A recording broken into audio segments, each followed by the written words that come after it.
and please silence your cell phones. Public testimony will be tomorrow at 10 a.m. At this time, Speaker, Deputy Speaker, we are ready to begin.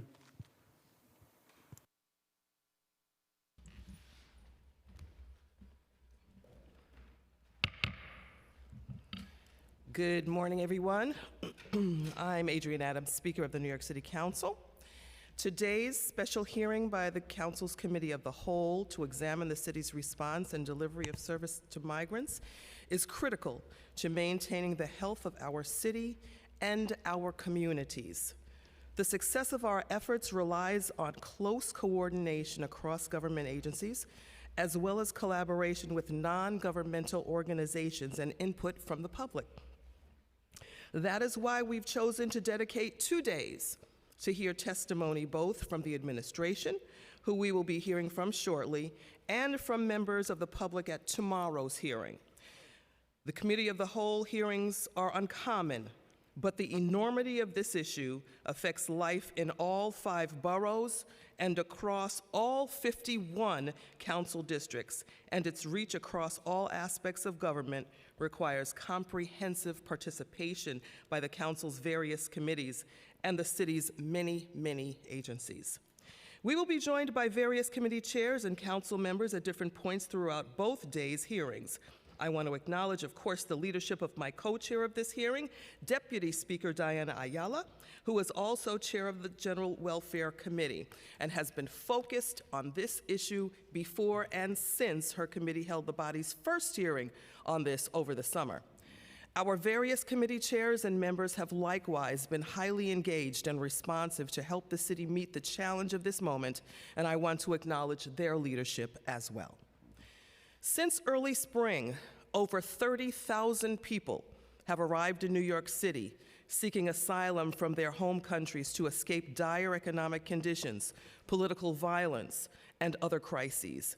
We also know that some asylum seekers were sent here by governors from southern states in a despicable act of political theater. Real human lives are at stake here.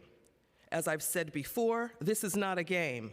And New York City takes its responsibility to help those in our city very, very seriously. As a sanctuary city, we welcome our recent arrivals with open arms, and we will utilize every tool at our disposal to ensure that they can build safe, dignified, and abundant lives.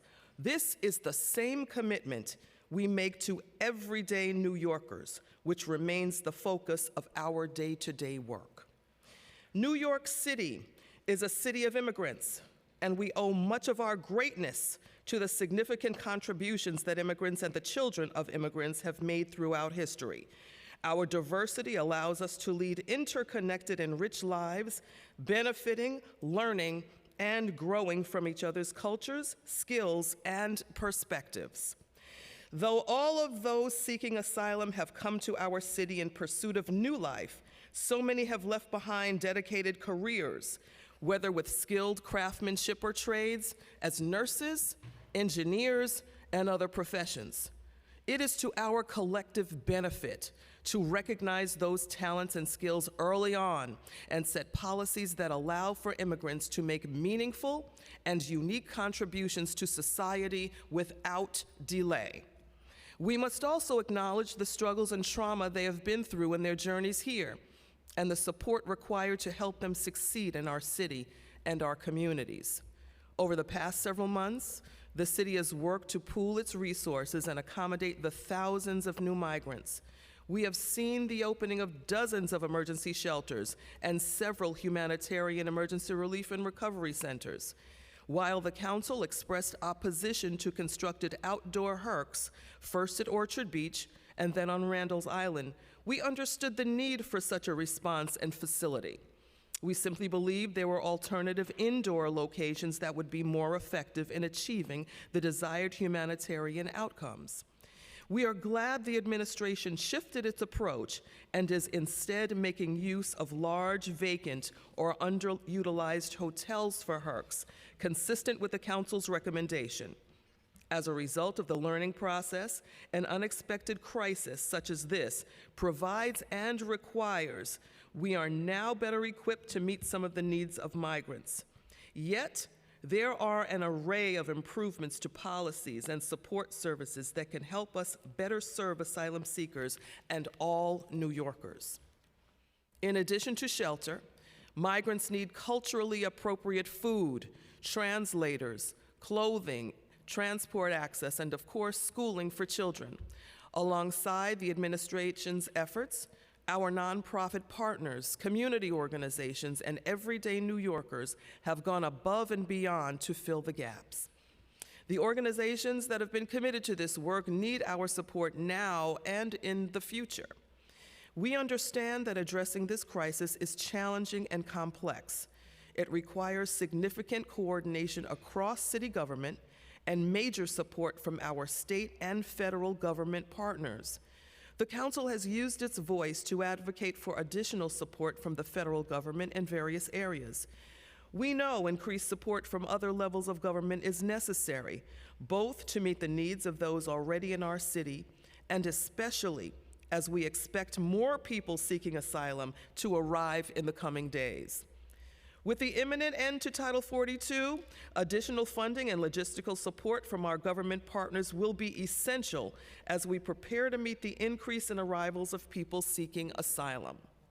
Whether it is for expedited work permits or resolving bureaucratic challenges with the administration of our local ICE office at Federal Plaza that has left too many awaiting appointments in the cold overnight, the Council will continue to be a champion for this important partnership and support from the state and federal governments. It is necessary for the city to effectively respond to this humanitarian crisis with all stakeholders, especially in order to address long-term needs, such as legal services and employment opportunities. The immigration process is lengthy and challenging, even with legal representation. Numerous reports have documented long lines of people waiting overnight in the winter cold outside the Javits Federal Building to attend their mandated check-in with immigration agencies. Even if they have scheduled appointments, they're turned away if they're not among the first in line. The severely backlogged intake process, due to scheduling and staffing challenges in our federal agencies, undermines the health and safety of people seeking asylum in our city. We must not inflict further harm onto people who are already experiencing some of the most vulnerable moments of their lives, and we continue to call on our federal and state agencies to resolve these challenges. Additionally, we need the federal government to grant work permission so people can legally work and contribute to our city as their asylum claims are processed. At the same time, our city agencies must increase their close coordination with one another and with all stakeholders in order to effectively fulfill the comprehensive needs of asylum seekers. It is also imperative that we prioritize planning for long-term needs, such as legal services and employment opportunities. As a city government, we must think creatively for policy solutions that will allow people to succeed. That includes providing the legal ability to work to people as they wait for their asylum seeker claims to be processed. We simply cannot have people waiting years for the chance to legally earn a living to support themselves, their families, and our city. Without urgent action, we also leave people vulnerable to exploitation by those who may offer illegal wages and dangerous or unethical opportunities to people yearning for self-sufficiency. Until the humanitarian crisis in other countries ease, we will continue to have people seek asylum in this country who arrive in our city. I hope that in their testimony today, the administration will offer prospective policy solutions that prioritize a vision for meeting the long-term needs of these new residents and everyone within our communities across the city. Before I conclude, I would like to give my deep appreciation and thanks to the council staff from the numerous divisions who have put this special hearing together, coordinated with organizations to support migrants, and are currently administering a holiday drive to collect essential supplies for individuals and families. These efforts have been a massive undertaking that I know took a lot of coordination and team effort. They demonstrate the commitment of our public servants to this work. Also, thank you to everyone joining us in the chambers today and on the live stream. Public participation is essential to the health of our democracy, and I look forward to the hearing in tomorrow's public testimony. I will now turn it over to Deputy Speaker and Chair of the General Welfare Committee, Diana Ayala. Thank you, Madam Speaker. Good morning, everyone. My name is Diana Ayala, and I am the Deputy Speaker of the New York City Council and the Chair of the General Welfare Committee. I'd like to begin by thanking our Speaker, Adrienne Adams, and everyone who is joining us here today for the first of 2 hearings of the New York City Council's Committee of the Whole on Oversight, examining the city's response and delivery of services to migrants. Since the spring, more than 31,000 asylum seekers have arrived in New York City, some fleeing authoritarian rule and economic collapse within their own countries of origin. Following an arduous and dangerous journey, some traveling on foot from South America amidst hazardous conditions through undeveloped and treacherous terrain, thousands of families and single adults now find themselves seeking safety, refuge, and opportunity in New York City. Like so many before them, our city stands as a beacon of hope for those determined to have a chance to gain a better life for themselves and their families. And while we warmly welcome our new neighbors, their unanticipated arrival in such large numbers has profoundly impacted many of our city's services. The immediate and urgent needs of the migrants, which include a right to shelter, as well as a need to access education and healthcare services, will give way to longer-term necessities that will include assistance with legal challenges around issues of immigration status and a way forward to address the problems of accessing gainful employment with proper documentation. As we move through this unprecedented challenge, we must pause in order to gauge the effectiveness of our systems and its resources to provide a response for the thousands who are impacted by this humanitarian crisis here in New York City. I want to begin by thanking the administration for its participation in today's hearing and in advance of the public testimony, which we will look forward to hearing tomorrow at 10 a.m. here at the City Council. Before we begin, I'd like to review the agenda and outline some procedures. Today, we're scheduled to hear from the following agencies. Between 10 and 12, we will hear from the Mayor's Office of Immigrant Affairs, the New York City Emergency Management Office, Mayor's Office of Contracts and Services, and New York City Health and Hospitals. Between 12 and 1, we will hear from New York City Health and Hospitals again, as well as the New York City Department of Health and Mental Hygiene. Between 1 and 2:30, we'll hear from the Department of Social Services and the Department of Youth and Community Development. And between 2:30 and 4, we will hear from the Department of Education. Prior to administration testimony, the corresponding committee chairs will be given an opportunity to make a short statement. In the interest of time, I will ask that the committee chairs please make their opening statements very brief. Immediately following the administration testimony, we invite council members to ask questions of each panel for no more than 3 minutes. We want to ensure that everyone has an opportunity to be heard here today. The public testimony will begin tomorrow, December 20th, 2022 at 10 a.m. We invite everyone who is interested in providing testimony, either in person or in writing or remotely, to visit the New York City Council website and please sign up to testify. I especially want to thank the council's leadership as well as all of the dedicated council staffers who work so hard to make this important hearing possible. I will now ask Councilmember Hanif, Chair of the Immigration Committee, to deliver her opening remarks. Thank you so much, Deputy Speaker Ayala. Good morning, everyone. I'm Councilmember Shahana Hanif, Chair of the Immigration Committee. I want to thank Speaker Adrienne Adams and Deputy Speaker Diana Ayala for their leadership and for organizing today's Committee of the Whole hearing. It is really wonderful that we are urgently stepping up and making it known that immigrants are at the forefront of the work that we're doing to create a more just city, and that this council is leading. Since our last hearing on this topic a few months ago, the immigration population of New York has grown significantly, and as was mentioned, over 30,000 migrants and asylum seekers have arrived in our city. Many remain here, ready to start new lives, but face serious challenges. It is incumbent on us to make sure that the people who have endured traumatic circumstances, traveling hundreds of miles to find safety, are welcomed in New York City and provided with necessary care. As we prepare for the end of the Trump-era policy Title 42 at the federal level, our city prepares to welcome another surge of migrant arrivals, and this time, we must be ready. Our city government must be nimble and responsive to the needs and new populations, while also making sure those asylum seekers and migrants who are already here are not forgotten.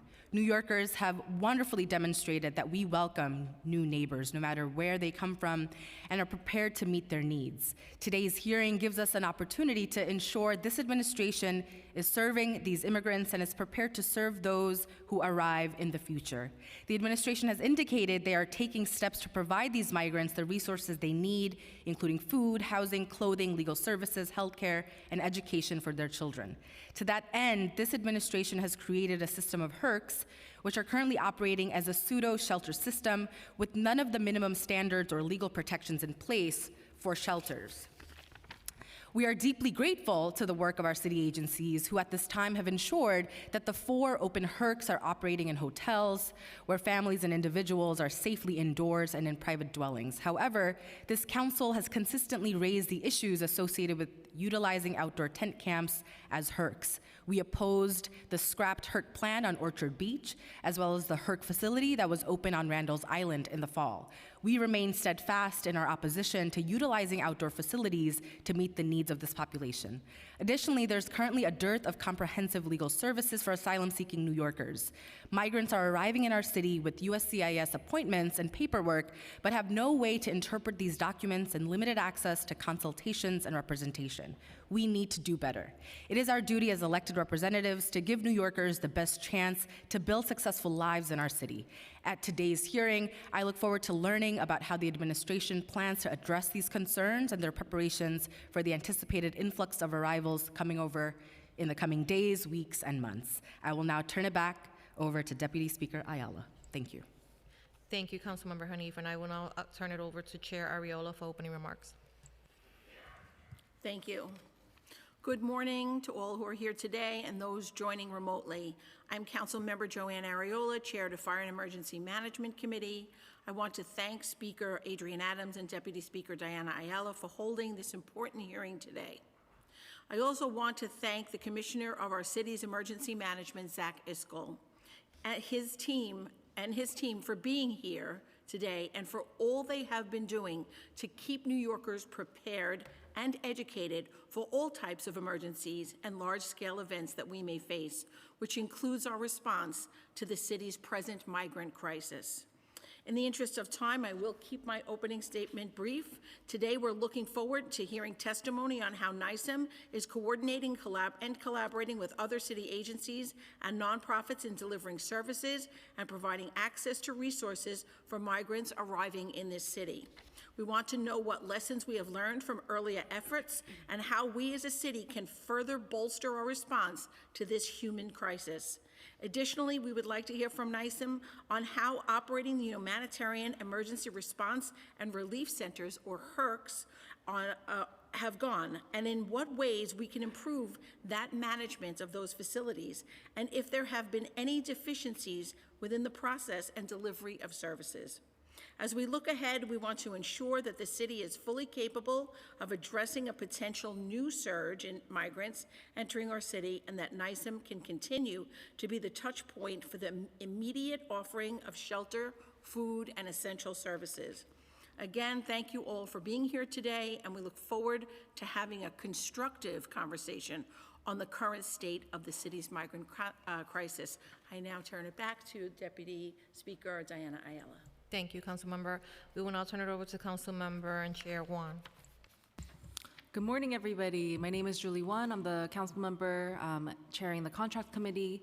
And thank you so much to the Speaker Adams, as well as Deputy Speaker, and my fellow council members who are here to address this crisis. I'm here as a chair, looking forward to questioning the Mayor's Office of Contracts, as well as other agencies here today on the expenditures of HERCs and asylum seeker navigation shelters. We are hearing over and over again, as we heard on the first hearing that we had on this issue, that issues continue to remain, especially in the emergency shelter contracts. As a child of immigrants, as well as many of us who are descendants of immigrants, I know that will continue to be a top priority for our council, and it's heartbreaking that even this past week that we heard from a shelter where children are coming to school sick with stomach aches because the current contract for food vendors are still not doing their part.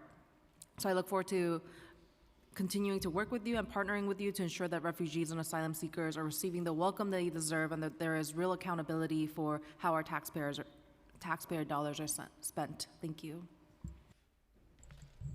Thank you. We will now hear from Council Member and Chair Mercedes Narcisse, who's online.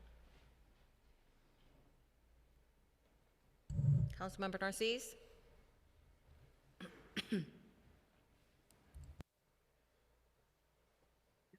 Good morning, everyone. I'm Council Member Mercedes Narcisse, Chair of the Committee on Hospitals. I thank you for joining us for this very important hearing, which will examine the city's response and delivery of service to migrants. First, I want to say thank you to Madam Speaker Adrienne Adams that make it possible, and Deputy Speaker Diana Ayala, and all my colleagues that have been working very hard on behalf of all immigrants. The migrant crisis is not one our city asks for. However, it is one we must address with compassion, competence, and care on behalf of these individuals who travel to our nation seeking a better life for themselves and their families. As a nurse of over 30 years, I know my fellow healthcare workers, professionals are committed to the well-being of the patients we care for, regardless of their immigration status. Of particular interest to me is the performance of the humanitarian emergency response and relief centers in our city. Are these centers performing up to our expectation and meeting the needs of the migrant population in our city? I look forward to hearing from the witnesses today as we endeavor to work together to address this crisis and ensure that the torch held aloft by Lady Liberty in our harbor still serves as a beacon of hope for those looking for the opportunity to lead a better life. So thank you, everyone. Thank you, Councilmember. Before we turn it over to Council to administer the oath, I want to recognize that we have been joined by Council Members Hanif, Hudson, Powers, Bottcher, Brooks Powers, Juan, Rivera, Luis, Ariola, Joseph, and online Abreu, Aviles, Brewer, Carr, De La Rosa, Dinowitz, I'm sorry, I'm getting old, guys, Holden, Gutierrez, Kagan, Krishnan, Lee, Marte, Menon, Moya, Narcisse, Palladino, Riley, Ressler, Schulman, Stevens, Ung, Williams, Yeager, Minority Leader Borelli, and Minority Whip Vernikov. With that, I will turn it over to the Committee Council to administer the oath. Thank you, Deputy Speaker Ayala. Good morning and welcome. My name is Jayshree Ganapathy, Counsel to the Committee on Immigration. Before we begin testimony today, I want to remind council members joining us via Zoom that you will be on mute until you are called on to ask questions. You will be called on to ask questions after the full panel has completed their testimony. Please use the raise hand function and you will have 3 minutes for your questions. Please note, for the purposes of this virtual hearing, we will be allowing a second round of questioning, purposes of this hybrid hearing.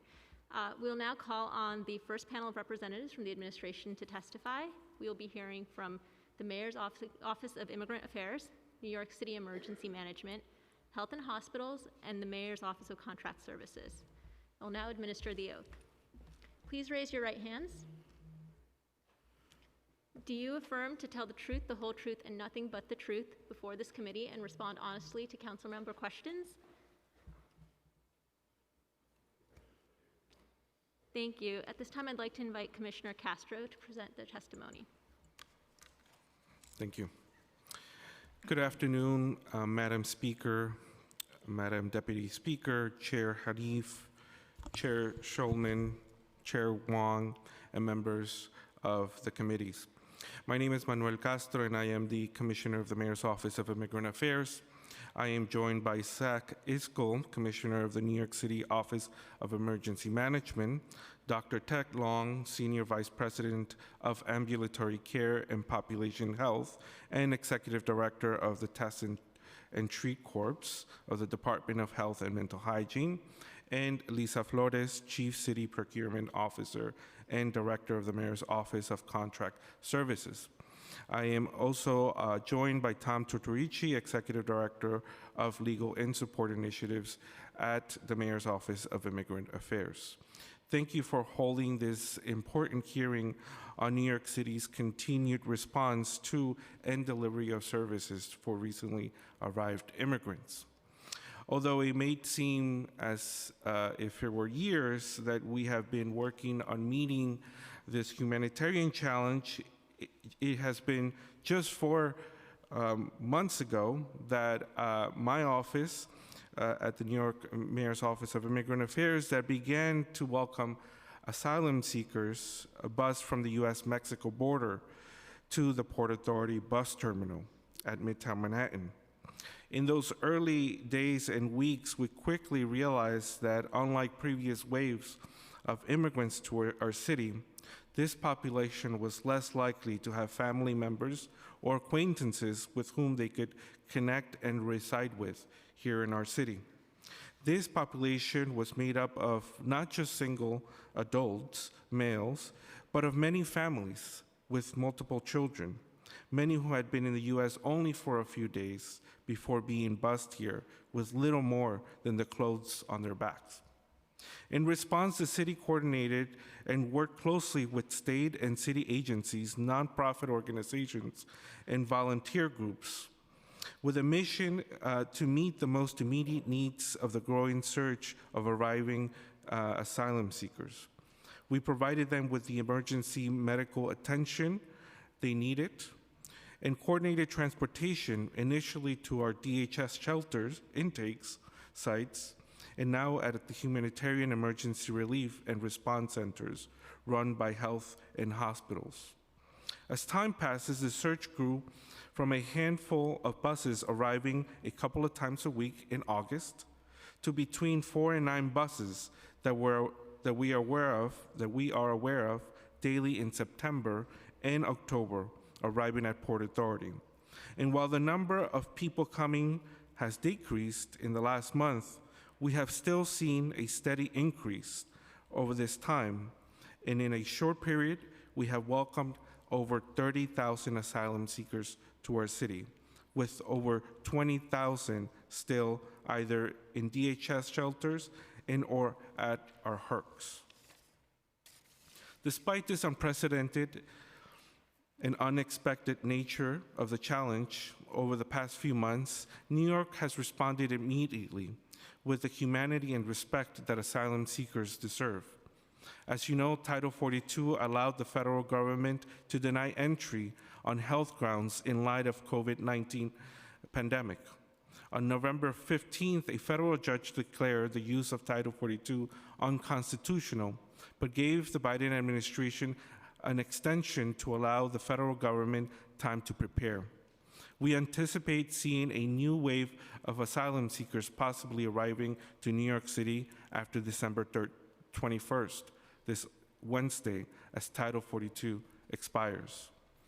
In addition to our immediate response to support asylum seekers at Port Authority, we provided wraparound services across our shelter system.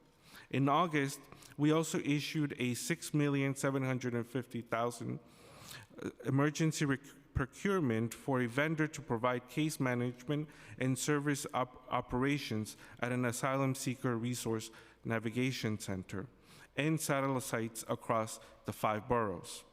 Catholic Charities of New York was selected as a contractor, and we launched the navigation center that same month on September 15th. The Navigation Center immediately began to support recently arrived asylum seekers, individuals, and families, providing them with access to everything from health care to school enrollment to immigration legal orientation and information. To date, the center has served over 7,800 individuals. Concerning legal services, unfortunately, immigrants are not entitled to representation by a government-funded lawyer. thus making individuals and families responsible for securing and paying for their own legal counsel. For this reason, over the years, New York City government has made historic investments in providing free immigration legal services for immigrant New Yorkers. In fact, New York City spends more on providing free immigration legal services to its residents than any municipality in the nation, at over $67 million just this year. However, New York City does not have the financial or operation capacity to fund legal services for all immigrant New Yorkers that need them. The nearly 30,000 recently arrived asylum seekers join a community of over 1.2 million non-citizens who live in New York City that might also benefit from free immigration legal services. And to be clear, recently arrived asylum seekers are eligible to access our immigration legal service programs provided through contracts with legal service providers currently. Services include our immigration legal services hotline, comprehensive immigration legal screenings, brief advice and assistance, and representation on a case-by-case basis. At the Navigation Center and elsewhere, we have also begun distributing information about the immigration legal process, providing immigration legal orientation and information workshops. And on limited cases, individual screenings, and using redeployed contract staff and volunteers, legal representation. Going forward, the city still has $5 million allocated to expand our immigration legal services for fiscal year 23 and fiscal year 24. We are now working with DSS and the HRA to determine the best use of our limited resources and considering increasing existing contracts to expand our immigration legal services.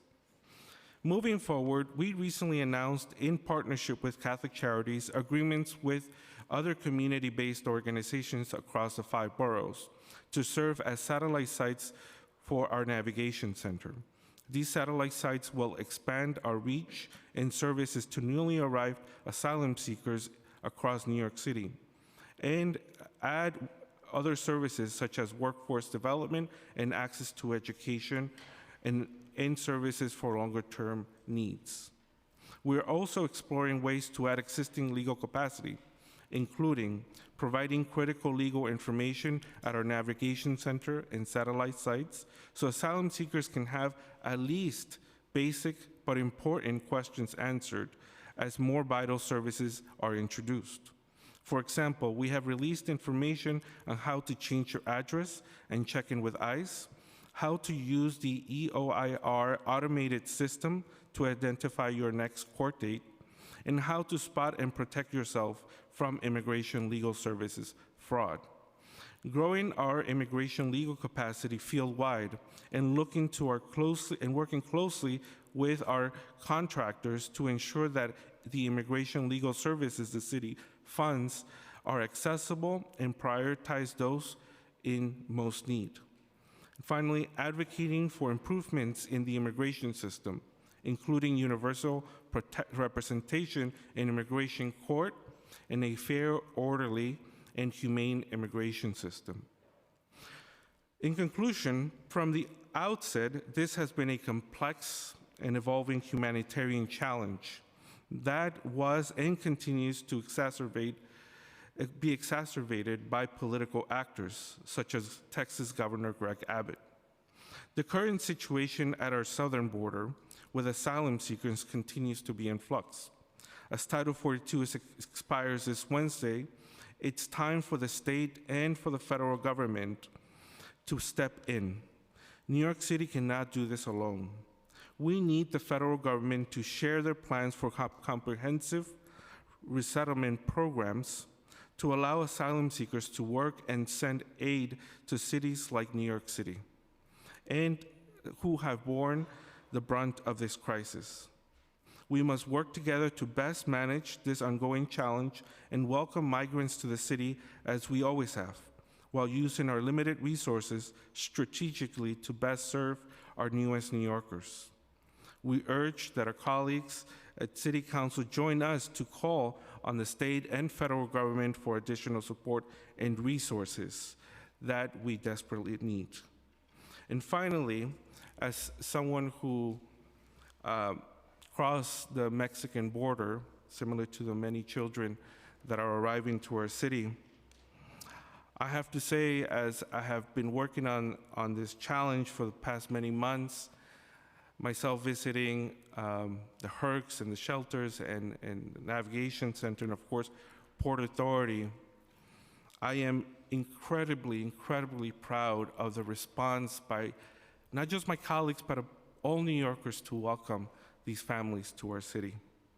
And so I want to thank you. I want to thank the City Council for your advocacy and for your work around this issue, and for sending a strong message nationwide that New York City will stand and protect asylum seekers and our newly arrived immigrants to our city and to our country. Thank you so much.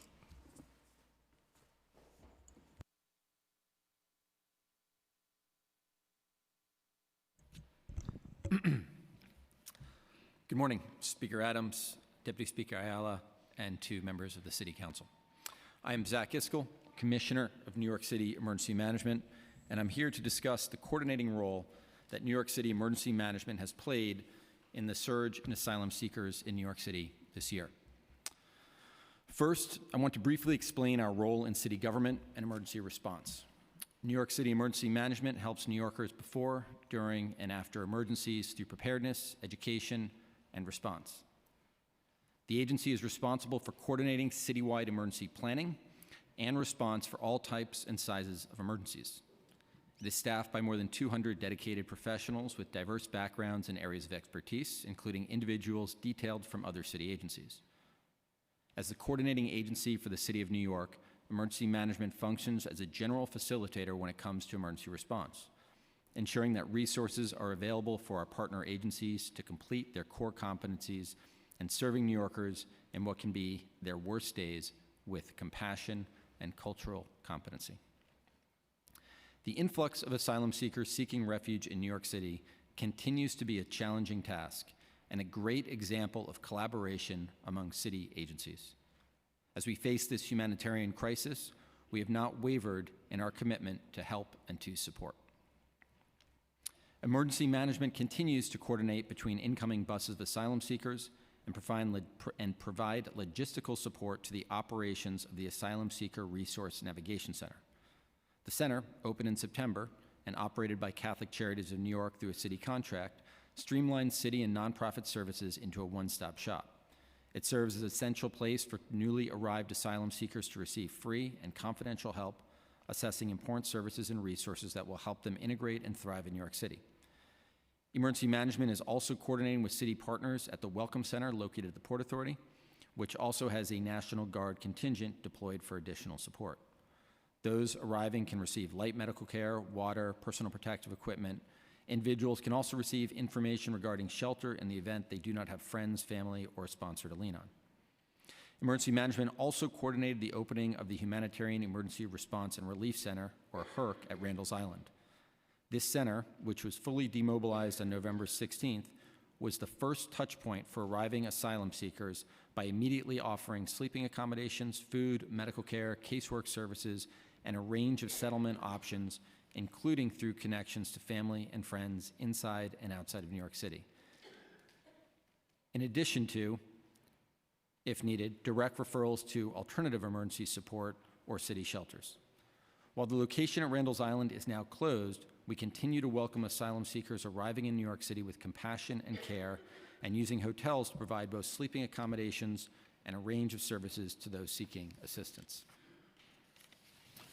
Over the past number of months, NYSEM has helped support these efforts through contracts to provide wraparound services, including staffing at the HERCs, transportation, clothing vouchers, water, and other logistical support as needed, such as reconnection specialists, bus dispatchers, interpreters, legal assistance, and security. We will continue to provide support to the operations as it moves from Randall's Island to future HERCs. We're also working with City Hall and other agencies to ensure that the city is prepared to support any request for federal funding.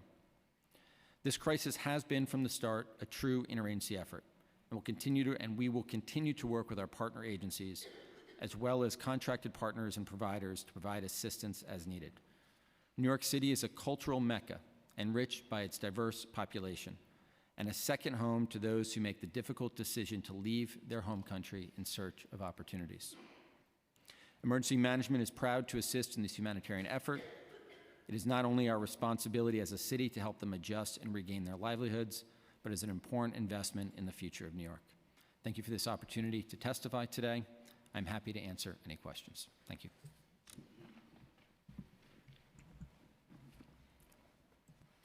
Good morning, Speaker Adams and members of the New York City Council, and thank you for convening us once again to discuss the unprecedented humanitarian crisis and response facing our city. My name is Dr. Ted Long. I am Senior Vice President of Ambulatory Care and Population Health at New York City Health and Hospitals, New York City H+H, and I oversee the management and operations of the city's active humanitarian emergency response relief centers, commonly referred to as HERCs, alongside partner agencies such as New York City Emergency Management and New York City Department of Education, who provide critical infrastructure, contracting, and staffing support for these services. New York City H+H staff are on the ground at all times in each HERC to supervise operations, coordinate across the multitude of dynamic services offered at each site, and onboard new services and partnerships on a rolling basis. NYCH&H is proud to be part of the city's humanitarian response. With approximately 5,000 asylum seekers in our care, we are pleased to ensure that each person has access to the specific supports they need to complete their journey, reunite with family and friends, and immediately receive services they've not had access to prior to their arrival in New York City. To give you a sense of the vastness and depth of the HERC system, I'd like to walk you through the sites in operation. New York City has opened a total of 5 HERCs and demobilized 1. 4 HERCs are currently operating. In developing the sites, we prioritize the following factors: bilingual staff, culturally appropriate food, resettlement services, and on-site medical care. On-site staff are 90% bilingual, predominantly speaking Spanish, which reflects the people we are serving. We also have staff who speak French, French Creole, Portuguese, Italian, Tigrian. For any HERC guest who speaks a language not spoken on site, staff have universal access to interpretation services via Language Line, which is the same service I use with my own patients in clinic every Friday. Menus at the HERCs were designed to complement the diets of South America and West Africa, the regions where our residents predominantly hail from. Once we started serving a large West African population, we ensured that halal food was available at all of our sites moving forward. There are also nutritious snacks, such as apples and bananas, available around the clock, and baby formula is easily accessible at the sites that serve families with children. Every HERC has reticketing services built into the program to encourage and assist in reunification efforts. Finally, every site is equipped with an on-site 24/7 clinical team. They are able to evaluate HERC guests, perform certain diagnostic tests, administer vaccinations, and refer patients to New York City Health and Hospitals facilities if they require long-term or emergency care. As we've operated these sites, we've also deepened the level of support that is provided by HERCs based on the populations each site is serving. I've had the great pleasure to take many of you on tours of the sites, but I'd like to speak about each site and the tailored services they provide to meet the specific needs of the population being served at each location. Randall's Island served adult men, predominantly from South Africa and later on from West Africa. The site offered intake, legal resources, medical services, culturally appropriate food. A halal truck was made available after a large population of Senegalese men joined the site. Laundry access, transportation, and resettlement and reunification services. For those that entered in the first 2 weeks of operation at the Randall's Island HERC, 45% eventually left the HERC to be reunified with families across the country or have resettled in New York City, though the numbers are lower for recent arrivals. The site was demobilized in mid-November due to the slowdown of asylum seekers entering the city, and all men residing at the Randall's Island HERC were offered the choice to continue their HERC stay at the Watson Hotel, which is now operational and offers a continuum of services. The Walcott Hotel was opened on November 3rd for single adult women and adult families. The site offers private rooms, legal information, medical services, culturally appropriate foods, hot dinners with around-the-clock food also available, and resettlement and reunification services. Finally, I'd like to discuss our HERCs for families with children, by far our largest population, at the Row Hotel and the Stewart. The HERC at the Row Hotel was the first HERC to launch. The Row opened with a basic suite of supportive services, intake, medical services, resettlement and reunification support, hot meals with around-the-clock snacks, legal information, and clothing vouchers through the Salvation Army. Since launching, we have been able to develop an even more comprehensive service model through an incredible collaborative effort with our sibling agencies. There are now dedicated on-site New York City DOE enrollment staff, medical teams to provide required childhood vaccinations and physicals so that children can enter school, and MetroPlus health enrollment staff. In addition, we recently launched a partnership with New York State Department of Health to provide a special supplemental nutrition program for women, infants, children, WIC, pop-up to families. The Row and the Stewart are bustling and beautiful testaments to the city's incredible work in welcoming our newest neighbors. And for those families seeking to be reunified with family members across the country, compassionately and effectively getting them where they want to go. In conclusion, the success of the HERC model is due to the one-stop shop concentration of services that each facility offers, which is tailored to the populations that they serve. We know that single adults and families have different needs, and we've created sites that are responsive to those needs.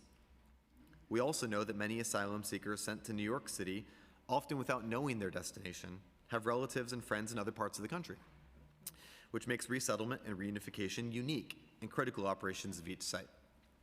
We've been able to reticket and or reunify over 800 clients, specifically 875, since opening.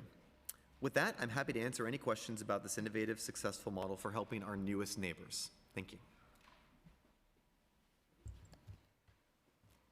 Good morning, Madam Speaker Adams, Deputy Speaker Ayala, chairs, and members of the New York City Council.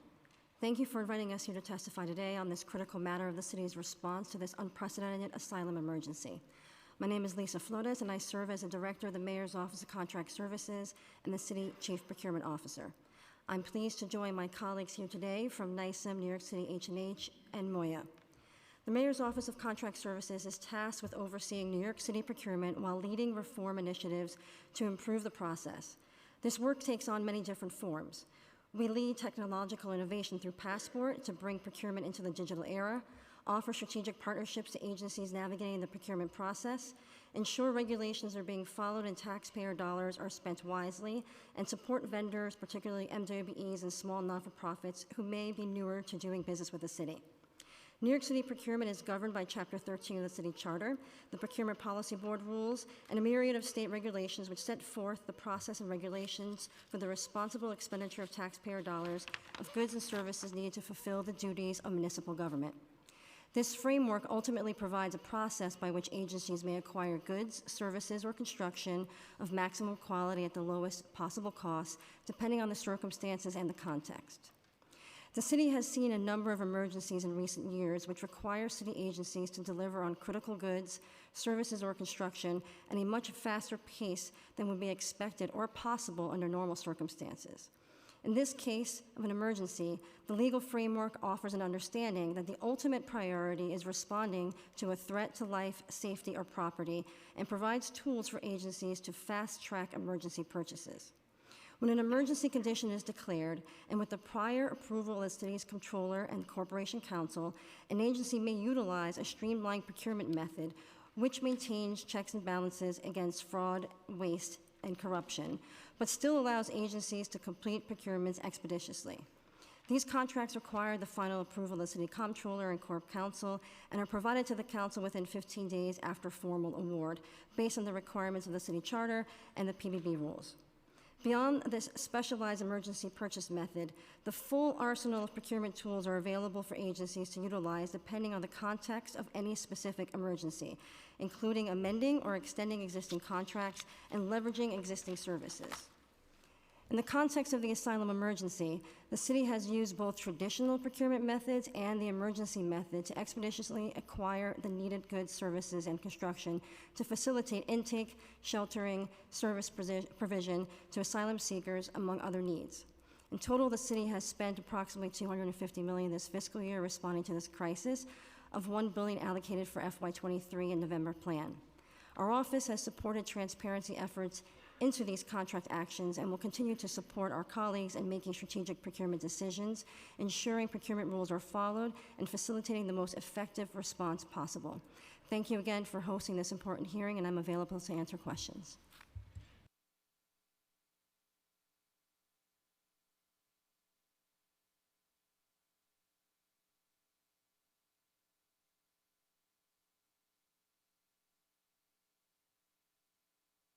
Okay, we want to acknowledge Councilmember Hanks and Councilmember Velasquez have also joined us, and now we will hear from our speaker, Adrian Adams. Thank you, Madam Chair. Thank you all for being here today, and thank you in advance for your testimony this morning. Commissioner Castro, just a couple of questions. Unfortunately, we've seen people waiting in the cold outside 26 Federal Plaza from 5 a.m. And on to try to report to USCIS DHS. If they're unable to check in, this can put their immigration status at risk. So does MOIA track the number of people who have arrived for appointments or have tried to check in but have been unable to become a part of that number because of the backlog? We do not track, but we are in touch with our partners at the federal government, and we've expressed concern about the lines out the door and people having to wait there overnight. We've expressed to the federal government that we need them to do their work in a way that acknowledges people's humanity and dignity. All of our systems are at capacity currently, so we need them to do their work well so that we can do ours well as well. What we've done is agreed to share information back with asylum seekers staying at our HERCs and throughout our shelter system to make sure that they have the most up-to-date information from USCIS. Have our federal partners responded to any of your inquiries, your questions, your statements? What have those responses been? Well, they've said that they're concerned as well, and that they're trying to fix the problem. But again, we're in touch with our federal partners on a very consistent basis on a whole set of different issues, and we hope that things improve very soon. Have they given any type of timeline or any indication other than they're trying? Have they indicated any type of timeline at all for help or assistance? No, but they have set up an online check-in system that we are now providing information to asylum seekers at our shelters and HERCs. That should help, but again, people continue to be confused, and we continue to see lines out the door. Yeah, it's unfortunate. On a similar note, one of the long-term concerns we have is that these newly arrived immigrants are going to need ongoing legal services, which you spoke about in your testimony. Mm-hmm. They're going to need support as well as their cases move slowly through the courts. We know that our immigration legal support groups are already stretched thin, so what is the administration doing to plan for these longer-term needs? We've allocated $5 million to fiscal year 23 and 24 to be able to add to our existing immigration legal services. Because things have changed over time, we're trying to best assess how we use those resources. The $5 million will never meet the demand that exists, especially as the numbers of asylum seekers continue to arrive. We hope that in the coming weeks, we're able to have contracts in place to enhance the services, particularly getting this critical information out to asylum seekers. Well, we've heard from legal service providers that this contract won't allow them to provide the services asylum seekers need and receive adequate financial reimbursement. So how many bids have been made on the RFP? Under the emergency procurement, and I'd have to defer to the chief contract officer at HRA for details on the bids. Emergency procurement is no longer open, but we will continue to use the $5 million allocated to perhaps add to our existing contracts. That final decision has not been made, but it will be made fairly soon as we assess the most recent surge and the need for services. How was the $5 million number? How was that derived?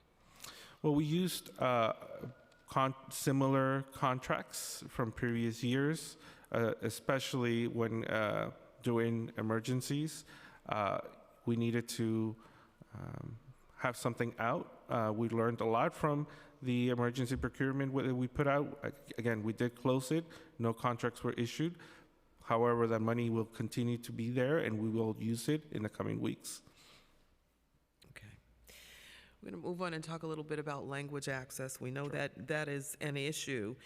Language accessibility will play a key role in ascertaining asylum seekers' eligibility and enrolling them in relevant city services. However, of course, it's no secret that there's a severe shortage of staff equipped to provide in-language services. So how does MOIA's effort interact with the administration's effort to promote language access for newly arrived immigrants? Well, we're working across city agencies responding to asylum seekers on issues like language access. This is an issue that is priority for us, so we've been working very closely with health and hospitals, for instance, when setting up the HERCs to make sure that language access is available, and we're responsive to any languages that might come up that, as asylum seekers arrive. For instance, as Dr. Long mentioned, with asylum seekers from West Africa, we needed to mobilize quick to make sure that those languages were available. And you referenced Dr. Long, and I'm going to come to you, Dr. Long, because in your testimony, you spoke about language and the offering of several languages. Is this offered at every single site, or is it just a few sites? And if so, which ones? Yeah, so at all of our HERC sites, we offer the same language access, which the backbone of it is our language line. And at all of our HERC sites, 90% of our frontline staff are bilingual. And just to add a little bit more onto that, if I may, so it was a big priority from us from day one to make sure that the person in front of you, more than 90% of the time, spoke the language that you spoke so that we could have effective communication.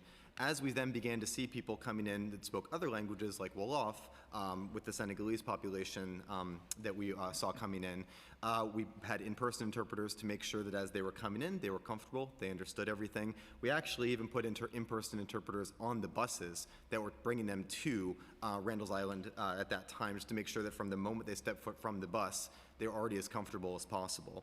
And then at all of our sites, we have the language line. And if I could just say a little bit more about that, it's very near and dear to my heart. As a primary care doctor in the Bronx, most of my patients don't speak English.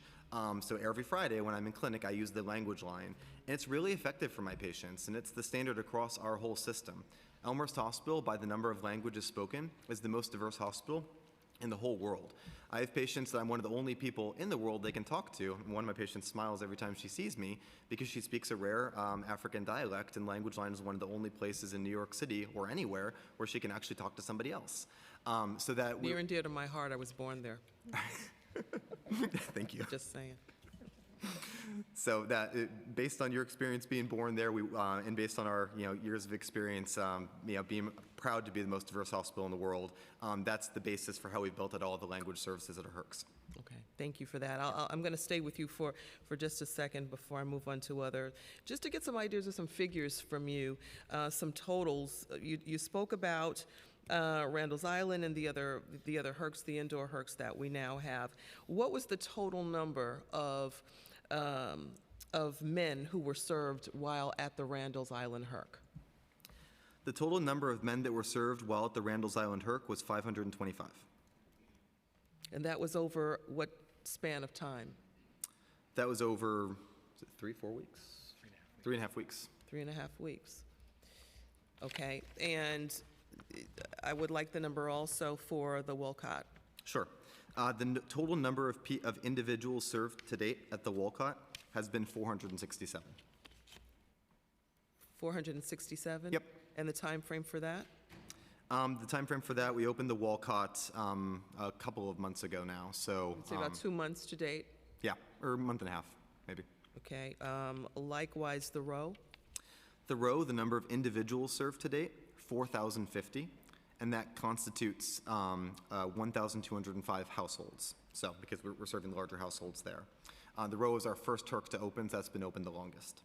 And these are families only? The Row is only families with children, so no adult families. The Wolcott is where all of the adult families are today. Okay. So as far as the Wolcott opened with single adult women and adult families? Correct. Correct. So there's a separation kind of sort of in the population. So do you have a breakdown of the adult women and the families? The bulk, I want to say around 2/3, but I need to tie that down and get back to you. I believe are adult families. Single adult women are a smaller number of people there, but I'm happy to I don't have it in front of me here, but I'm happy to get that back to you rapidly. Okay, thank you. That's helpful. Yeah. In looking at New York City Emergency Management, going back, what has NYCEM's role been at the Port Authority and other points of entry? So our role at the Port Authority is largely a coordinating effort where we're working with all of the partners on the ground there. So originally it was help setting up that operation with Moya. Yep. We then brought in additional city agency partners, including, I'm very proud, do you remember the exact number of city volunteers from City Hall? It's 125? I think we had over 125 volunteers from City Hall and city agencies working there, in addition to PEU and CAU. We then transitioned that operation largely to the National Guard and some community-based organizations. And our role there has been coordinating the arrival of the buses, working with health and hospitals, the MTA, the Port Authority, setting up standard operating procedures, and making sure things are running smoothly. Do you plan to have the same type of, I would just say the same type of setup that you had previously? We know that we're expecting another influx of migrants. Do you plan to adjust your mode of operation at all? I was there this morning. The operation was going very well. We had 4 buses arrive this morning. We will adjust as needed. You know, this is an emergency. We don't know what is going to be coming day to day at Port Authority. We usually know about 24 hours in advance, maybe 36 hours. But right now, I don't foresee us making any major changes there, but we could if we need to. To what extent has NYCEM been coordinating the procurement of food and medicine and other supplies to service migrants staying in the Hercs? So I'll turn that over to Dr. Long. That's primarily been health and hospitals, although we hold the contract for wraparound services that they have been utilizing. And if I may, Speaker Adams, I have the numbers for you. For the Wolcott, the proportion of residents there that are single adult women versus adult families, and it is almost exactly 1/3 single adult women. So, thank you. No problem. And then the rest of your question was around the types of resources like food or medical supplies and how we get them and the process for utilizing them at the Hercs. And just to say it outright, I mean, this has been an enormous priority for us because to make people comfortable, we have to make sure that when you walk through the door, you have ethnically appropriate food there that you're going to enjoy. We have to make sure, as we've learned, that we also have to have medical care at a few different places too. So just to walk through the system briefly, at Port Authority, it's a sort of urgent status for food and medical care. You're offered an apple, a banana, some water, and medical care. We have 6 to 8 people there whenever a bus comes in, more if needed, that are offering urgent medical care for anything that is going on with you when you get off the bus. That's been things like, though, that a woman came in, unclear symptoms. Later that day, she delivered a healthy baby. To me, I was very thankful that day that we had medical care there that was able to get her where she needed to go immediately. Then when you come into one of our emergency humanitarian centers, the food, we have meals a day, snacks throughout the day. We bring in food based on what people tell us they want to have. Fortunately, people still do want bananas, apples, nutritious food, even Nutri-Grain bars. Those are available throughout the day, and upon request on each floor, people know where to go for them. And then there's a hot meal for dinner, of course, too, and we make those based on continued feedback we get from guests. The medical care, including medical resources like medications and everything, we actually, at the Navigation Center, for example, and at some of our mini HERT clinics, offer not only vaccinations right there on site, but also 30 to 40 medications with a short supply. What we're seeing with a lot of people is they were on chronic disease medications, they ran out of them days before they came. We don't want to miss a beat. We want you to start you back on your hypertension medications, your diabetes medications instantly, and then we'll bridge you into primary care where you can get your medications long term. If there's an intermediate need, we have a relationship we've developed with local pharmacies where we can prescribe over any necessary prescription medications to get you a further bridge based on the individual situation. But I will say on the medication side, it's been an area of intense need in terms of what people need when they get here. And we've had some cases where people have gone too long without, which for me as a doctor just underlines the critical importance of us meeting people immediately with the medical care that they need. That's great on the medical care side. What about the mental health side? Are evaluations done as far as mental health is concerned? Are there mental health screenings done for every migrant, or are they done for those requested? What does that look like? Yeah, so coming into this, and again, at New York City Health and Hospitals, we provide more than half of all the behavioral health inpatient care in New York City. So we have a lot of experience, as you know, with mental health care. And the way we wanted to come at this is the first thing we wanted to do is create a base where every single staff member, again, of which 90% of the front line are bilingual, are eyes on every guest there. So every single staff member is trained in psychological or mental health first aid, so that anybody that is in need or in crisis, or every pair of eyes can identify you as needing help, and then we escalate. We have a process for connecting people to whatever care they need. Some of those connections include, and I will quote Council Member Rivera here, we've created a special pathway to Roberto Clemente, which is, as Senior Vice President for Outpatient Care at New York City Health and Hospitals, it is my only behavioral health or mental health clinic where every single staff member is bilingual and speaks Spanish. So we reserve slots, so we're able to get people for longitudinal care into that site, but all of our other sites too. That's just sort of a special opportunity for us to provide the care that Roberto Clemente was built to provide. Beyond that too, we're seeing a variety of different types of mental health issues. So the staff's job is to see who needs help. They're not there to diagnose, they're not there to begin treatment, but we do have social workers on site now. We have connections to Roberto Clemente and our whole system, and we have a special type of training that all staff are additionally trained in, which is a bolstered version of trauma-informed care for people that have survived torture, whose signs and symptoms, I can say as a doctor, are just different than depression, anxiety. Anybody that are trained staff, trained by the director of our Bellevue Survivors of Torture program, their job is to identify who has experienced torture, who could potentially benefit from being further evaluated. And then we have a pathway built to the Survivors of Torture program at Bellevue and to the Libertas Clinic at Elmhurst. So we have unique resources in New York City that we're bringing fully to bear that I don't know if other cities have, to make sure that we're taking the best possible care of people that have literally been through hell to get here. That's good to know. There is a process going pretty much from A to Z, from entry on through. Do you have any idea of the numbers of individuals that have been placed with our mental health services at this point? I don't have those. I'll see if I have those numbers I can get back, but if not, I can get back to you. But I will say it's not an infrequent situation where we have either our clinicians on site. The reason we brought our social workers on site, including we just hired somebody, I think, at the end of last week, an additional person for the row, was because we were seeing this as an increasing need. So we're going to continue to have on-site resources and make sure that we have an adequate pipeline for whatever comes up. We will continue to expand Roberto Clemente if that's a need for us to continue to build services there. So we're ready and willing to step up to the plate in every way that we can. That's good to hear. We've had, I'm sure, well, everyone in this room is aware that we've had several instances over the past weeks, you know, of murder happening in the shelters, of women. We don't know if it's postpartum. We don't know what the instances are, for the death of children and others. There was a stabbing the other day between two women. And we don't know, what those causes are, but what we do know is that there has not been enough preventive care in our shelters across the city to protect those who are residing in those shelters. So our concern, again, is any prevention that is being taken place when it comes to the asylum seekers as well, and their living conditions, because what we would not like to see is this continued, crisis get even worse when it comes to the lack of mental health care in our facilities in the city. So just wanted to put that on everyone's mind as well.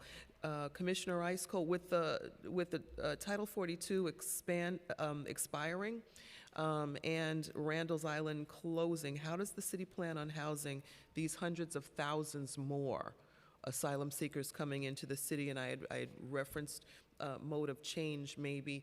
And you said things are just you're gonna adjust as you go, but we are looking at now significant numbers coming in. Is there a plan? How does the city plan on accommodating these large numbers? Thank you for the question. So first of all, we are continuing to look at additional sites for HERCs and emergency shelters. So that process has been ongoing and it hasn't stopped.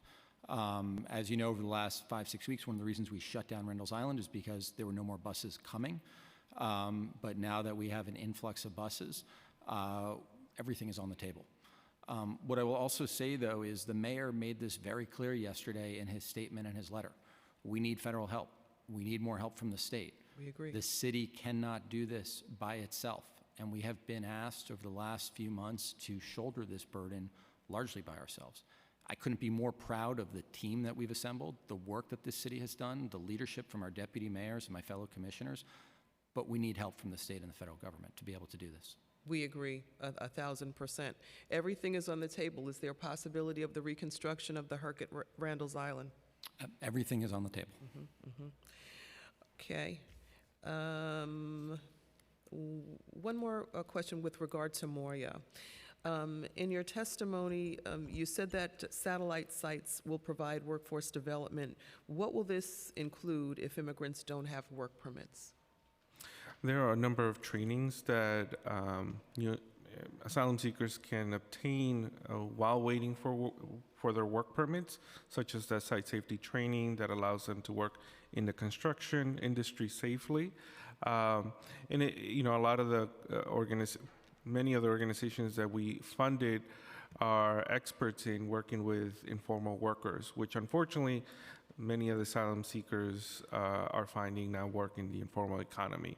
It's important because, as you know, many will be taken advantage in the informal economy, so these satellite sites are well prepared to address those needs. I think one of the most significant things for us is the challenge of work being illegal in New York City. We actually sent a letter to the president asking him to make those changes for us. Many of us have witnessed individuals getting off of those buses, collecting cans and bottles, and this is unacceptable in the city of New York. To imagine that working in a sanctuary city is actually illegal. We put our request and our plea out to the federal government once again in this hearing that things need to be changed so that if we are accepting, as we should, thousands of individuals coming in, seeking asylum in the city of New York and across this country, we are going to have to make a way for working people to work. So that is going to be my stand, my plea to the federal government and all of our behalf as New Yorkers. And with that, I'm going to turn it back over into the hands of the Deputy Speaker. Thank you all for your testimony. Thank you. Thank you, Madam Speaker. I'm going to try to be as brief as possible because I know that we have a number of members that are waiting to ask questions. But I would love, Commissioner Castro, if you could kind of walk me through what, what it looks like when a bus arrives at Grand Central Station. And also, as a point of clarity, in your testimony, you mentioned that Moya, I guess, began activating that port in August, but estimates say that the reports were saying that people were arriving as early as as April through Port Authority, and some families have been here since January. So, could you clarify a little bit why it was that it took Moya so long to get there? Sure. Well, I'll start there. So we've known that asylum seekers have been arriving to the city for some time, even prior to this year. The most recent surge that began in April had to do with, let's say, things happening at the border, Governor Abbott announcing that he would be busing asylum seekers to Washington, D.C.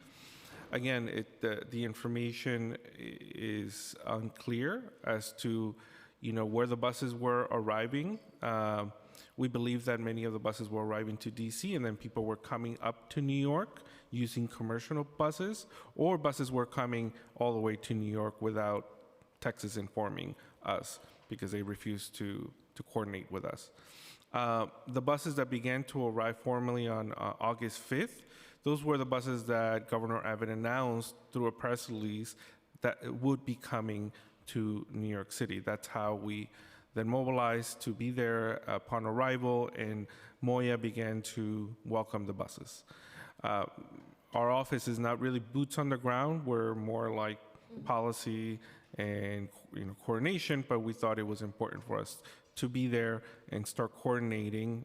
Volunteers and nonprofits and other city agencies later joined us to be able to keep up with the surge. So PEU eventually joined us, emergency management, and again, it progressively grew from a couple of buses a week, starting formally in August 5th, and then September, October, anywhere between 4 and 9 buses. At one point, we had 10, 11 buses coming a day. And, those are very different operations at that scale. So that's sort of more or less a timeline. But we know that asylum seekers continue to arrive using commercial buses and flights and perhaps even cars. It's hard to determine how folks are arriving. It's impossible to monitor unless we know ahead of time when people are flying in or arriving by buses. A lot of the asylum seekers, for instance, from West Africa have been arriving in commercial buses. And we've been welcoming them to our HERCs and our DHS system all along. That we say that the number is at over 30,000, but that really is a conservative number. We believe there are many more asylum seekers in need of support.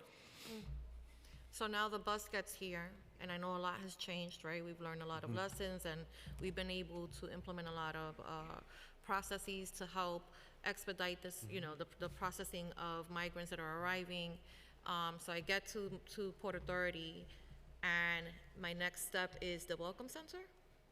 So pass it over to Commissioner Iscol. Yeah, so the process of welcoming the buses actually starts before the buses get here. So generally about 24, 36 hours in advance, we will get some sort of notification, either from the Port Authority, possibly from the bus companies, possibly from a city in Texas to expect a bus arrival. At that point in time, we check staffing numbers, we start coordinating with the National Guard, we make sure that we have people on the ground at the appropriate times. There's always a presence at the Port Authority, but that gives us a sense of what types of requirements we might need to meet in terms of immediate medical care, in terms of buses, in terms of transportation, any additional information we can have on the numbers of people on the bus, what types of people, are they families, are they single adults, and then the team starts getting to work and coordinating that interagency effort along with the volunteer and community-based organizations. When the bus arrives, they are greeted. It's incredible. The National Guard members on the ground are almost all Spanish speakers. The community-based organizations, also largely Spanish speakers. they welcome people.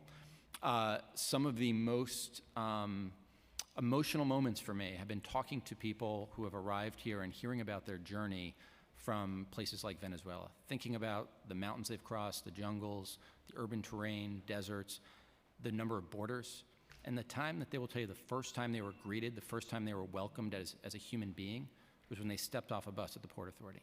And that was by New Yorkers, whether National Guard, city agencies, some of these organizations. Those organizations then start working to figure out where they're going to go next. At Port Authority or At Port Authority. So we're still at the Port Authority. At that point in time, they might send them to one of the HERCs based on, are they a single adult, an adult family, do they have children? They could end up going to the shelter system if that's the right place. We had a number of families sent to PATH this morning. It sort of is based on the needs of the family and sort of what they want. Right now, as of today, the reticketing, if they're going other places, has been done at the HERCs.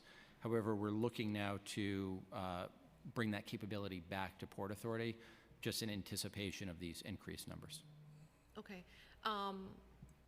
Who makes a determination that an individual family or a single person arriving goes to a HERC as opposed to a DHS site or to PATH? It's partly based on the family, it's partly based on availability, and partly based on transportation. But there are discussions that are done on the ground with the families or with the people in our care. But which figure out what agency? Sorry? Which agency is making that determination? Is it an Well, agency? Is it a nonprofit? The people themselves largely are in coordination, but there's sort of community-based organizations, National Guard, some of our folks on the ground that are working with them to The figure out migrants are where to making the set. decision. If needed, I mean, they are, able to make these decisions They're being themselves. offered choices. So they're making To the an extent that informed. choices are available, they're being offered choices. Okay, so I just want to make sure that they're making an informed, decision and that they know what they're asking for. The reason that I asked the question is Yep. because, and I want to thank you, first of all of you. I think that, the work that you have done, to date is really God's work. And it's been, amazing to kind of see, how quickly you've been able to pivot. And I know that it's been very difficult, and I want to acknowledge that because I don't think that people understand that to the degree, right, that you guys have had to try to figure things out sometimes with, a couple of hours notice. So I want you to know that this body does recognize that and that we appreciate that. Having said that, we also have oversight responsibilities that we also need to meet, and we need to make sure that city resources are being utilized in the way they were intended to be utilized. I was at the Bellevue site a few months ago and immediately was greeted by two gentlemen who had come in. One gentleman wanted to go to, they didn't have anyone to speak to, first of all, because there was no language access availability to them at that moment. And they were very, willing to share with me that they had come through the border. They were forced on a bus to New York City, even though one of them wanted to stay in Texas, but just a different part of Texas. And so he was not allowed, the option to do that. He was told that he had to get on the bus and come to New York. And so he did that. So one wanted to go to Florida, the other one wanted to go back to Texas. So when the idea of the HERC was presented as a very temporary means of kind of bypassing a system that was already stressed, and instead of using what would be a more permanent bed for a temporary, need, it made sense to me, and I supported that process because, I saw it. I was there. I know that it was true. I could defend that. However, it looks like that process has changed significantly. We were told first that folks would be there no more than 96 hours. Now it seems like there's no definite amount of time that an individual can spend at the HERC. Again, I love the HERCs. I think that, I've seen them. I've been there. I think, I went even to Randall's Island. Nobody knew who I was. I walked in, the guard, obviously, security knew who I was, but everybody seemed really, well taken care of and happy for the most part, and they were able to walk around and enjoy the scenery, and the food was great. But that was not the intended purpose for the HERC, was not so that it could become a shadow force, DHS shelter system, but rather a temporary, passage from one place to the other, and that seems to have changed, and I would really love to understand why, and what exactly now is the difference between DHS and the HERC, because it seems like they're doing the same thing. I'll turn it over to Dr. Long in 1 second. But it has not really, the initial idea for the HERC has not changed so much as it is taking us longer to do the work than we initially thought it would take us. The work of resettlement, the work of figuring out what's next for folks takes longer than we initially thought. But I'll turn it over to Dr. Long to talk more about the work that's going on there now. Yeah, I mean, the mission of the HERCs is now and always has been to help you to complete your journey. One of the things that we've learned, and your story gives perfect examples of this, everybody's journey is different. We've had some families, large families, that come to our family HERCs. The next day or two afterwards, they're ready, and we actually are able to get them reunited with family members across the country. We had people that travel as far as Seattle, if that's where their family they want to get reunited with are. By that same token, one of the things we've learned is, we've had some people, actually, to your example, it's not infrequent, as Commissioner Iscol will tell you, that we have people coming here from Texas trying to get to a different part of Texas. From our perspective, we will get you where you want to go. Of course, it is a poor use of resources when that happens. But once you're in New York City, we'll do the right thing for you. The other thing that we're seeing is a lot of people, it's taking them more time to complete their journey. For example, another person that we spoke with at the time was at Randall's Island. He was a single adult man, had traveled very far to get here. He saw he could make infinite international phone calls at Randall's Island, which is true at the Watson Hotel, by the way, for all men there. He made some phone calls. He reported back to us, okay, I've talked to my wife. My children are okay. They're still in Venezuela. They'll be here in 3 weeks. So he's going to have a great plan in 3 weeks, but for the next 3 weeks, he didn't know if they were going to be there tomorrow, 2 weeks. It turns out just in his particular situation, it was 3 weeks. For other people, we are seeing, especially among families, that when they arrive in New York City, when they enter our HERC program, that they didn't know where their final destination was going to be. So we're enrolling them in school here, and these are going to be people that are going to make New York City stronger. So our goal for those people, in terms of helping them to complete their journey, is to enroll their children in school. We're seeing a shocking number of students, or rather children, that are unvaccinated. So we are keeping all children coming into New York City healthy, safe. Again, getting them in school. So it's a variety of different things people need, and we're building out our program as we go. For example, as you know, at the Row, we initially had some DOE representatives, but when we saw the tremendous need and desire to get children in school quickly, in part driven by the fact that a lot of the families with children didn't know where their journey was going to be completed, but this is as far as they got. Children shouldn't miss a day of school. So we bolstered those services. We started with a couple of vaccine teams. I know of over 20 at the Row, 20. So we are keeping children safe, doing the right thing for them, and enrolling them all in school. It's the most bustling area of the Row Hotel. But big picture-wise, we set up the HERCs to help you to complete your journey. For those we're able to get across the country, we're doing that as fast as we can, but sometimes it takes a few days. Sometimes, as the example I gave, it can take a few weeks. And for some people, they want to resettle in New York City, and we're starting the process of completing their journey with them by enrolling their kids in school. So by your estimates, what is the longest amount of time that an individual may be at one of these sites, at one of the HERC sites? We don't have a limit for how long they can be there.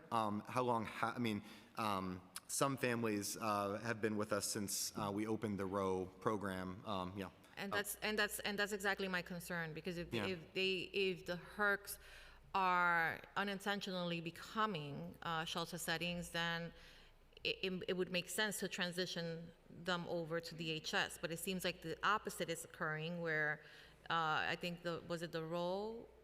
There was a shelter, there was a HERC that was previously DHS and was transitioned over, and residents that were DHS residents were offered the opportunity to either transition to another shelter or stay at the HERC.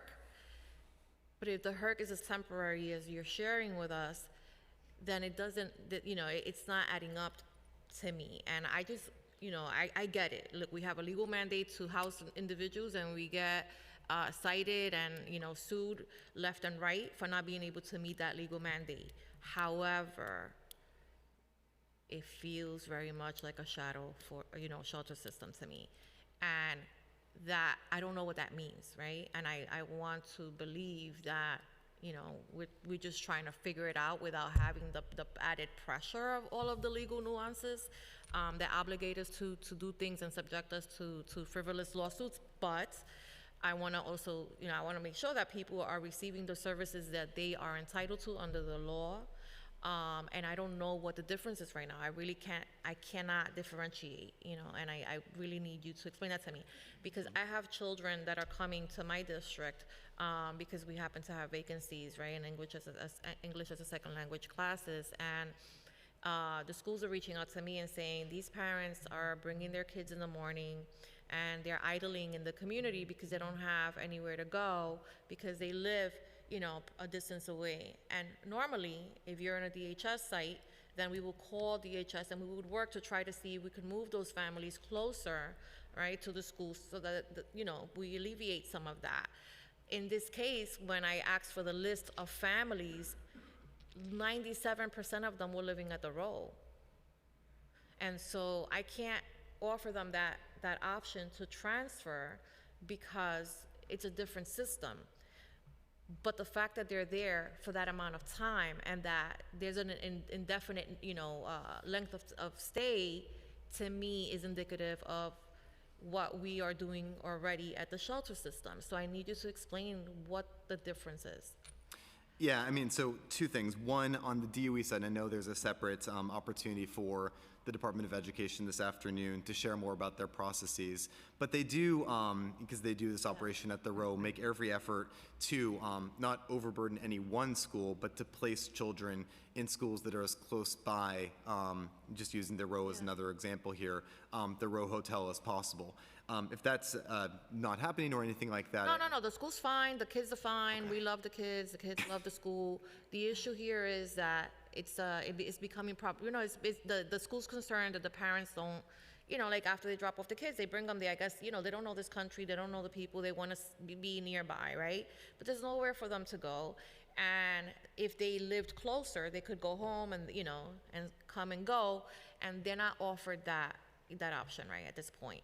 And so when I looked into the possibility of transferring them closer to the schools, I realized that they were all living at the row. And then that concerns me because, again, it brings me back to the conversation and the commitment that we originally, was shared with us that this would be a very temporary stay, and it doesn't seem that temporary at all. Yeah, so on the DOE side, yeah, it's one of the happiest memories I have as being the HERC operator is when the first school bus came in front of the row and brought students to their school. So we've made a lot of progress in terms of every day students in school is a very important day in that student's life. But I'll defer to DOE to share more in terms of that part of your feedback. To answer the first part of your question, our mission still is the same. We want to help you to complete your journey. It's hard to put a time limit on that. With the individual that I spoke with at Randall's Island, that time limit, or for him, it was exactly 3 weeks. For some, it's 2 days. For some, it can take longer.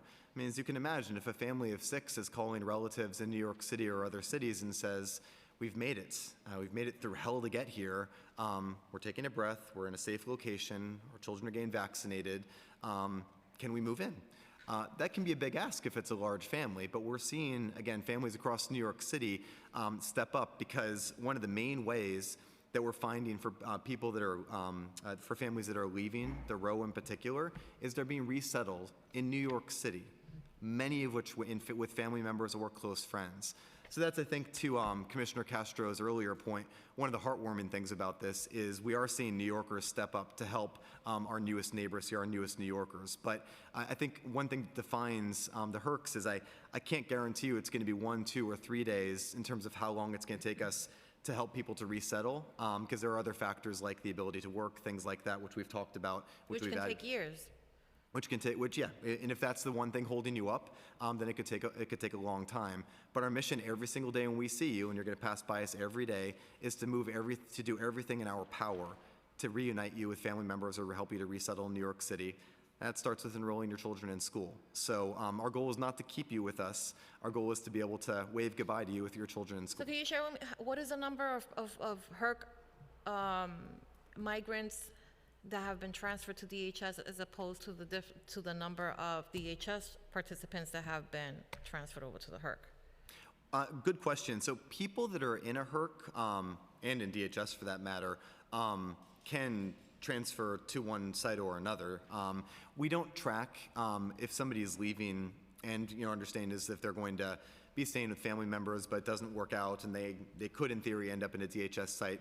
That's beyond what's visible to us. We don't transfer anybody, though. We make people aware of their options, and we do everything humanly possible to get them where they want to go. But I think, as you're pointing out, for a lot of people, they've been through hell to get here, and this might be the end of their journey, which is why we're doing the most important things. To succeed in New York City and to make New York City stronger, you have to be vaccinated, you have to be in school, and we're doing everything we can to support families to, again, help them, which is helping our city. Okay. You said that 45% of of HERC participants, residents, ended up, I guess, being reticketed or left. What happened to the remaining 55%? Are those the people that have a more long-term need? Great question. If I may, the 45% statistic that I shared was from Randall's Island for single adult men. We are finding that it's a lot more challenging to help families with children to reunify and resettle. I'm proud of how every time a student's enrolled in school, every time we vaccinate somebody with MMR, it is a happy day for me. But those families, it's more challenging to help them complete their journey than it is a single adult man that was as at the Watson today was formerly at Randall's Island. So we are seeing a difference there. But big picture wise, every day there's people that were reunited and resettling from the Row Hotel. But many of them are going to become New Yorkers. So, I'm proud of everything we've done. I'm proud of every day when the school bus comes in front of the Row Hotel. But this is an opportunity for us to say, we need federal support to continue to do all of this. We need support from others because we need these children to not miss a day in school. We need to give them every opportunity. And today, we're doing that, and we've succeeded in doing that. But with thousands more coming in, great if we can reunify them with family members across the country. That will never stop. But if they're going to become New Yorkers, we need to give them every opportunity to That's to true. become I just, New Yorkers. what I'm asking for is, I think, is the consistency, right? I need the end result to be consistent with what we're being told. We were told initially that families needed to go through PATH. There were members here in this body that suggested, we need multiple intake centers. And they said, no, we can't have multiple intake centers. They have to go through PATH because it's a more comprehensive intake process, and we're screening for, medical issues, for mental health issues, for domestic violence in the family. And if we are now saying, okay, well, we don't have to do that, we can, send them to the HERC. Like, are they receiving those? How do we know that those families are still receiving that same level of care? That there's still, a plan of action to get them into permanent housing at some point? Because we know these families have no money, they don't qualify for very much. They're gonna need, longer term services. But I'm really, really confused, and I'll move on. I'm not gonna, beat a dead horse, but I really do feel, that, like there's two systems here that are, very much alike, and I don't, so. Did you wanna add something, Commissioner? Yeah, I'll make one more note, and then I'll turn to Commissioner Iscol to add a little more. And actually, it's an ask of you, which is that you're noting what are some of the differences, and there are very specific needs of the population of people that are asylum seekers coming into New York City. Those needs are, on the medical side, we're seeing so many unvaccinated kids. On the mental health side, we're seeing people that have survived trauma, people that have literally been through the jungle and seen people killed on their way here. The HERCs, our mission is not only to help you complete your journey, but is to address all of these specific needs, which are different than New Yorkers that have experienced homelessness in the past. So as you find, and you're referencing a few, any specific needs that while we have the asylum seekers and with the ability for us to make a difference in their lives, whether they're going to be you or my neighbors in New York or whether they're going to be reunified with family in Seattle, that the type of feedback that's especially helpful to us, which we've been very, as you know, responsive to, is what are the specific needs that we need to continue to evolve to meet as we're seeking to help people complete their journey. And as you know, you have my word that we will meet them. No, I listen. I think that what's happening also is that the HERC is offering a different level of service that seems a little bit on a higher end than what residents that are living in the shelter system are currently accustomed to. And so they're like, I'd rather go to the HERC because I know that at the HERC, right, the resources are better. It shouldn't be that way. I think that, right, everybody should be treated equally, but I digress. I really need to know what the number of residents that have transferred from the shelter system to the HERC is and why those families that have identified that they have intentions of moving out, that they've identified that they have family members here in New York City where they can transition, or are they just being transitioned because they liked the HERC setting better, they'd rather stay at the hotel than go into a shelter? Yeah, I'll defer to DHS on if they have any information on transfer people there. We don't transfer people, though, of people that may have left and gone to a HERC. I could tell you, though, we do have information when people come to the HERCs about where they came from. Vast majority, in terms of any one group, is from Port Authority. Other categories are charitable organizations. We have walk-ins, and people that come through other modes of transportation is what we're predominantly seeing now. But I'll defer to DHS for their portion of your question, if I may. Okay, I appreciate that. And I think my last question is really around contracts. So we heard, several months ago from families that were saying that they weren't they didn't have access to enough baby formula, they didn't have enough access to diapers. And we, since then I've learned that the DHS actually has oversight over a certain percentage of new facilities open. Do we know what the number is of what the number of facilities that are run by DHS is as opposed to those that are run by non-for-profits, or is this a question that you'd rather ask later at the DHS, at the DSS hearing? Because the reason I ask is because my theory is that the contracts are very different, and so if you're in a DHS-run facility, that facility has more resources, right? Like when I walk into PATH or when I walk into one of the DHS-run shelters, they have an unlimited supply of formula, unlimited supply of food, unlimited supply of diapers, and the nonprofits are saying that they have to kind of, they're trying to figure out, robbing Peter to pay Paul because they don't have enough funds, or their contracts are not being paid timely enough for them, so then now they're having to pull resources from their other contracts, and it's creating a problem. Yeah, just in the interest of time, I would defer the exact numbers and percentage of shelters that are run by DHS directly versus non-for-profits to the portion later of this afternoon. And yes, the shelters that are run by non-for-profits are funded through their contracts to provide the services and the goods required to fulfill those contracted services. The city, as you know, has made an effort to pay contractors on time, do a backlog initiative, as you know, at the time that we did a few months ago after 12 weeks, unlocking over $4.2 billion, and we've continued to work on that backlog. However, we haven't solved all of the problems of procurement yet, and particularly for DSS and their portfolio, they have had a number of sort of perfect storm, if you will, of constraints, but also challenges, this being one of them. And so they are 100% working all hours of the day and all hours of the night, not only to provide programmatic services, but to get through their contract actions, and we work really closely with them on that. But there's a lot to be done, and in the cases where we can meet the need for sort of temporarily, we do leverage the loan fund, which is a zero-interest loan, and we have added funds to that over the years, and continue to encourage not-for-profits to use that. But it's not to say that the system is perfect yet, and that's why we have long-term reform work going on. So the nonprofits would apply for the loan? Yeah, the loan program is run out of my office with the Fund for the City of New York, and the not-for-profits submit their application to the agency in question. In this case, it would be DHS or HRA. They review the application and, if approved, send to our office for processing. Is it a loan or is it like an advance? The loan is a separate program. The advance is a automatic 25% of the contract upon registration, and that's a contractual obligation. So as soon as the contract is registered, there's no paperwork that has to be provided by the not-for-profit to the agency. It's automatically 25% of the contract is issued. So who's paying the loan? The nonprofit is responsible for paying back the loan?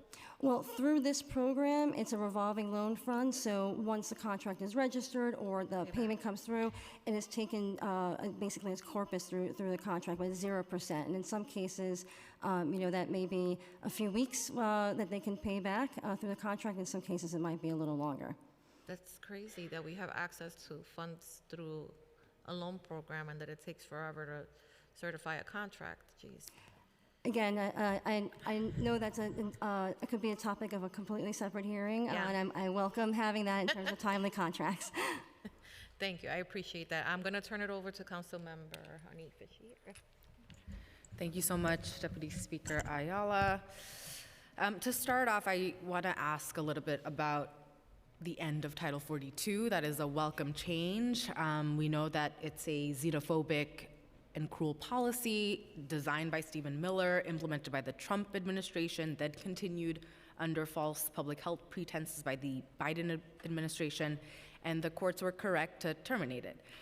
However, as the policy expires, the city must face the challenging reality that we are set to receive an estimated 1,000 asylum seekers every week moving forward. How many buses arrived yesterday and today, and how many people came on them? We had 2 buses yesterday, 4 buses today. Could get you an accurate count of the specific number of people on those buses later. And families, single adults? I don't have a breakdown of those numbers, but I can get it to you later. Okay, great. Looking forward to that. I'm concerned about the HERCs, and I appreciate Deputy Speaker Ayala for naming that this has sort of become a shadow shelter system.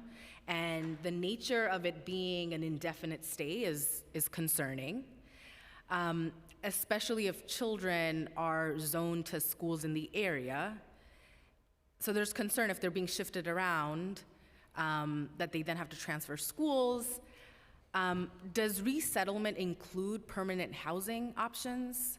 In our last hearing, we talked about, and very loudly made clear, that we want to see the 90-day rule for city FEPs to end, and make it so that non-citizens are eligible for the city FEPs voucher. Could you talk a little bit more about what the options are, and is indefinite stay a possibility? I'll start, and then I'll turn to my colleagues if about city FEPs, but that may be a question that DSS should answer later on today. The first part of your question was for students that are enrolled in school, should they be resettled with family members, in a different borough, or find permanent housing in another way? The process for that, I believe, although I will also have to defer to DOE on this, is that students will have the opportunity, if they like their teacher in their class, to stay there. Or they can, if they have a permanent place that they're going to be, they can enroll in a school closer to where they're going to be living. But DOE thinks about this a lot, so I'll defer to them on that. Just to make the point, and this I think bridges a little bit of what you're asking, plus what Deputy Speaker Ayala was asking, is so far with the HERCs, we've been able to reunify and resettle nearly 1,000 people. But we do have, 5,000 people today where we're still working with them to see what it will, how to complete their journey. So, but does resettlement include permanent housing options, or is it just them being resettled to a family member's home or another shelter? Resettlement includes, to quote Commissioner Iskell, nothing is off the table. When we talk to people, we But find— is permanent housing an option? I'll have to defer on the City FEPS question with permanent housing. Do you guys want to answer or wait for DSS? I would defer to DSS or City Hall on the FEPS question. Do I have permission to just ask one more question? Thank you. And You know, you've referenced, Commissioner Iscall, reopening the Randall's Island facility as a possibility, and this council stands opposed to reinstating those open tent city facilities. Can the city commit to not using outdoor facilities to housing asylum seekers moving forward?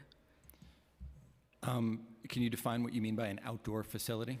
Randall's Island, what we got to tour, or even Orchard Beach, if And that's I being think most considered. of the electeds who toured those facilities were impressed by the structures that were out there, by the capabilities that we brought to bear, by the care that we were providing to people. It was remarkable, that operation. There was not a need for it at that time because the bus stopped coming. But no, I will not commit to taking anything off the table in this unprecedented emergency. So Something is like that could Randall's very well be Island needed. being considered to be reinstated if that's the case? As I said earlier, everything is on the table right now. This is an unprecedented emergency. Are you able to give any definitive answers? I think that is pretty definitive, that this is an So then, unprecedented yes. emergency and that everything is on the table. Yes, we're considering it. And then, will right to shelter protections, such as prohibitions on congregate sleeping settings for families and bed spacing requirements, be in place? So this idea that we're somehow circumventing the shelter system with a shadow system, I think were your words, is nonsense. We meet the requirements of Callahan because people are open to go to the shelter system if they need to. But we set up a system that meets their immediate needs to help welcome them to the city. And I think that, you know, this idea that maybe we could put a definitive timeline on it, we had those conversations within the city. We spoke at length about whether we should kick people out at 96 hours or at 3 weeks or at 3 months. And what we decided was that in the best interest of the people that we're caring for, it did not make sense to have an artificial timeline, that we needed the space and time to do right by these families, and that's what we're doing. I get that, and I appreciate the transparency that the initial onset of having 96 hours or even less was not something that was feasible. But I think that clarity is important for us as council members as we come into the weekly briefings and ask for census data on, you know, the 4 HERCs that are operating right now. We've been trying to get updated census for the Watson Hotel and the 3 others. Can you commit to sharing updated HERC census data on the bi-weekly briefings provided to elected officials? I have in front of me all census data, so right here and now. That would be great, and as we approach the briefings, it would be great that at the start of the call, we're able to get those details. Yeah, so I'll read you the numbers now. I do have to defer to the moderators and the facilitators of those calls. I don't want to speak on behalf of them. But for today, you were asking about the Watson Hotel census? Could you give us a census of all? Sure. So the census today of total guests on site on the individual level at the Row, 3,573. The Walcott, 358. The Watson, 1,056. The Stewart, 481. Thank you. I'm sorry, yes. Thank you. And I just want to add, as a final question, also glad that the Deputy Speaker asked about mental health services.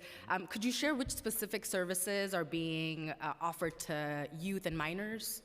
And are they happening through DOE or are they happening at the HERCs? Both. So, I mean, all the services that I talked about earlier are offered to everybody, including youth and minors who have been through trauma that requires, as you know, a different type of mental health care. And in school, too, I'll defer to DOE, but they have a comprehensive mental health program as well. But the way that we approach, identifying people that are either in crisis or showing signs and symptoms that something serious has happened to them, whether it's torture or other. Again, my philosophy is every single pair of eyes, meaning every staff member on site, needs to be our ambassador, needs to be looking for people that might be in need of help. And then we are New York City Health and Hospitals. When somebody's identified that needs help, we are there to help them, and we help on the behavioral health side more than any other place in New York City. So are there professionals asking young people these questions, or? No, so the way... Thank you. Yeah, the way psychological first aid or mental health first aid training works, things like that, is we identify people that could be having behavioral health issues, not just mental health.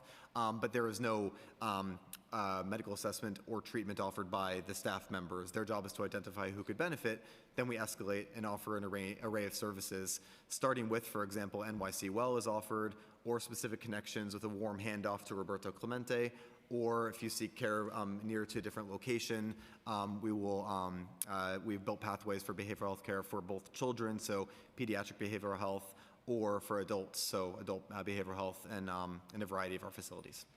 Thank you so much. Yep. Thank you. We've also been joined by Councilmember Schulman, Faria, Sanchez, Gabang, and Brannan. I will turn it over to Majority Leader Powers, but I want to add that we're running behind schedule, so we're hoping to wrap this portion up by 1 p.m. So if members could be as brief as possible, we'd really appreciate it. Thank you. Councilmember Powers. Thank you. I'll try to be quick.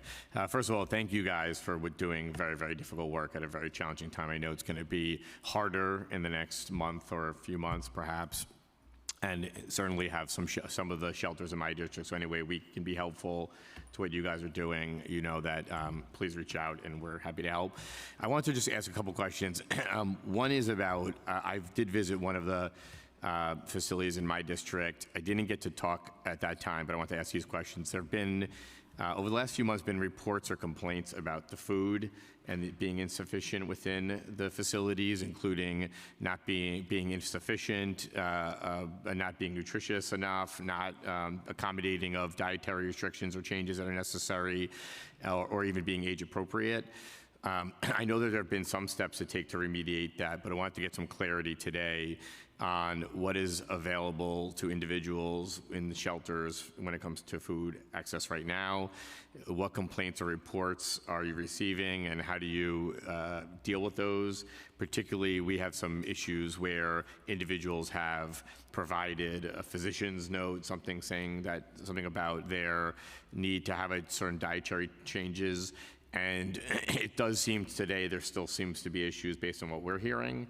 So wanted to use my time to address that issue because it seems to be significant, especially for the young population within there who seem to be continuing to have issues with nutrition, especially, and also baby formula as well.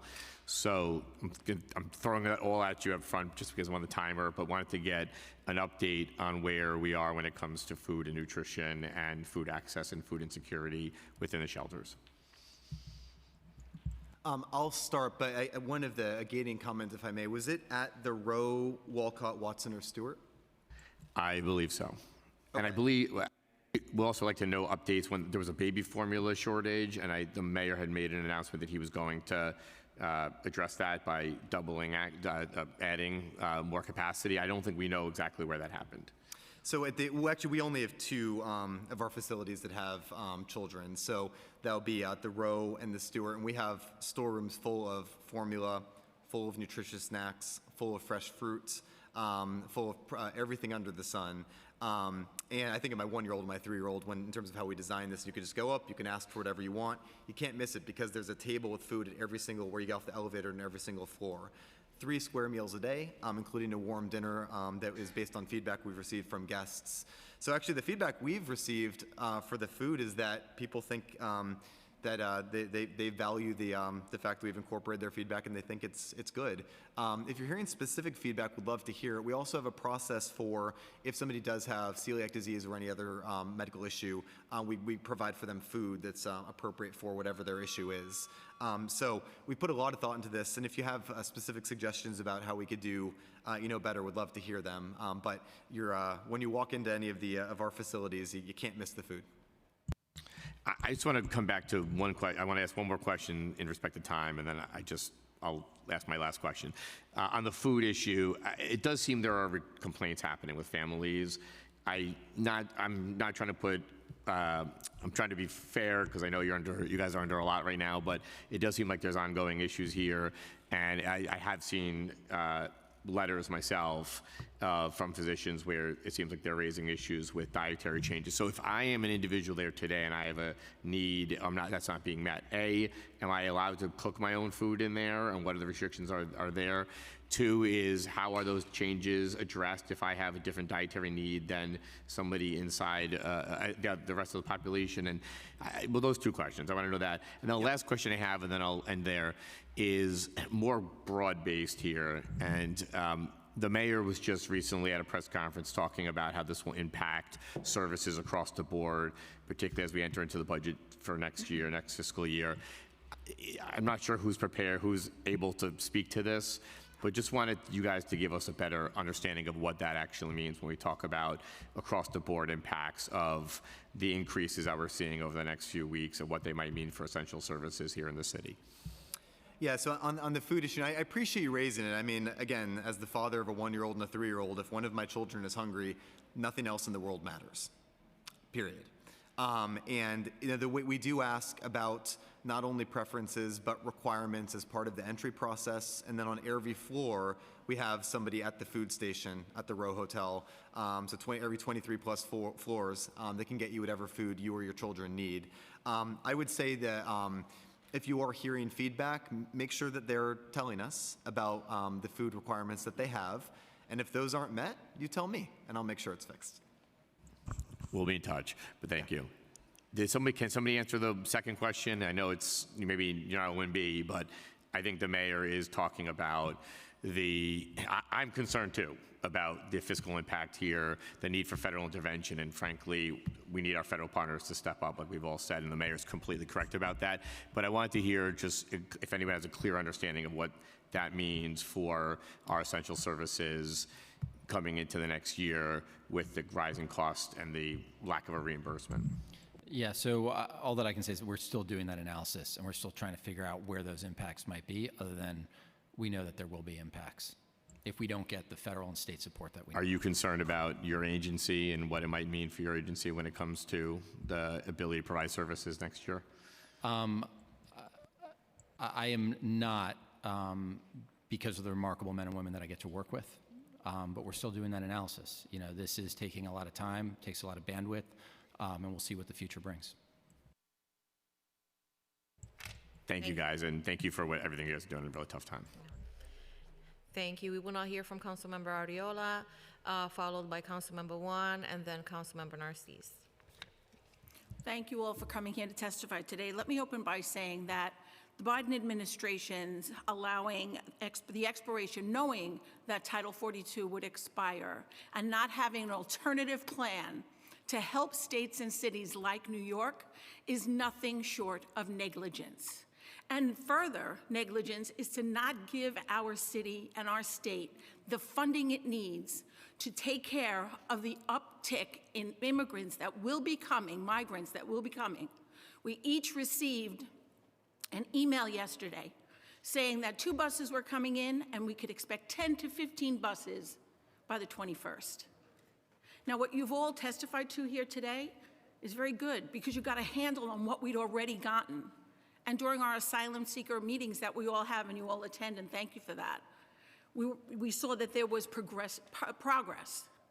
But now, with tens of thousands more migrants coming in, how long can our system withstand this pressure, both financially, with our services, medically, and just as for housing? How long can our system withstand this pressure without help from the federal and our state government? So thank you for your question. Thank you for your comments. The short answer is we don't know. And I will say, though, that while there's an ocean of need, I have been impressed by the ocean of goodwill in this city. But I think you're asking all of the right questions. And I think the mayor's statement yesterday makes clear that we're there. Thank you. So what you're saying is we have children that are being vaccinated. What we're hearing from our principals is that children are not vaccinated and some are just partially vaccinated, which I understand. So there was the opportunity and the ask for mobile buses to come out to the outer boroughs, not the Row, not the Wilson, but the outer boroughs, the outer lying shelters that have migrant families in them. Have you made any strides towards getting those mobile buses to go out to the facilities to continue the vaccinations? If I may, I think that's a great question for the Department of Health and H&H for the next testimony. What I was referring to is what we do at the HERCs, which is within our purview here. But I will say, in addition to deferring the piece about mobile units, I really do want to agree with you, if I may, though, that is just I can't find the right word in my mind. Shocking doesn't cut it. It's almost infuriating that we're seeing so many unvaccinated children come into New York City. In the world that we live in, vaccines save lives, and we could have a recurrence of preventable diseases like measles, which is just unacceptable in our city or anywhere. So what we're actually, MMR is one of the main vaccines that we're administering to children in New York City. So I'm proud of what we've been able to do to step up to the plate. You're pointing out in the shelters, not the HERCs, there's a lot more that needs to be done. But I'm proud to be a New Yorker every time I see a child get vaccinated, because it's going to save their life. Right, but the point is that children are going into school unvaccinated, and that should not be. And that's on H&H, Dr. Long. It's not on, they're working with you on that, with H&H, not you personally. And we were assured prior to that children would be vaccinated at least partially before going into school. And we've seen an uptick in respiratory diseases in all of our children, and they're in hospitals like Elmhurst Hospital, which has a large population of children with respiratory diseases right now. So we have to start to take care of the children as they're coming in. And I think that we're doing a fair enough job now, but once we get another influx, it is going to be almost impossible. Commissioner Castro, you spoke about the fact that they're given vouchers, the migrant families are given vouchers for the Salvation Army to go and get clothing. Yet we're getting reports from principals that kids are coming in that don't have coats, don't have shoes. They're coming from climates that are not the same as ours. So how are you keeping track of coats that are going, the sizes, whether it's run by DSS, DHS, or by a provider, how are you keeping track of what the needs are for those children? Well, there are a number of initiatives that are doing this, but I believe at the HERCs, this is where the vouchers are being provided. The DHS shelters have a whole other system. I'd have to defer to them on those questions.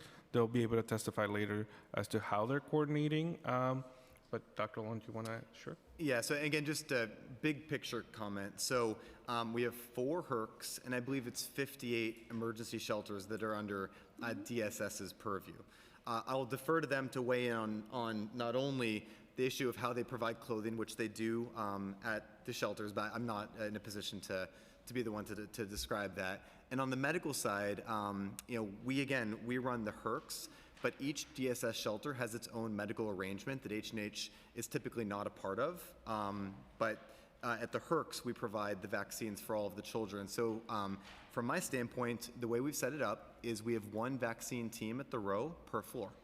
We knock on your door every day if you're a new family that's come in and your children aren't vaccinated, if we can't confirm they've been vaccinated. So just imagining again, a floor, sort of similar to this room, 1 team dedicated just to the people on that floor, and if they aren't currently vaccinating somebody, they're knocking on doors. So that's how we're doing it at the HERCs, because there's nothing that's a higher priority for me than vaccinating children. All right, but I don't think we can do it decompartmentally. I think it has to be done across the board, whether it's a HERC or it's a DHS shelter, that's in the boroughs. There has to be continuity. I want to thank New York City Emergency Management for doing that interagency kind of, combination of finding and getting everybody together. But, we really need to, I get it, the HERCs are important. But Commissioner Iscol, how much money does it cost to put a HERC up? The one on Randall's Island, how much did it cost to put that up, that entire facility? We're still assessing those costs, and each HERC has different costs because no 2 HERCs are alike, unfortunately. And so then there's a cost to take it down, because we do take it down. Correct. And now with the influx, we're going to have to put it up again. So I'm going to say that that's going to far exceed the $5 million that we were talking about earlier in the testimony. So the point is, we cannot continue in this vein unless we get money from the city, from the state and our federal government. This city is going to go belly up trying to provide for people that we care about and nobody else does. Thank you for the time. Thank you. Thank you. Thank you. Councilmember Wan. Good afternoon, Commissioners. Thank you so much for coming and sharing your testimonies. Along with what Councilmember Ariola just asked, my first question was going to be, you had estimated $250 million for fiscal year 23, and we have the contract for Garner Environmental Services. According to Passport, we have $9 million estimated, but this is a renewal, I believe, in 2021. So I would like a breakdown of exactly how much it costs for the HERC site selection efforts to construct and tear down the Orchard Beach HERC and construct, operate, and tear down the Randall's Island HERC. So the costs of taking down the Orchard Beach facility and rebuilding at Randall's Island was approximately $650,000. The cost for the, and I'm sorry, what was the rest of your question about the additional cost for the Randall's Island HERC? Yep, so both for Orchard Beach and for Randall's Island, we want the itemized breakdown for how much it costs to construct, how much it costs to operate for the month that it was up, and how much it costs to tear it down. Okay, we will work on providing that to you. If I may add, Chair, just to make the distinction that in all cases, the contract maximum amount does not represent a obligation to spend what the maximum amount is, even if it's a contract specifically for one agency. And in the case of, I think, the contract that you're referring to, that's a citywide master contract, which obviously there has been an influx of a need for addressing this particular emergency, but is available to all agencies. Thank you so much, Commissioner Flores. Could you help us understand? So it was supposed to, the maximum is $9 million, and we ended up underspending because we had to close it down. So could you help me understand how much was actually spent within the month that it was constructed and torn down? So as I would definitely defer back to the Commissioner in terms of spend or estimates, because I think as all of the individuals have stated, we're still going through invoices. There will continue to be invoices, which is quite common even outside of the emergency situation, that you receive invoices after the services have been rendered. They are reviewed and then paid out and verified. In terms of the $9 million, that is a master contract amount, and so DCAS has the ability under the charter to enter into master contracts that can be used by any mayoral city agency, and they are requirements contracts. So there's no guarantee to the vendor that any money will be spent under that contract. It's putting into place this master contract for efficiency for all agencies to use. But using the schedule within the contract of the itemized costs, when will the estimate be available of how much was spent, and as well as all the invoices that are coming in? When could we expect that amount by? I'd have to defer to the agencies who are dealing directly on the ground. Yeah, we'll have to circle back with OMB and City Hall to get back to you on that. So you are unsure of when you would have the number by, so we'll have to ask So you every one of the single month? complications here is there's not only the costs that Commissioner Flores was mentioning, but the other thing is there's a lot of shared costs across the HERCs. So there's more variables than just looking at this one isolated facility to understand the cost as a whole. So I will circle back after we chat with OMB and with City Hall. Could you help me understand, Commissioner, because Commissioner Long, you said earlier on in your testimony that all things are being considered, including the Randall's Island HERC being reset up. Could you help me understand what your process is for considering when you know exactly how much was spent or how much it will be costing us to put it back up after you just tore it down? So first off, this is an unprecedented emergency. It is unprecedented. There are decisions that we have to make quickly. The reason that that facility was taken down was because buses stopped coming from Texas. There was no longer a need for a large-scale facility to process thousands of people on a monthly basis to try and figure out where they were going next. We now have another influx coming, and there could be a need for another facility like Randall's, especially if we don't receive additional help from the state or the federal government. Our agency, along with our other city partners, have now looked at over 100 locations across the city. I think it's telling that we have not received a single, as far as I know, viable location from the City Council as to where we can do these types of operations.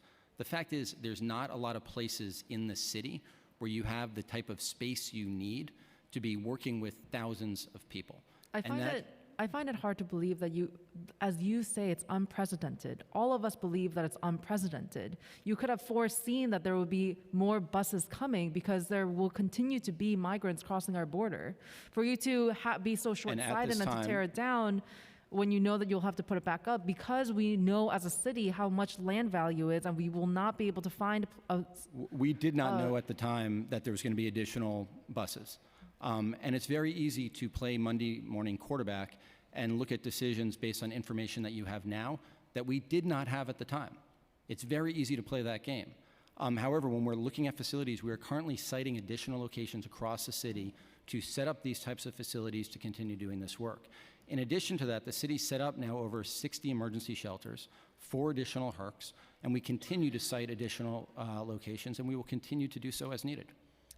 I have 25 shelters in my district, and they're run by DHS. And I'm seeing a repetition in all their food vendors, which the contracts expire every 30 days, but they continue to contract with Rita's caterers, where, as you heard from Majority Leader Keith Powers, children are getting sick and coming to school with stomach flus, and adults are complaining again and again, as you have seen in the press, that they are not edible. The food that they're giving is not edible. What is the contracting process for HERCs for their food vendors, and who is the current food vendor now that is on contract? Yeah, thanks for asking. So the current food vendor is LIC. They're the same food vendor that we have a lot of experience with on the COVID side. So just to go back in time for a moment, we in New York City made the decision early on to provide free meals delivered to you if you had COVID or if you'd been exposed and needed to quarantine. So we've delivered millions of meals with this vendor. So and we also ran the COVID isolation hotels for New York City. Given our experience and the unprecedented need to, as Commissioner Iscol said, move very, very fast, the HERCs are using this vendor, and they've been amenable to feedback, and they'll be amenable to more feedback if people have it. All we want to do is get this right for people, and we're firmly committed to doing that. And how much of the $1 billion is committed? Because we know that $250 million has already been spent. Committed for? For your budget. The billion is a projected expense of what we expect to spend. Okay, and do you have any commitments for it currently? Because you have to forecast it based on some sort of expense that you foresee. Yeah, I'd have to refer you to OMB and City Hall for the forecasting models. What I can say, if helpful, is that we've been budgeted, and then I'll turn to my colleagues to add more, for this effort for $1 billion in FY23.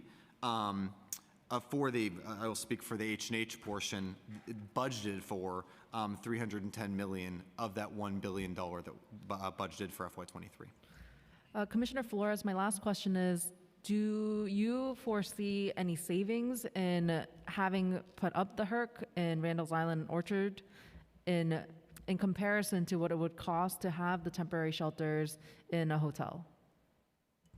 Thank you for that question.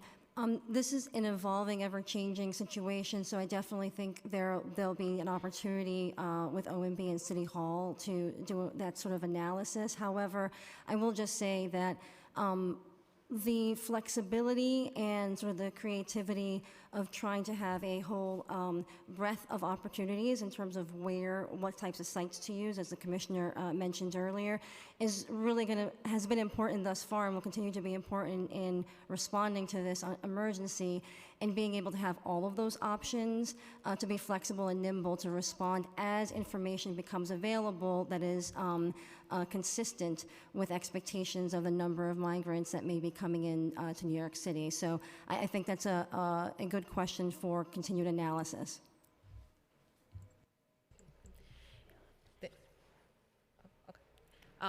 Thank you. Before we move on to Councilmember Narcisse, I just want to say that I want to make sure that I highlight that several of the HERCs that are being used, the sites that are being used now, were actually on the list of recommendations that the council made to the administration. So just want a little credit there.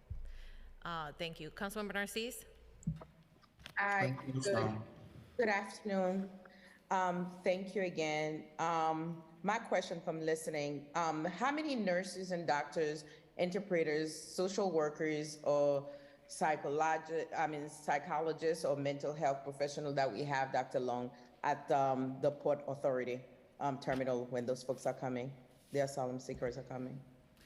Yeah, great question. This is actually one of the things that's evolved over time. So the medical care we provide, and you as a nurse will understand this, at Port Authority is only for urgent assessment. We aren't doing mental health, we aren't providing treatments, we aren't providing mental health care there. We're seeing if anybody is in crisis and if they need to therefore be transferred to the emergency department, and otherwise we help them to take the next step of their journey, and if that is coming to a HERC, that's where we have more comprehensive services. The question about numbers is we have the teams at Port Authority when buses come in are 6 to 8 individuals, which include EMTs, nurses, and APRNs, things like that. But their function is to see if anybody needs to go to the emergency department, with the example that always sticks in my mind of that lady that turns out she was pregnant and delivered a healthy baby that was triaged from Port Authority. Imagine a world where we hadn't been there. I worry that would not have been a safe birth. Okay, typically, what is the health condition of the newly arrived asylum seekers? According to your estimate, how many people needed immediate emergency medical care after arriving in New York City? Great question. So 2 parts. I'll tell you about what we've learned about how they are when they arrive here, and then I'll answer your question of how many have needed immediate emergency level care in our different settings. So in terms of how people are when they've arrived here, it is fairly variable. The ones that we do see people that are in distress, we see people that have communicable diseases, we see people, and this is one of the things that always sticks with me, is that they have conditions that are exacerbated because they either ran out of or had meds that were lost or taken away from them as part of their journey. We've had a child, for example, that upon arriving to New York City had a witness seizure. Child was on anti-seizure medications, he didn't have any more. So things like that we immediately rectify in New York City, but we do see people coming in that are at very high risk because they're in situations where they have diseases that are out of control because their meds were lost or taken away for a variety of reasons. So that's why we've centered our services around the urgent care model at Port Authority, and the more comprehensive model, including assessment for communicable diseases as soon as you walk through the door of any HERC. 100% of people are tested for COVID. The specific part of your second question was how many have gone to the emergency department. So I will start by telling you at Port Authority, we have... Time expired. May I go on? Go ahead. Okay. At Port Authority, we've transported 71 people from Port Authority directly to the emergency department based on our teams there. In terms of our other sites, we at the Walcott have transported 21 people, not all upon entry, but overall. At the Row Hotel, 151, again, not upon entry, but overall. And at the Watson, 13 people. So probably the most precise answer is the 71 that when they arrived at Port Authority, our medical team that was there, including the woman that gave the birth to a healthy baby later that day, our team determined needed to receive emergency level care because their meds had been taken away or a variety of other things. And we were able to meet them where they are, and I think we saved a lot of lives doing that. Okay, thank you. I want to, the provider of the training, I want to know if they're being trained and how many hours for those, especially the work here for the navigation centers, because it's very important for cultural competency. And leaving us that, like you said, we made it. So I'm praying for us to do whatever we can. I know it's a challenging time. There's a lot of, we expect New York City to function at a different level in the world. Let's do the best we can. Thank you. Thank you, Councilmember. And I just want to remind folks that Health and Hospitals will remain for the second portion of this hearing, and we will also be joined by the Department of Health and Mental Hygiene. We will now hear from, and I just want to say that we're going to be very strict with the 2-minute timeline, so please be succinct. Councilmember Hudson, Rivera, I'm not sure if Borelli still has his hand up, Boucher, Brooks Powers, Gutierrez, Dinowitz, Menon, and Sanchez. Thank you, Deputy Speaker, and hello, everyone. Thank you for your testimonies today. I have two questions that I'll read first, just in the interest of time, and then I'd love to hear your answers. The first question is, what have been some of the biggest difficulties regarding agency coordination that have limited your ability to provide migrants with relevant services? And the second question is, did your agency have any policies or guidance prior to the recent arrival of migrants from Texas and elsewhere that dictated how individuals seeking resettlement should be assisted? And I'd be happy to repeat if needed. Thank you. I'm not sure I'm following the second part of your question. You're asking specifically if Texas gave us any guidance? Yeah, I'm right here. I'm sorry. No problem. No, I'm not asking that. I said, did your agency have any policies or guidance prior to the recent arrival of migrants from wherever, Texas and elsewhere, that dictated how individuals seeking resettlement should be assisted? So were there any policies or guidance that you had before everybody started arriving that would determine what to do? And before, meaning back in April, back in August, July, right. Previously, I'll defer to Moya and yeah. I can answer briefly and also invite Tom to join. Yes, certainly we at Moya pay special attention at recently arrived immigrants, of course, and the services they're eligible to regardless of immigration status. And so we knew that whether it's asylum seeker or another category, we would step in and support in making that possible. We work very closely. Again, this is the surge that happened starting in April and really, in August.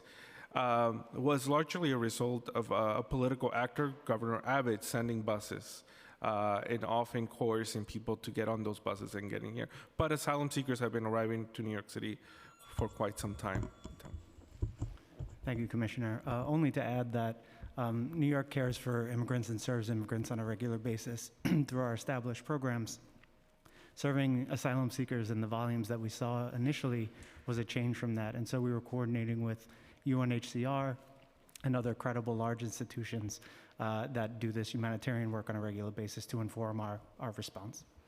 And if I may just add a quick note on the medical side, because prior to this, New York City Health and Hospitals is a medical provider. One of the things I'm really proud of is that in my office, we started the NYC Care Program, which is for undocumented immigrants in New York City. Of the more than 100,000 members that we have today, half of them hadn't seen a primary care doctor before. Among those that were found to have diabetes, which is twice as often in this population as is in the rest of New York City, more than half have had a significant change in control of their disease that many of them didn't even know they had. So we've saved a tremendous number of lives through the program, which again, we in New York City uniquely started to support our immigrants as they are in New York. Thank you. And can I just repeat my first question because I didn't get any answers from it? Hurry up. Thank you. What have been some of the biggest difficulties regarding agency coordination that have limited your ability to provide migrants with relevant services? It's a good question. I don't think that there's really been a lot in terms of interagency coordination. I think one of the things that I've been most impressed by is how willing different agencies have been to step up to the plate. One of the moments for me is when we started looking at what agency was going to run our HERCs.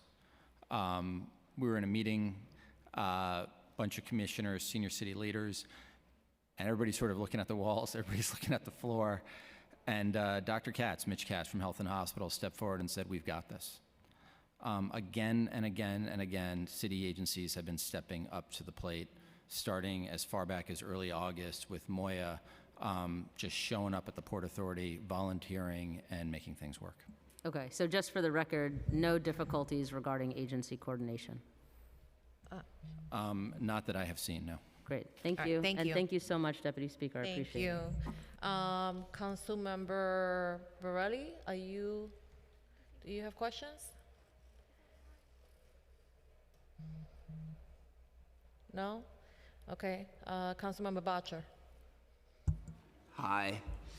Can you walk us through the process for selecting hotels for renting them out, the selection process, and share with us what factors you take into account, like school capacity, geographic distribution around the city.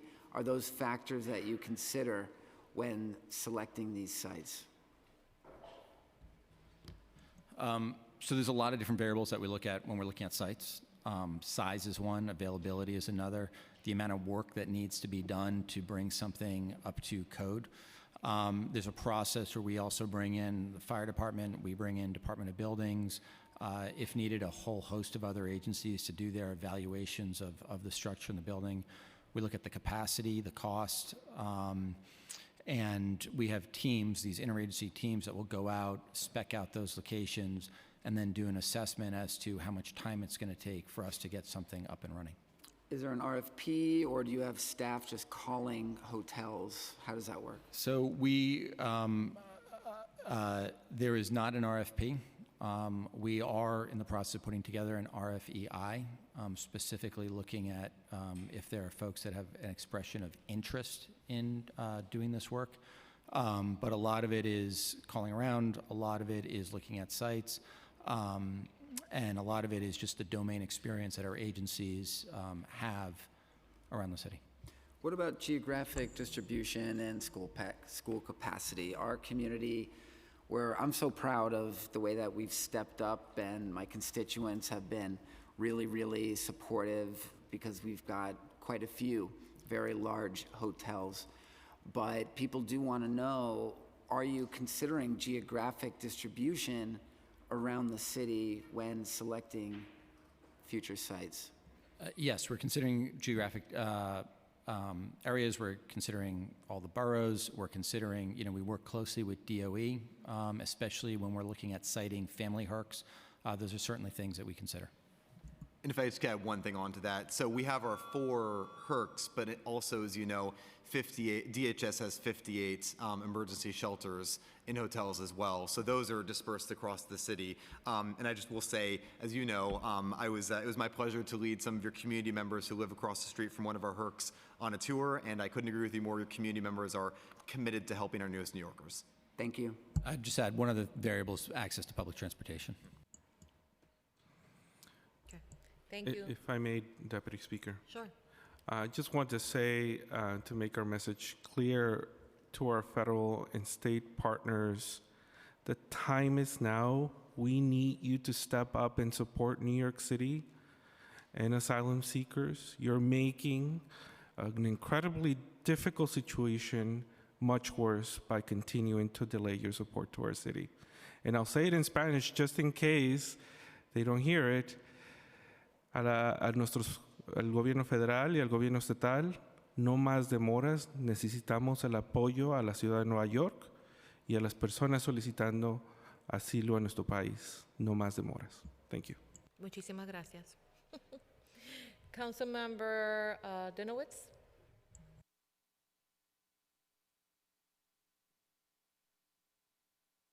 Hi, good afternoon.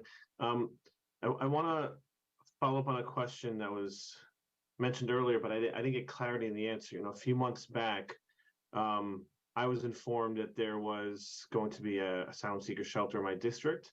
I called the school, and I was the first one to inform the local schools that there was going to be a shelter. And it wasn't until days later that the city called the schools and informed them that there was going to be this shelter. They would have an influx of children. Now, since then, the city, I think, did a very good job in that particular instance, being responsive to me, to my office, to the school. But it's unclear to me what the process is for when we have an influx of asylum seekers and a shelter opens, for notifying local governing bodies like the schools, like maybe the police department, the fire department, any of the local municipal services. So it's unclear to me what that process looks like, so that it's not based on rumors and a local council member notifying them. And the second question as part of that is we have very kind, generous, caring individuals and groups in my district and throughout the city. And we've seen this through things like toy drives and food distributions, and people really giving of themselves and of their time. We had a local pre-K program who said they have open seats. They would really want asylum seekers to come, and fill those seats. We have people who want to give their clothing, but it's unclear what clothing is needed. We've been asking what clothing the local shelter needs. It's been tough to get responses, and that's just two examples: pre-K seats and clothing. So, do you have a process of reaching out to local organizations to tell them kind of what is needed in the neighborhood? So the process for municipal services like education and safety, and then a process for other local nonprofits that we can all effectively work together. I'll start just on the school side, and I'll see if others want to add. And it's a great question. So I in disclosure, I've only had one of our HERC sites that has had children. So yeah, I'll answer that from through the lens of the Row Hotel. For the other sites that you're referring to, I'll defer to DSS, who's going to be here later today to go over their processes, which they've been honing over the years. So on my end, I offered to, and they took me up on it, to take the principals from a variety of, if not all, the local schools on a tour of the Row. So along with the superintendent. So we did that, and I followed subsequently up with them in WebExes, checking in, making sure that they didn't have further feedback for us, and that we were meeting all the needs of the children from their perspective. So that's how we've tried to be in good communication on my end. But I'll defer to DSS for a more comprehensive answer on the 58 emergency shelters that they operate today. Thank you. Did you want to add something, Commissioner? I'm happy to. Oh, no, but I thought you were. I just say in terms of the agency process when we're citing these locations, we usually have, there's a couple things. One is we have an interagency sort of assessment team that goes out to these different facilities that includes members of a host of different agencies, FDNY, NYPD, DOB, us, and then others as needed based on what that facility is going to be doing. Thank you. And, okay, I know time is limited. I would just, I'll follow up later, but it's just, I know it's a great undertaking. It's an almost impossible task, and you're working. I just want to make sure that that work trickles down to the local schools, right? That the people at the top of the agency, the information doesn't always make it down to the local people on the ground who are actually doing the work. So I would encourage you to, kind of double down on that and ensure that that work happens. Thank you, Deputy Speaker. Thank you. Will do. Thank you. Councilmember Menon, followed by Councilmember Sanchez. Time starts now. Thank you, Deputy Speaker. So I'm going to focus my two questions on the committee I chair, small business. Earlier this year in September, I sent a letter to the administration urging them to utilize our city's small businesses, our city's restaurants, to provide food for asylum seekers as DHS was accepting applications for intake facilities. I strongly believe the administration should consider this. Other cities like Philadelphia are doing that. They're using their local restaurants and small businesses. So my two questions are, will the administration commit to a procurement process that uses our city's small business and restaurants to provide food rather than contract with out-of-state catering companies? So that's the first question. Justin, thank you for that question. Just in general, and I think was part of the city's amazing response during COVID when it relates to food, that every particular option was on the table, including restaurants. And I think obviously there's lessons to be learned, as we always do after an emergency. And so I think, as the commissioners have mentioned, everything's on the table, and it certainly is something I think that we can commit to going back and looking if it's possible and how. Okay, that would be great, because I know Rethink Food has specifically put in an application for that to partner with the city's restaurants and small businesses, and I think it would address a lot of the food concerns that other council members have raised.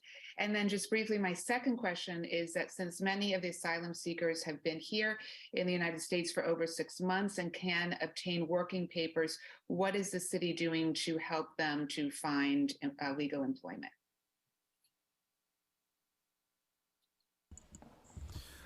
Yeah, this is an incredibly important issue for us. This is a federal issue. We've asked the federal government to figure out a way to expedite these work permits. Unfortunately, people have started to work informally. This puts their immigration status at jeopardy. And of course, it puts them at the peril of, bad actors in the informal economy. So we'll continue to advocate for this, and we are mindful that people's workers' rights also need to be protected. Our satellite sites will have the tools and information needed to continue to educate workers as they begin to work. But are there specific steps the administration has taken to connect asylum seekers with legal work employment opportunities? So unfortunately, right now, most asylum seekers are not able to work because they don't have work authorization. Once they are able to obtain work permits, there are a number of different industries that have reached out to us, from construction to food service and so on, that want to hire asylum seekers, but the lack of work permits is a challenge. So we'll work with all these different industries that have connected with us to make sure that workers, know that there are jobs available, which is one of the reasons why so many migrants decide to come here. Thank you. Thank you, Councilmember. We will hear from Councilmember Sanchez, and if we've missed anyone, please raise your hand or come and see the staff. Councilmember Sanchez?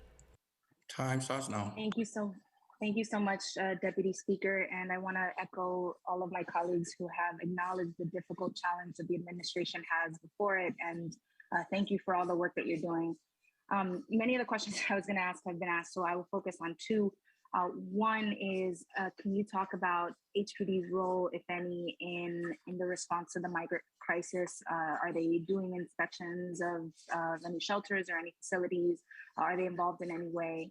And second, Commissioner, just to piggyback on your last line of answers regarding work permits and the economic prognosis for migrants coming here, can you talk a little bit how Moya is helping these individuals to navigate? Do we have, what are the legal services available for the migrants in terms of funding from the city and number of providers and number of people who are being served?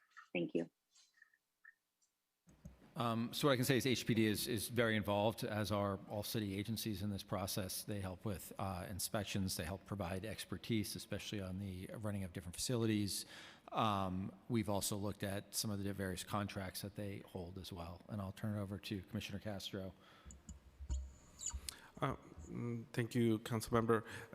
As I mentioned earlier, asylum seekers are eligible from day one for all of our funded services, including our legal services, Action NYC and others that will assist asylum seekers apply for work permits and so on. Again, our legal service providers have been working around the clock. It is a challenge. We understand that.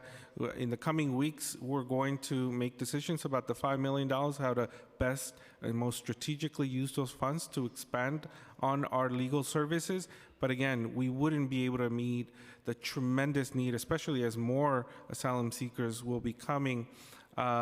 We fund a network of nonprofits that are supporting immigrant communities. We're working closely with them on all kinds of issues, whether it's legal services, know your rights, workforce development, and so on. We've said this before, our systems in city government are strained, so are nonprofits doing the work at the local level. So we want to make sure that we're supporting everyone, and we want to make sure our federal and state governments are doing their part as well. Thank you. Thank you, Councilmember. Did we miss anyone? Any other council members that were interested in asking questions? Speak now, I'll forever hold you. Okay, all right, thank you. This concludes this portion of the hearing. We're gonna take a 5-minute recess, and then we'll be back with Health and Hospitals and the Department of Health and Mental Hygiene. Thank you.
Okay.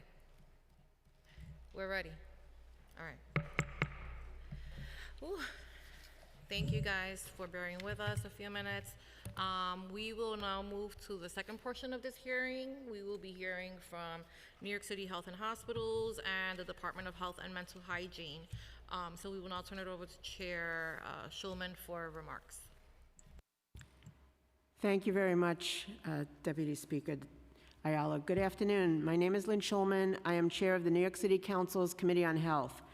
I want to thank Speaker Adrian Adams and Deputy Speaker Diana Ayala for their leadership in holding this important hearing today.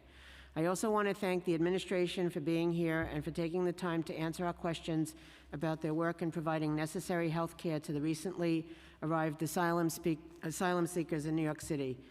The importance of this hearing cannot be understated. Health care is a human right, a right that is not enjoyed by all New Yorkers, especially by those who are most vulnerable, including our new asylum seekers. DOHMH has played a critical role in helping connect families to essential health and medical services, and I look forward to learning more about the programs and support that DOHMH is providing. I also want to thank Commissioner Vossen and Dr. Long for being here. And Commissioner Vossen has been a great advocate for public health in the city, and I look forward to hearing his answers. I will now turn it over to Committee Counsel to administer the oath. Thank you. Well, before we do that, we will hear from Councilmember Lee. Hi, good afternoon, everyone. Thanks you so much for having this hearing, and just wanted to thank the administration, Commissioner Vasan, Dr. Long also for being there. And just in the interest of time, we all know why we're here. This is a very important issue, and being chair of the Mental Health Disabilities and Addictions Committee, I look forward to this session and hearing more. I know I was listening previously in the morning, and I know folks started asking questions about mental health, but I'm looking forward to digging deeper and seeing what support services and programs are available. Thank you.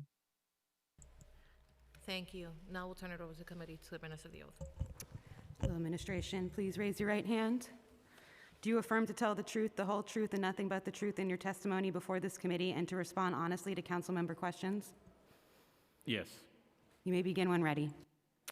Okay. Thank you, Deputy Speaker. Thank you, Chair Schulman, Chair Lee, Chair Narcisse, for the opportunity to testify, as you said, at this most important hearing. I'm Ashwin Vasan. I'm the Commissioner of the Department of Health and Mental Hygiene. I'm going to speak today very briefly, given that I want to make sure we have enough time for questions.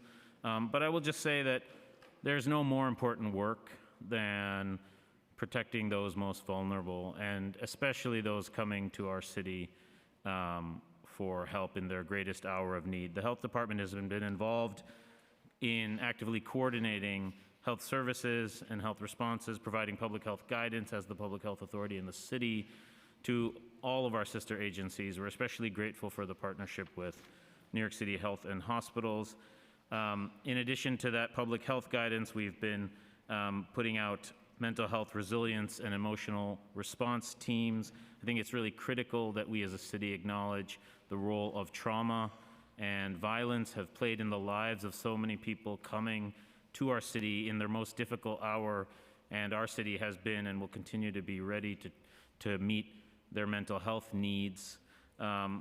We are really working closely with our partners at the Navigation Center to connect as many of our asylum seekers with health insurance coverage to ensure that they have access to our health systems. Many of these asylum seekers will end up being our fellow New Yorkers. They are fellow New Yorkers from the moment they arrive in many ways, and we need to make sure that they're connected into access to care through state, federal resources, local resources, and our Office of Health Insurance Programs.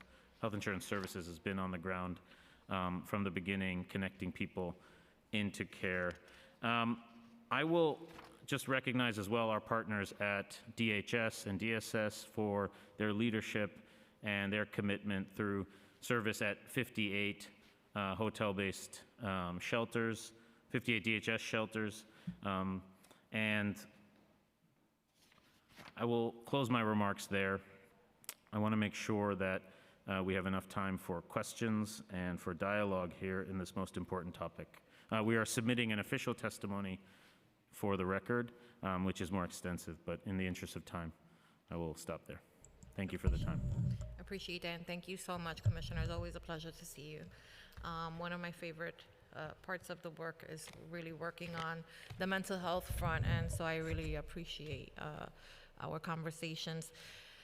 Is the Department of Health and Mental Hygiene staffing the, are you there at the point of contact when migrants are coming in via the buses? Our principal role is, thank you for the question. Our principal role is at the Navigation Center. Okay. At the Navigation Center is where we have most of our staff. And the role at the Navigation Center is principally twofold. It is to connect and determine eligibility and enrollment into health insurance, and to provide on-site mental health, crisis response, psychological first aid, and other mental health supports. And I guess there's also a third piece, which is connecting people into care, making referrals directly into our federally qualified health system, our health and hospitals, ambulatory care system. So those are our principal roles at the Navigation Center. As well, we have site-based teams that move around to the 58 DHS shelter sites and do these activities as well as more. I mean, I could imagine that traveling, you know, that amount of time and is pretty traumatic. And I wonder, have you seen an increase in the number of migrants that are actively asking for mental health services, or what is the number of individuals to date identified, you know, with a specific need for mental health services? I'm happy to get back to you with specific numbers, but certainly we are seeing the impact of trauma, longstanding histories of violence and strife in their home countries play out in how asylum seekers present to any one of our number of sites, which is why whether it's at the HERC sites or the DHS shelter sites or at the navigation centers, we have on-site teams ready to do that immediate care, the immediate crisis response, the immediate screening. But the biggest, most important thing is connecting people into actual mental health care in our healthcare system. So that requires insurance. It requires either insurance or connection to NYC Care, and then an actual appointment with a mental health provider at one of those ambulatory sites. So that's really a focus of ours, because we know we can only solve for so much in one day, at one visit, at one time. Absolutely. So it's really about how do we start the process of getting that family, that person, that child into the care. How do you track what the number of individuals that actually made it, you know, to their referral destination is? So we work with a network of federally qualified health centers. H&H also tracks this data in their own ambulatory care network, and we can see, because they're connected through our caseworkers on site, we can see who's been referred to an appointment, who completes an appointment, because this network of SQHC partners is also the same that is helping us provide services at some of our DHS shelters and otherwise. But what you're looking at is whether or not the person actually received a service or whether they made an appointment. We start with the appointment, and then whether they attended the appointment is, Okay. that data is gathered on the other end with our FQHC partners, and we can get access to that. Does any of this information, is any of this information shared at the shelter settings as well? Do you know? So medical care is provided on site for a host of different functions by mobile teams from DOHMH, as well as contracted network partners, federally qualified health centers. And those are the same network of federally qualified health centers to which we are able to refer for site-based appointments or off-site appointments at their regular brick and mortar location. So yes, we can track that. Now, I know that we meet once a week where we have, kind of an interagency briefing for elected offices. Is that something, I'm assuming that each agency that you guys are doing internally, right? You're talking to each other so that the Department of Health and, Health and Hospitals is aware, or acutely, aware of issues that are maybe showing up at the school system or, at the shelter system that can be addressed by each individual agency. That's correct. Since from the beginning of this crisis, the City Hall, the mayor, Deputy Mayor Williams Isom has been pulling together all city agencies involved in this response, Commissioner Iscol and his team as well. We are also pulling together our teams within the agency to ensure that we're coordinated across our various programs, whether it's mental health, immunization, health insurance programs, to ensure that we're working as one team. But this is a whole of government response, as you're seeing today, and in the nature of even this hearing today, with how many panels and different agencies testifying. So the coordination is considerable. The time and coordination is definitely considerable. Absolutely. I mean, but considering that the city is already facing mental health challenges, right? And we have limited capacity in terms of, the mental health providers in communities of color primarily, where a lot of, these shelters are being placed. How likely is it that a person is going to have to wait a significant amount of time before they're actually seen? That's why it's so important that we connect as many asylum seekers to health insurance. And thankfully, there are programs available through the state and through the Center for Medicaid and Medicare services that allow for limited coverage for people coming to this country seeking asylum. And that offers them the chance to actually go seek ambulatory care. We have issues in our routine healthcare system that you rightly highlighted, and the folks who are going to seek care are subject to those same stressors and challenges. I know that our partners at H&H and at all of our federally qualified health centers are doing the best they can to ensure that everyone who needs care is getting it, and makes an appointment is getting an appointment, and so forth. And if I can add on to that, the setting in which you receive care is also very important. So not only do we have a concerted effort, as we talked about in the last portion of the hearing, to enroll people in health insurance, as Dr. Vasson was saying, but the specific needs of the population of people that we're seeing are asylum seekers. For example, that the majority of them speak Spanish, does make it important that we see them for mental health care in a setting that is comfortable for them and where people speak their language. So I gave the example with Councilmember Rivera, but one of the things that we've done forward thinking is to have Roberto Clemente, which is one of our health and hospitals clinics, 100% of staff there are bilingual, and it is a mental health care facility, to reserve slots for asylum speakers that speak Spanish. That way we're not just leveraging capacity, which is for a high demand service, but we're leveraging capacity in a specific way that meets the specific needs of the population of people that we're seeing. Yeah, but I'm sure that you also recognize, and I appreciate that, the need for resources within the community that one resides in. Oftentimes we don't prioritize things like our mental health, right? We don't consider that as a heart ailment, right? Like you want to attend to that quickly, but if you have to travel and now you have the complexity of having to deal with children and take them to school and trying to figure out what your day looks like, it's pretty likely that that most people opt not to follow through with the appointment if they have to travel, and it's almost kind of like voting, right? We're trying to make it as easy as possible for people to participate, but if people have to travel, then the fear is that they won't. And so I've always, I've been advocating for that. I know Health and Hospitals has been, really great on those issues, and I really appreciate it. I've actually, benefited from those services, but quite frankly, even there, right? There are challenges because it can take months to get an appointment, and so that concerns me. I shared a story earlier about 2 young men that I ran into at Bellevue, but that same day, there was a family, mom, dad, and I think she was maybe 7-year-old daughter, and they wanted to go to the PAP Center. And so I was on my way to the PAP Center, so I offered to drive them there. And once the little girl realized that they were going to PATH and why they were going to PATH, because up to now they had been staying with family and just couldn't, do that anymore.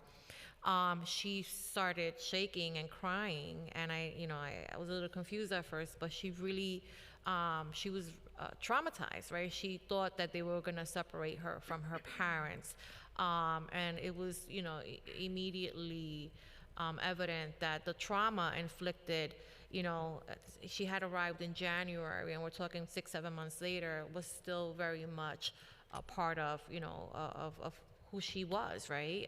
Where she was at this moment in time. And I think, children are resilient, but we cannot understate, right, the need, the importance, right, to ensure that mental health services are readily available to anyone that needs them. And I think if we catch a lot of these issues from the onset, right, then we don't, they don't escalate to something more serious later on. I have one more question, then I'm going to pass it to my colleagues because I want to make sure that we have time. Regarding the health insurance for the asylum seekers, can you tell us how many seekers have been granted medical insurance through NYC Care? Well, importantly, I'll defer to Dr. Long on the numbers on NYC Care, but importantly, many asylum seekers who come to this state are actually eligible for Medicaid under a parolee Medicaid, what's called a parolee Medicaid program. And so that's our first goal, is to actually connect them to real health insurance that will allow them to connect to a range of providers in our city, and to get a much broader swath of providers who can provide them with mental health care, primary care, reproductive health care, so on and so forth. So that's been our main goal, is to really connect as many as possible through the state system and through the Medicaid system into this program that is available to people seeking asylum. For those that don't, yeah, so and the way the process works at the HERCS is exactly as Dr. Vossen said. Metro Plus will evaluate you if you're eligible for insurance. We are finding that people that are asylum seekers coming in are generally eligible, so we'll enroll them in a Medicaid-based insurance plan. For those that aren't eligible, so the uninsurable, which is what NYC Care is for, which has traditionally been for undocumented immigrants, we're seeing a modest number of them that are not eligible for a Medicaid-based plan. So we enroll them in NYC Care, but the bulk of the work is, as Dr. Vossen said, enrolling people in actual insurance, which is a great opportunity for their health. Excellent. Councilmember Schulman? Thank you very much. Okay, so my first question is, after an initial medical, it's a multi-part question. After initial medical assessment, what does the follow-up procedure look like? And if somebody needs specialty referral care, we all know that that's very difficult. So how does that work for somebody, for somebody who's an asylum seeker? thanks for the question. As Dr. Long said, I think in the previous panel, at point of entry at Port Authority, the focus is really on immediate, urgent health needs. I think the story of the pregnant woman was told. So that's really not a comprehensive medical evaluation. It's really about urgency. Once they have a disposition to either a navigation center appointment or into one of the shelters or HERCS, there is site-based medical care and teams providing evaluation, providing mostly appointments and referrals. There is some site-based mental health supports, site-based immunization support provided either directly through the Department of Health mobile teams, through federally qualified health centers, and that's for the 58 DHS shelters. And then obviously the teams on site at the HERCS provide a range of services that Dr. Long, I think, has already gone through.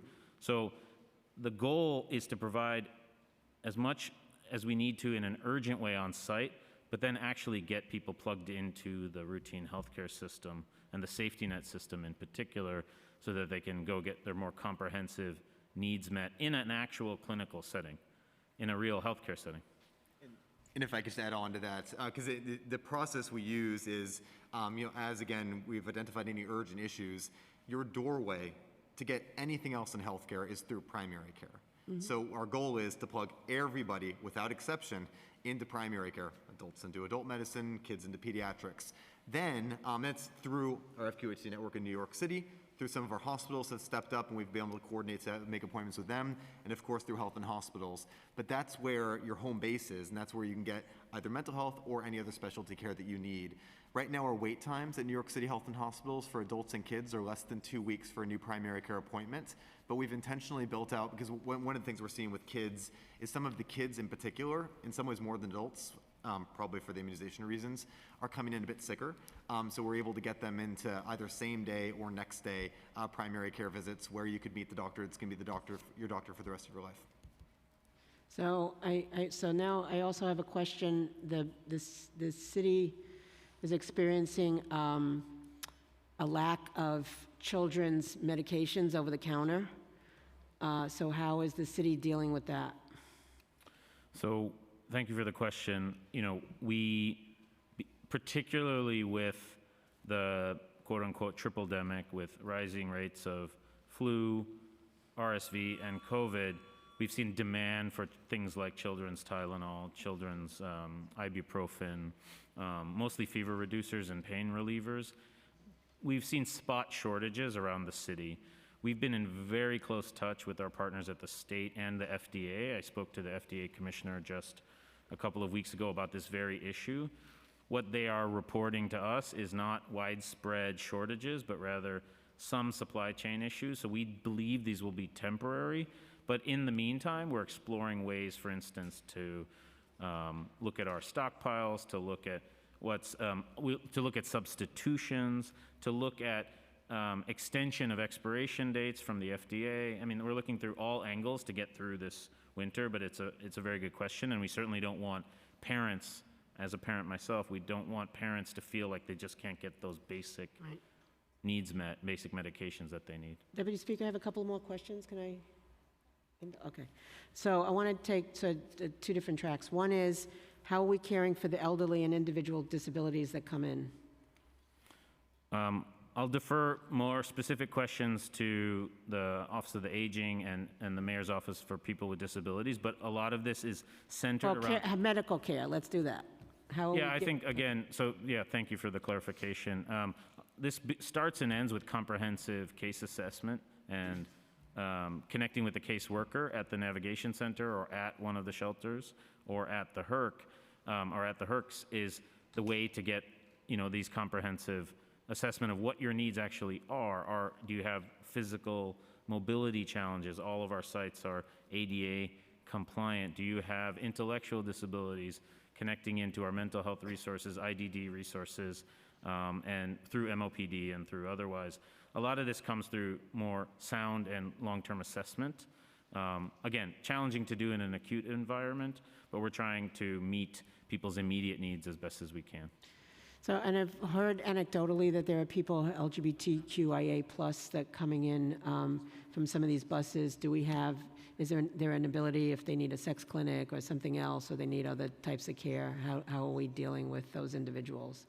Thank you for the question, and obviously incredibly important issue, and the intersection with trauma is also very real in already marginalized communities, so something we take very seriously. In addition to our sexual health and wellness clinics, which are available for anyone walk-in regardless of insurance status or documentation status, we are making appointments through our primary care networks for people to get sexual health assessments, to get screened for sexually transmitted infections, and so forth. Commissioner, you're telling us about a lot of the comprehensive services that you have for the asylum seekers. My last question is, do you have enough staff, given the influx that we're going to be getting over the next several days and weeks and months, to accomplish all of this? I'm so proud of my staff, and I know that the Health and Hospitals team is very proud of their team at really doing whatever it takes to step up to this moment. A lot of your questions are about specialty care or services that are somewhat challenging at times, even in the best of times.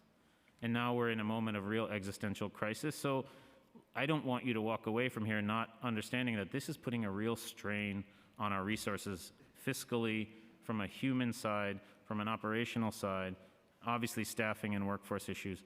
Our staff is doing the absolute very best that they can under really dire and significant constraints. Thank you very much.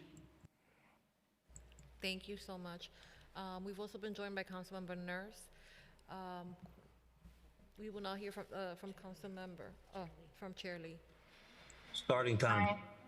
Thank you so much. I'll try to be quick because I know you have a out time. But Dr. Long, thank you so much because I've been listening since the beginning of the hearings, and I know you mentioned already a few times that at the actual sites, there aren't really any mental health treatments that are being done, but there's basic assessments. And just out of curiosity, can you go a little bit deeper into what that screening process looks like? Because I would imagine it's not going to be your typical, for example, PQ9 kind of 9-question survey. And also, I think the challenge is that depending on your culture and language, people express mental health differently. Sometimes it comes out through physical ailments, and other times it comes out differently. So just if you could go a little bit more into detail about that screening process. Yeah, it's a great question. So, and to your point, the PHQ-9 is a 9-question screen for depression. It does take a little bit of time to go through.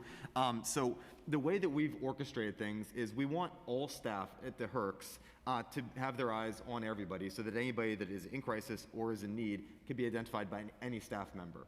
To me, that gives us, if we have 100 staff members, 100 opportunities for somebody in crisis to be found. That staff member will identify them.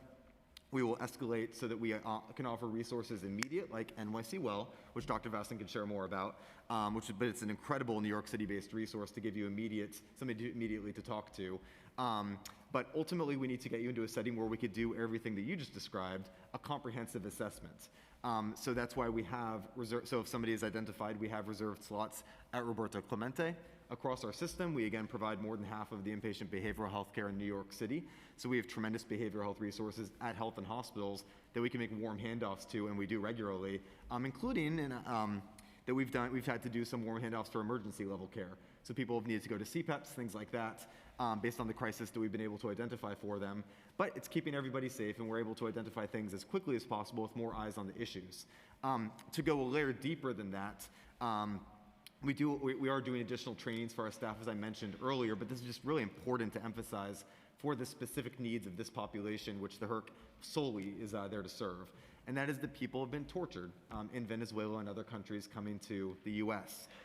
People that have survived torture have signs and symptoms that are different than depression and anxiety among other New Yorkers.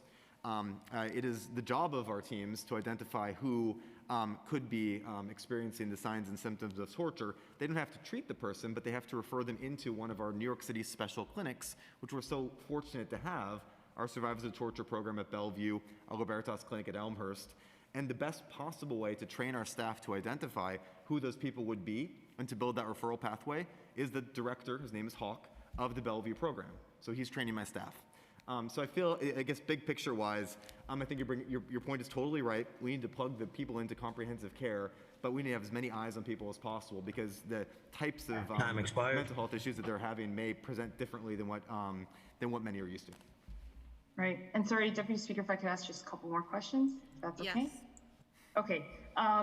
So you were talking about the parolee Medicaid. Is that similar, just out of curiosity, to like an emergency Medicaid insurance? It's it's similar.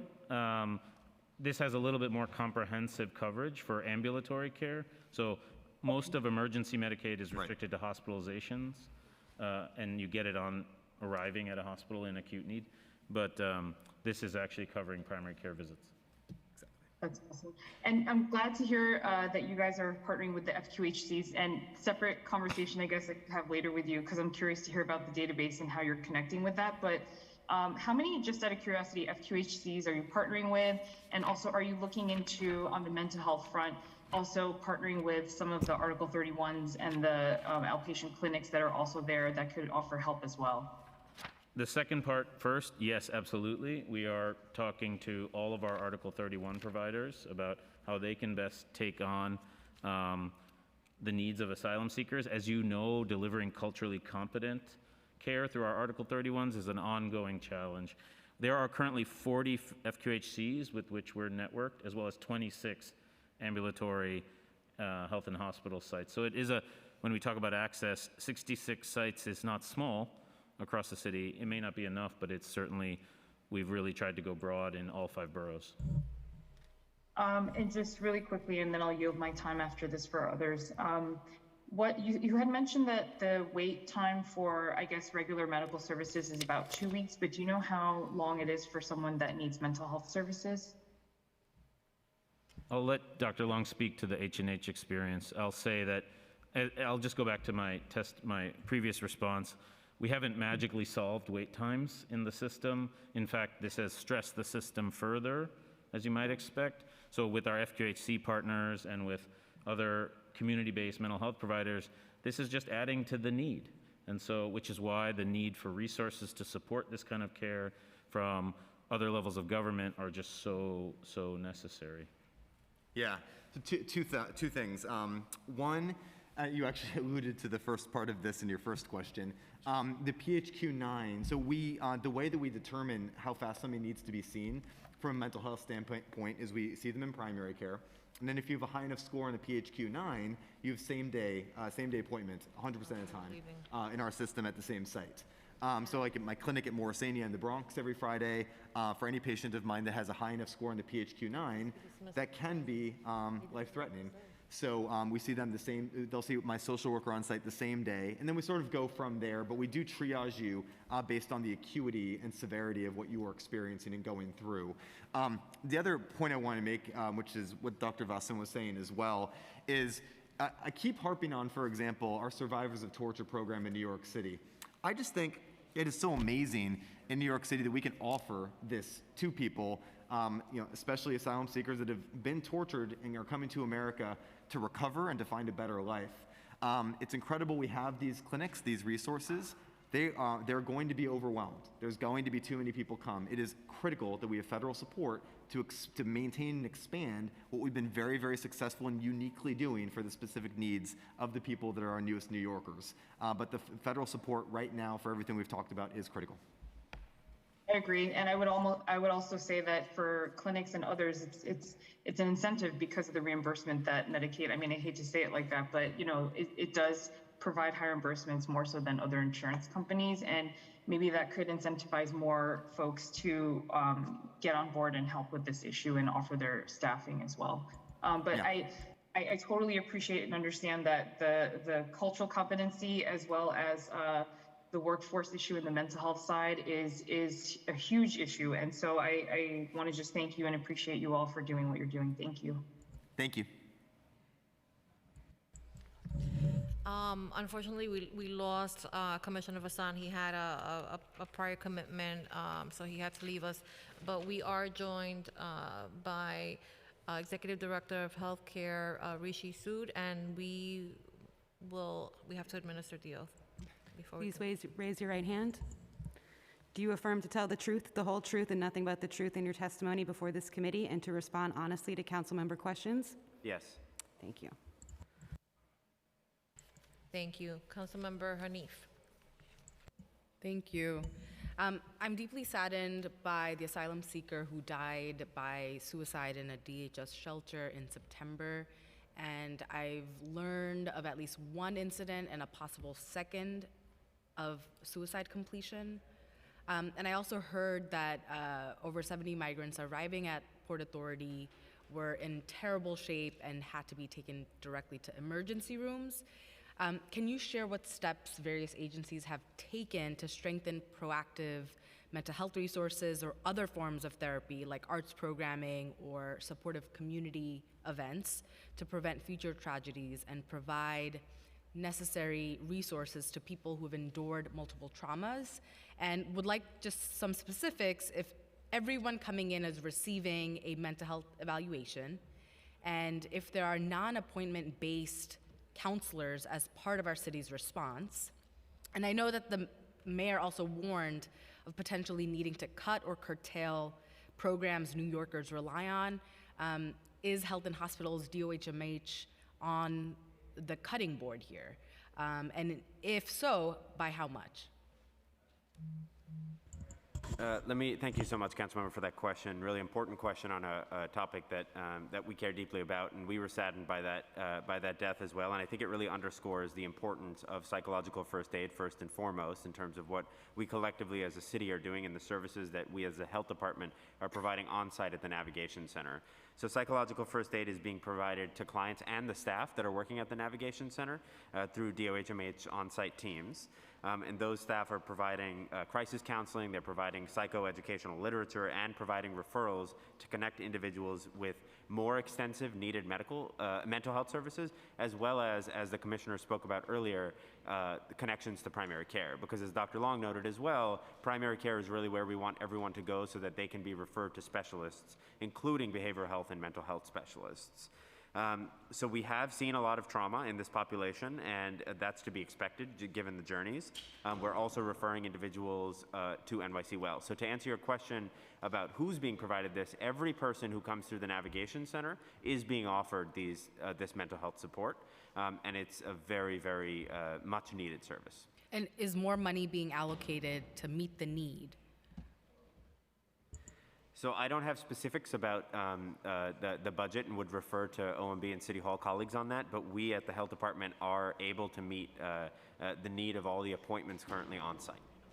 And if I can add on to that, so all of my staff at the HERCs are trained in psychological first aid, which, as Rishi said, is just, it's a critical intervention here for us to be able to address and determine who needs to have mental health issues addressed. Right now, we are building warm handoffs and pathways to places like my two Survivors of Tortures programs at Bellevue and at Elmhurst. But again, as more people come into New York City that have experienced torture, they're going to need this very specialized, tailored type of health care, and that's where it's going to be critical that the federal government can support us in being able to expand programs that are specifically going to benefit people that are here seeking asylum. So would you say that we would benefit from expanding the program that you're describing? Right now it's in 2 hospitals. Having an additional hospital center, it would be ideal. I might be happy expanding within the programs themselves too. The leadership in those programs are nothing short of absolutely extraordinary. Thank you. Thank you, Councilmember. We will now hear from Councilmember Arreola. My questions were for Commissioner Vassan, so I guess you're it. So in the previous session, I asked about childhood vaccinations that were supposed to be given to children prior to entering school. Now, we're on the asylum call every week, and that's not the case. Oftentimes, they're going to school without vaccinations or partially vaccinations, which I stated before, I completely understand. So my first question is, why are they being permitted to go to school without childhood vaccinations when any New Yorker with children that are going into schools would never be allowed to do that? Thank you so much, Councilmember, for the question on this really important topic. DOHMH is working with health and hospitals and FQHCs to ensure that all the vaccination needs are met of all asylum seekers, but particularly children and school-age children for the reasons that you stated.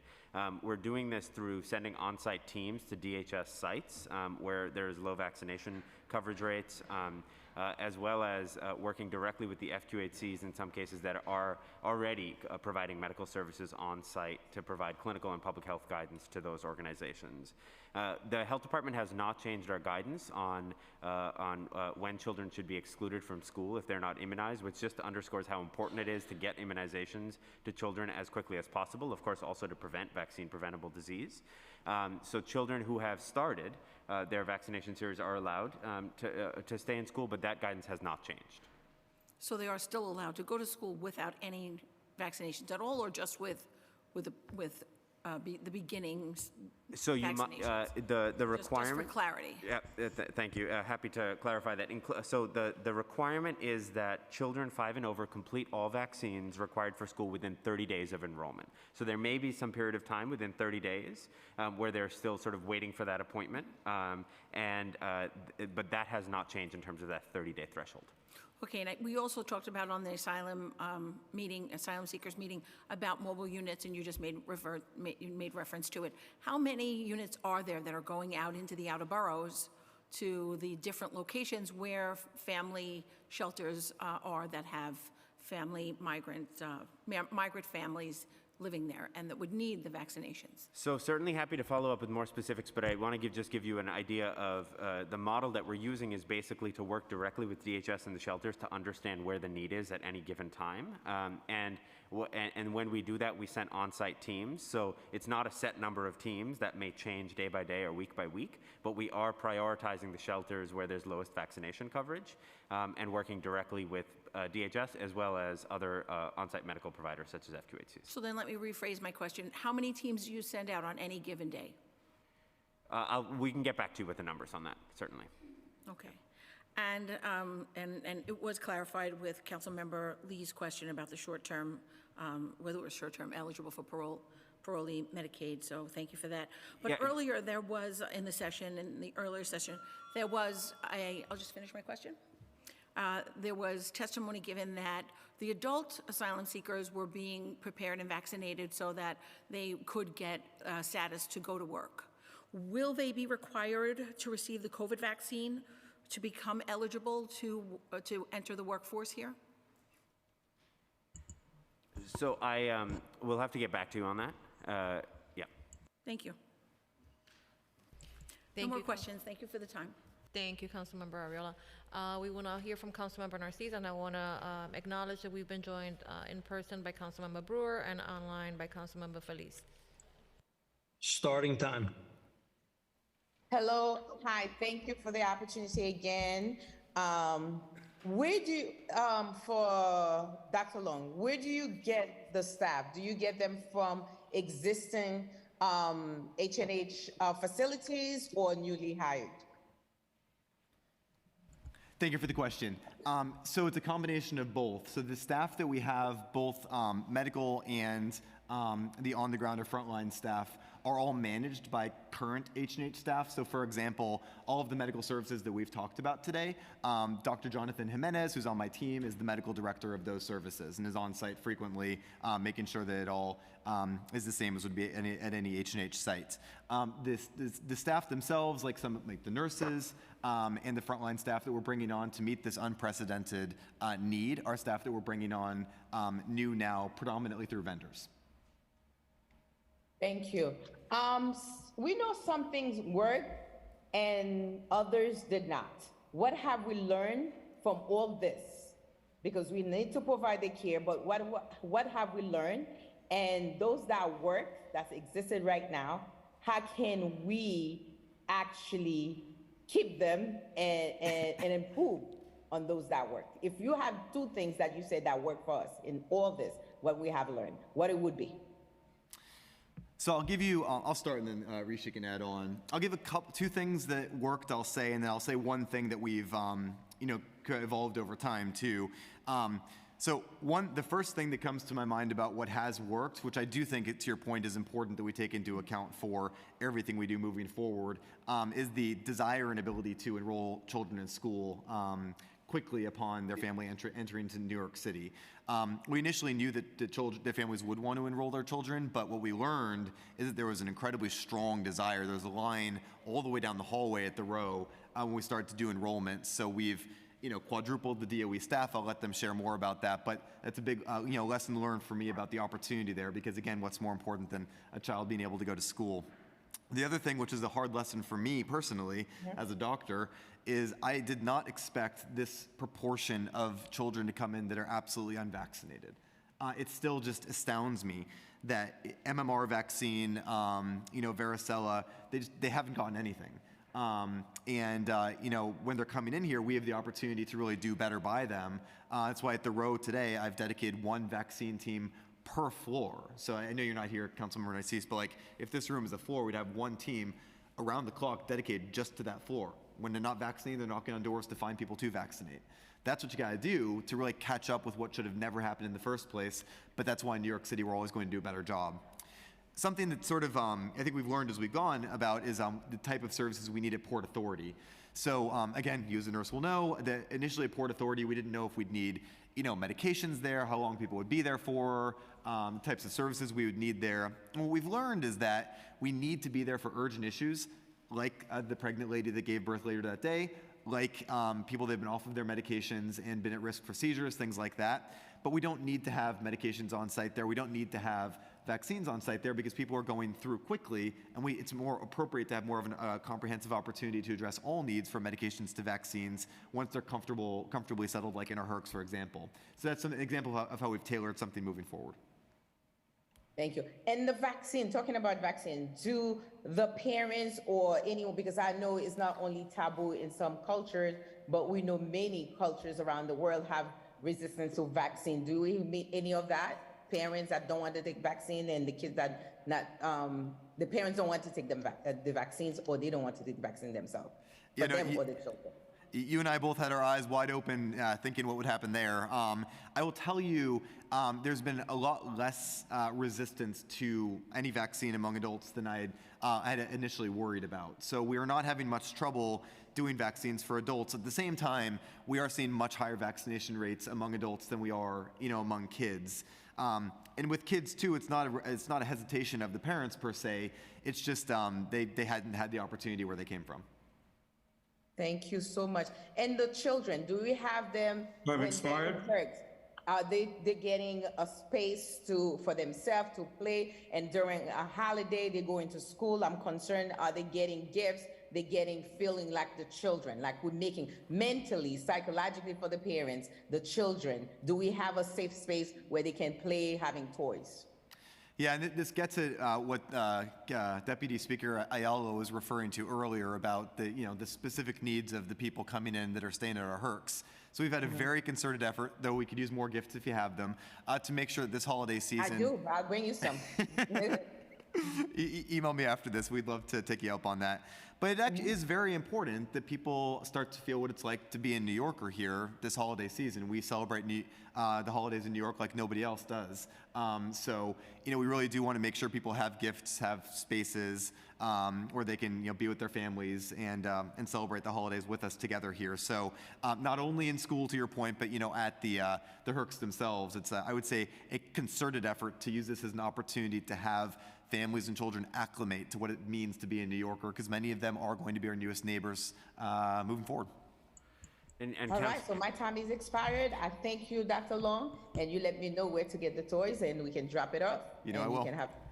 Thank you. And Councilmember, thank you for that question. I'm just going to add a little bit onto what Dr. Long said about the HERCs and gave some of those examples. From our standpoint at the Health Department, this has also highlighted the importance of connections between H&H and FQHCs and using our entire safety net healthcare system to provide services in a timely manner.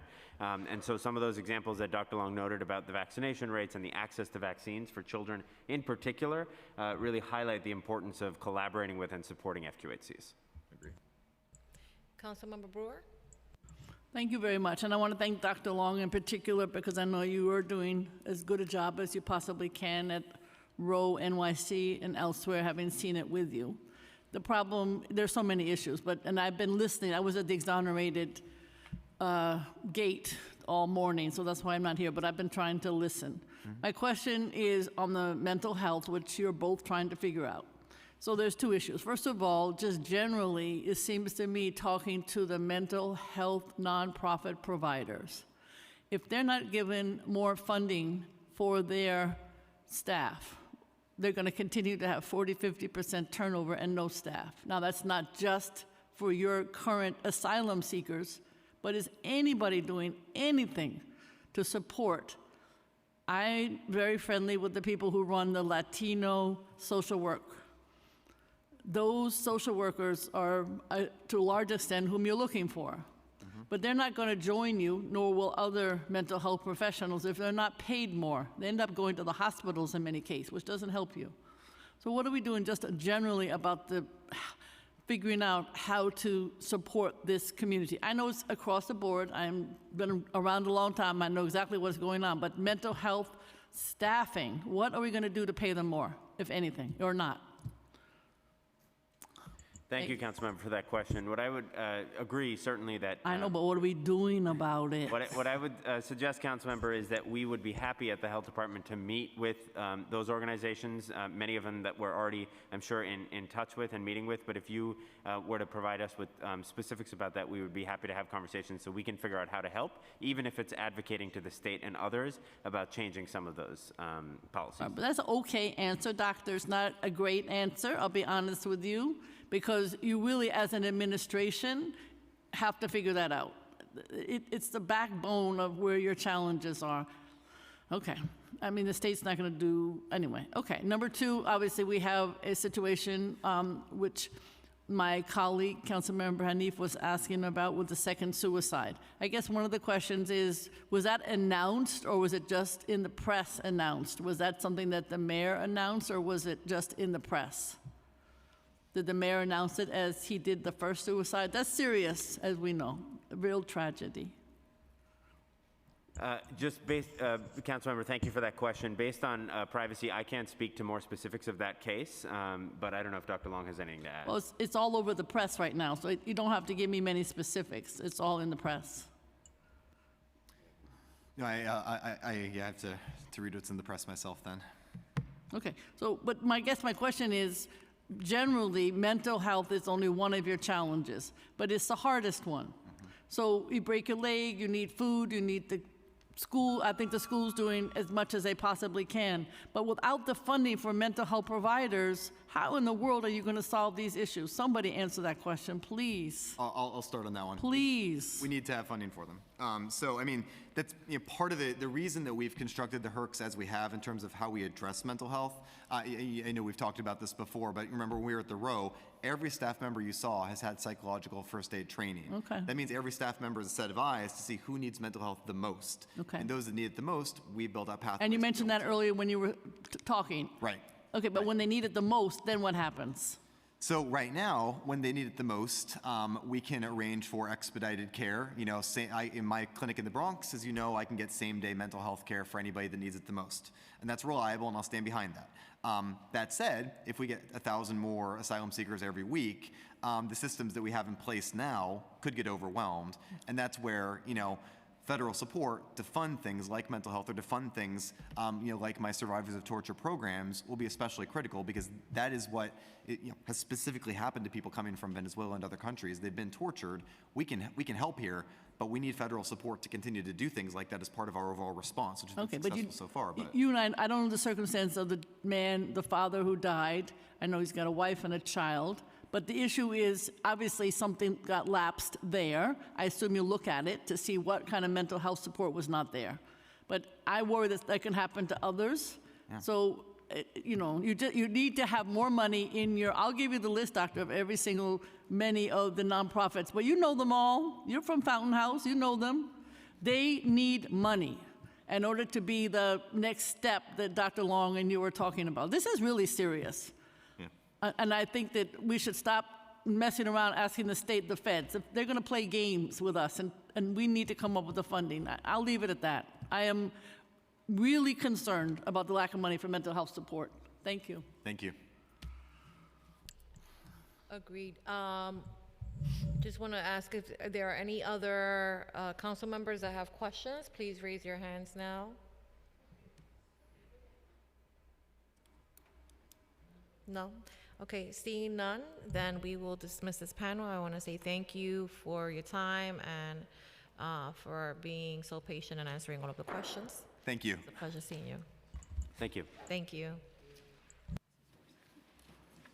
Okay, the next panel is the panel on the Department of Social Services and the Department of Youth and Community Development. We will take a very short recess to allow their representatives to come. Diana, where are all the council members? I'm sorry I wasn't here, but I had a good excuse.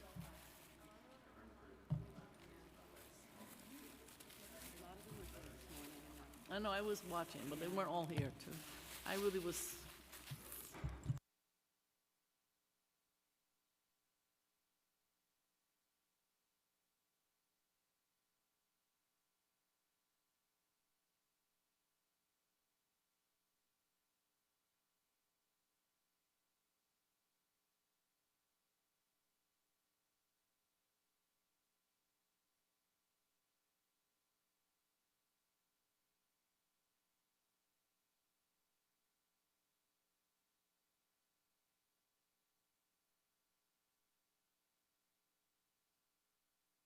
no.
Good afternoon.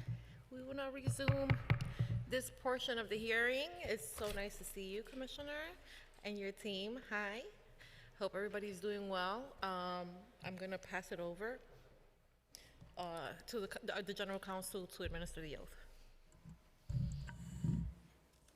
And for this panel, we have Commissioner Gary Jenkins of the Department of Social Services, Jocelyn Carter, Administrator of DHS, Susan Haskell, Deputy Commissioner of the Department of Youth and Community Development, and Tracy Thorne, Director of Department of Youth and Community Development. Would you all please raise your right hand? Do you affirm to tell the truth, the whole truth, and nothing but the truth before this committee and to respond honestly to council member questions? Yes. Thank you. You may begin when ready. Good afternoon.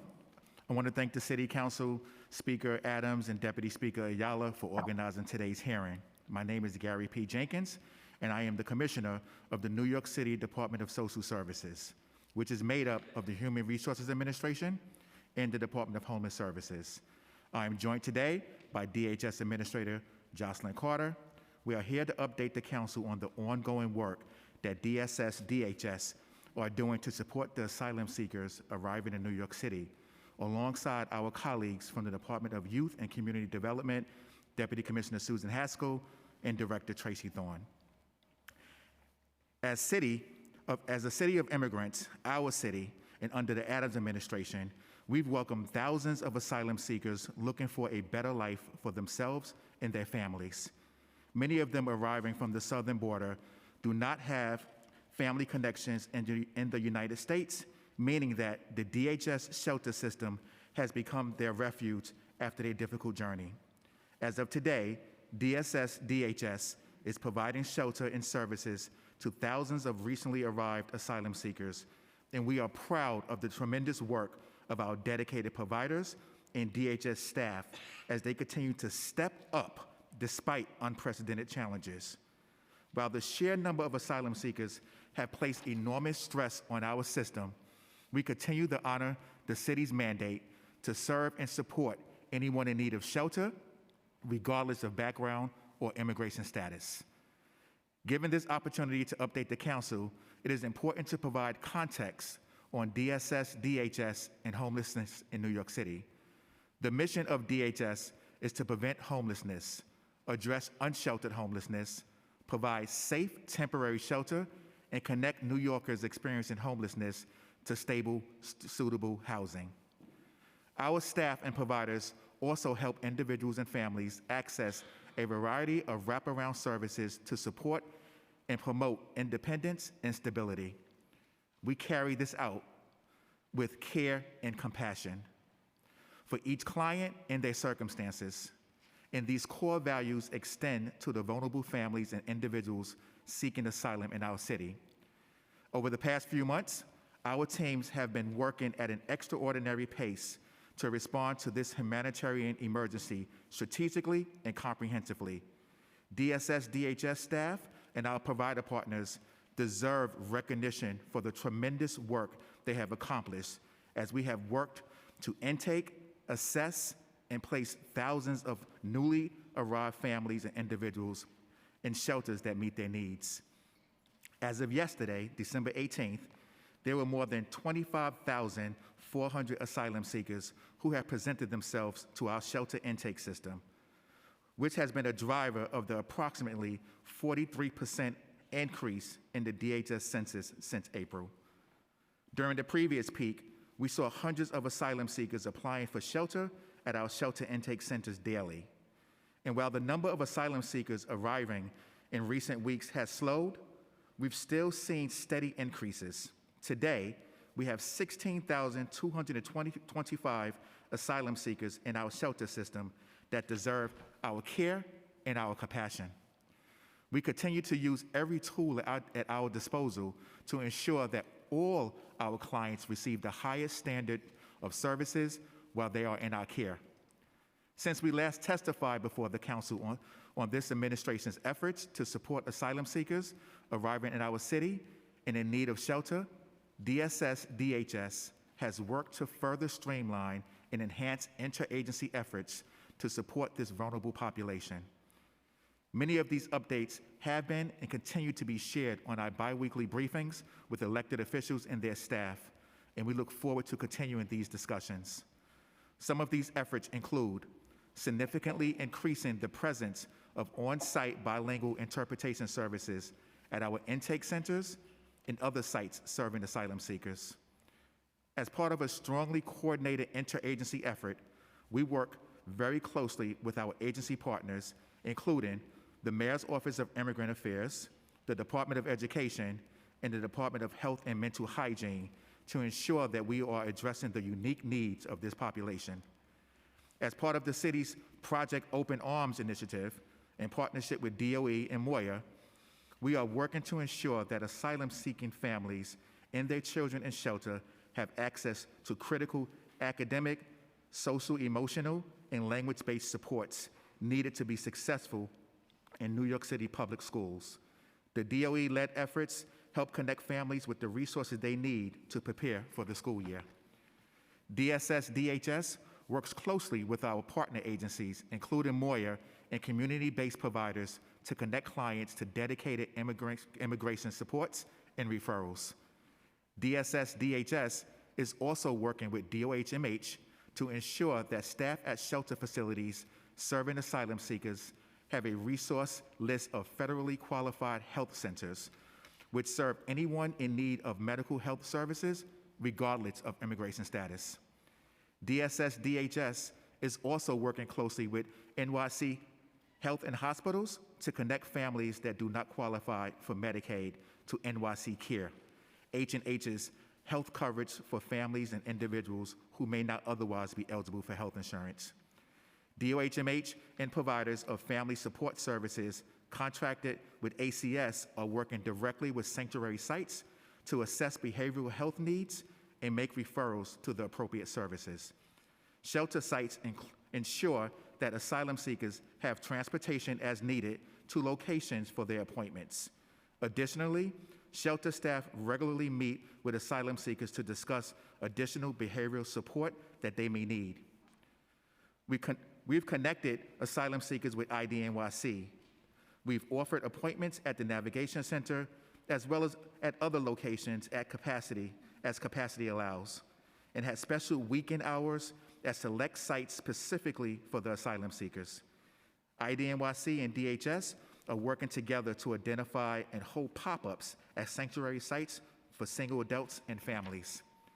Moreover, IDNYC has expanded its list of acceptable documents to include documents asylum seekers could have received from Border Patrol when entering the United States. Community collaboration is vital to our efforts to welcome asylum seekers. The city and the provider partners we work with are committed to ongoing open engagement and working with all community stakeholders to ensure our sites are integrated into the community and our clients receive a warm welcome. The families and individuals seeking asylum are coming to us after a harrowing journey, and we are committed to making sure that we are providing access to services and supports that prioritize health and well-being. While challenges have arisen, our shelter system is withstanding the many stresses placed upon it, as we have served thousands of individuals and families in need. Our work goes on as we continue to support the needs of this vulnerable population. We are leaving no stone unturned to support the unprecedented number of asylum seekers within our system.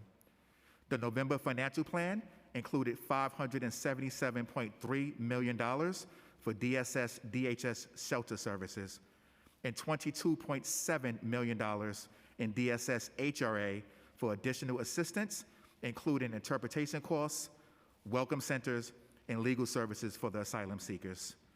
Before I close my testimony today, I want to echo something that Mayor Adams and I have stressed. Housing vulnerable New Yorkers requires a city-wide effort. We are all in this together, and we need your help to find the necessary capacity to house our neighbors. We appreciate the support that we've received from the council and New Yorkers as we've creatively expanded our shelter capacity across the 5 boroughs. In closing, the DSS-DHS shelter system continues to meet the needs of this moment, even as the unprecedented surge has stretched our resources.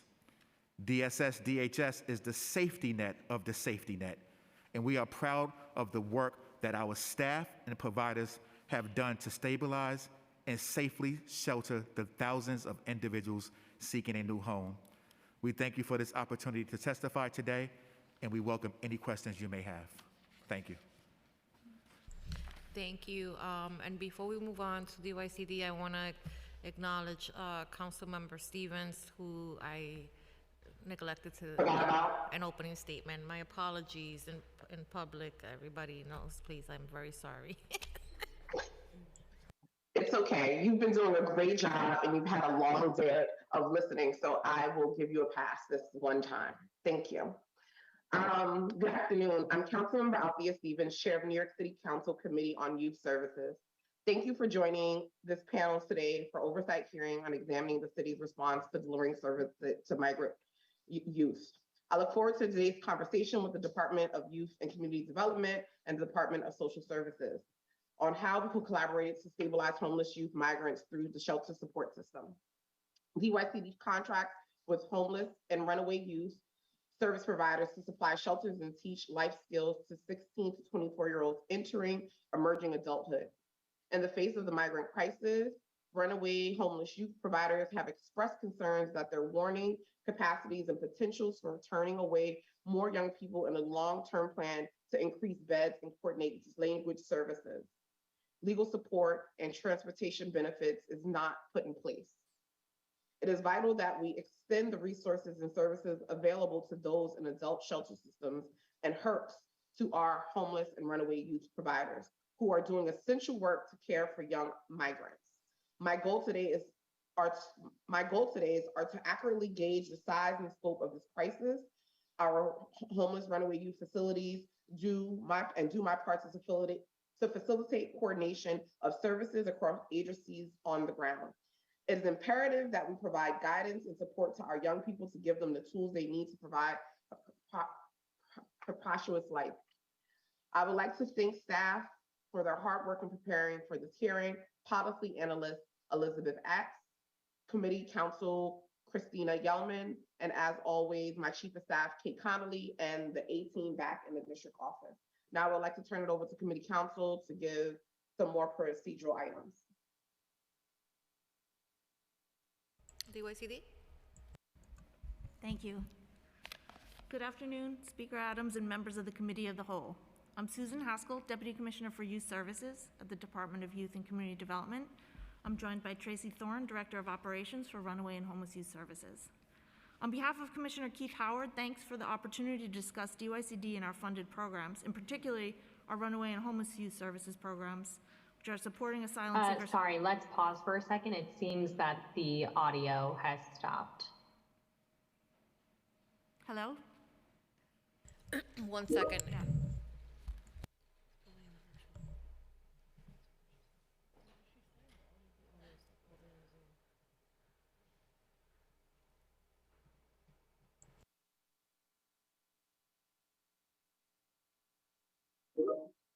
Okay, let's try the testimony from the beginning, please.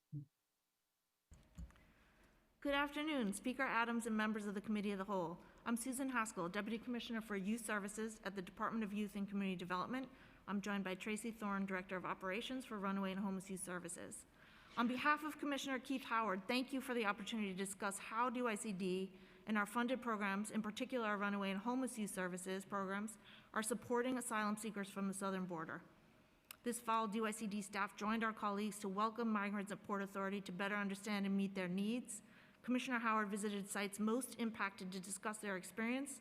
We learned from legal expertise on the ground supporting youth and young adults seeking asylum, and we continue to assess the impact on program capacity. DYCD facilitates monthly convenings with RHY providers of crisis services and transitional independent living support programs, as well as street outreach and drop-in centers. To date, the impact on RHY providers has been concentrated in Manhattan. However, RHY residential programs and drop-in centers across the city are also serving asylum seekers, though at a smaller scale. RHY providers have demonstrated incredible flexibility and compassion for for the unique needs of arriving young people, including working to navigate the legal requirements to apply for asylum.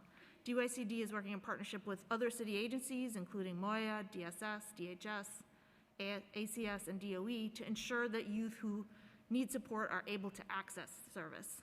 For example, DYCD partnered with DHS to ensure access for our providers to make appointments for youth at the city's Asylum Seeker Resources Navigation Center, which offers eligible migrants access to health and mental health care, school enrollment, immigration legal services, and ID/NYC enrollment.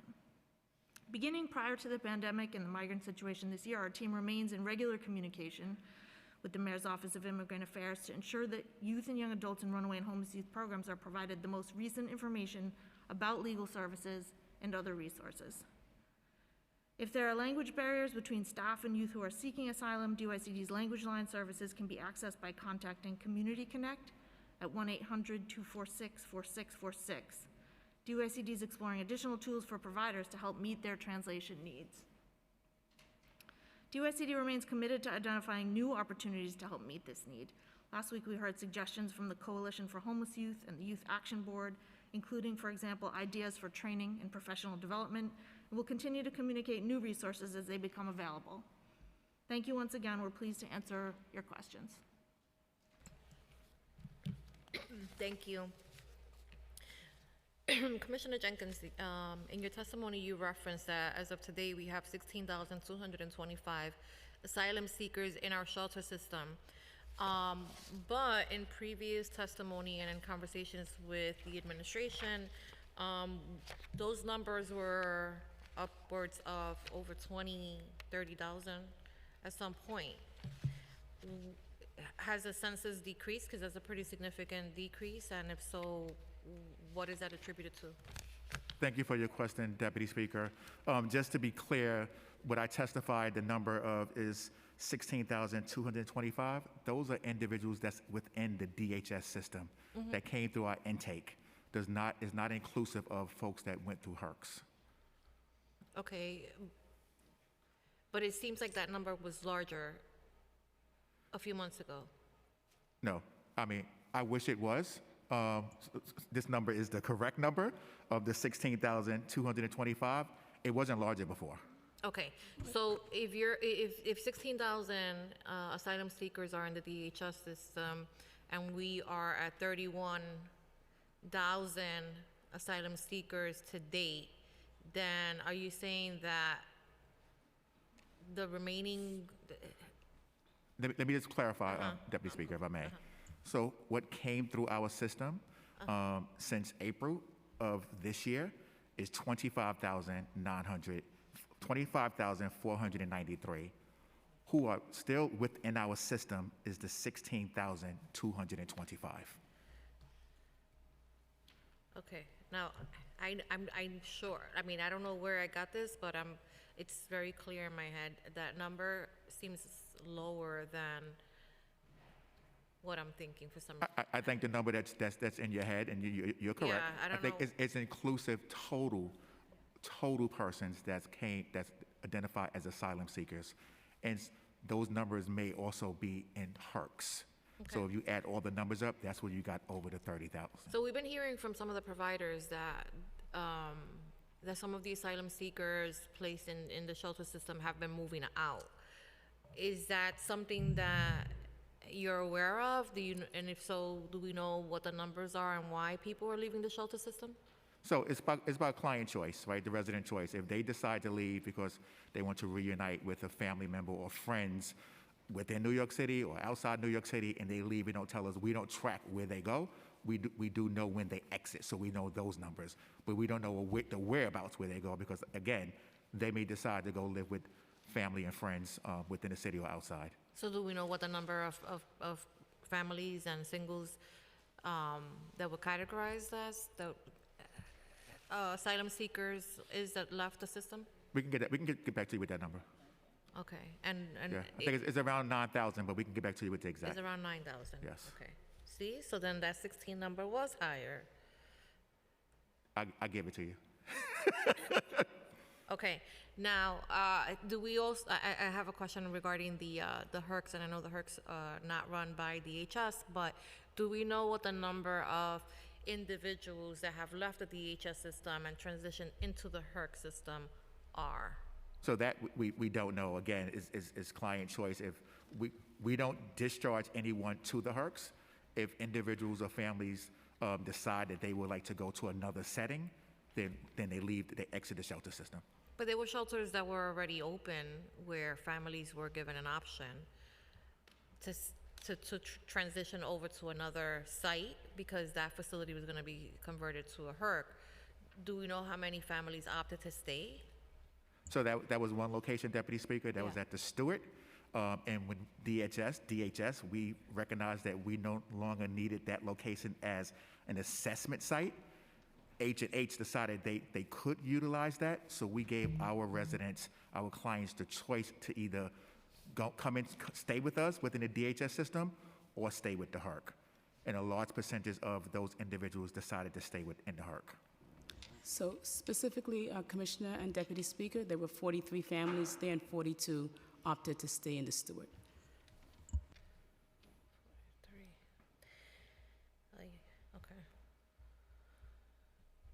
Okay. All right. So for the asylum seekers that are housed in the DHS system, how is DHS ensuring that they have access to additional resources that may be needed, such as legal services, behavioral health services, medical services, and translation services? And are any of these resources located within the HERCs? I'm not sure. So again, the HERCs is under H&H, but when an individual enter our system, they go through our intake, we assess what services they need, and then we go through that process of making appropriate linkages. As mentioned in my testimony, I don't know if I mentioned in my testimony, but we opened up 60 emergency sites, and we rapidly opened up those sites to address the emergency situation that's occurring here in New York City. Each site is connected to a provider, and as we bring those providers on and we give them the opportunity to staff up, that's when the deeper assessment occurs. How many of the 60 sites are run by DHS as opposed to nonprofits?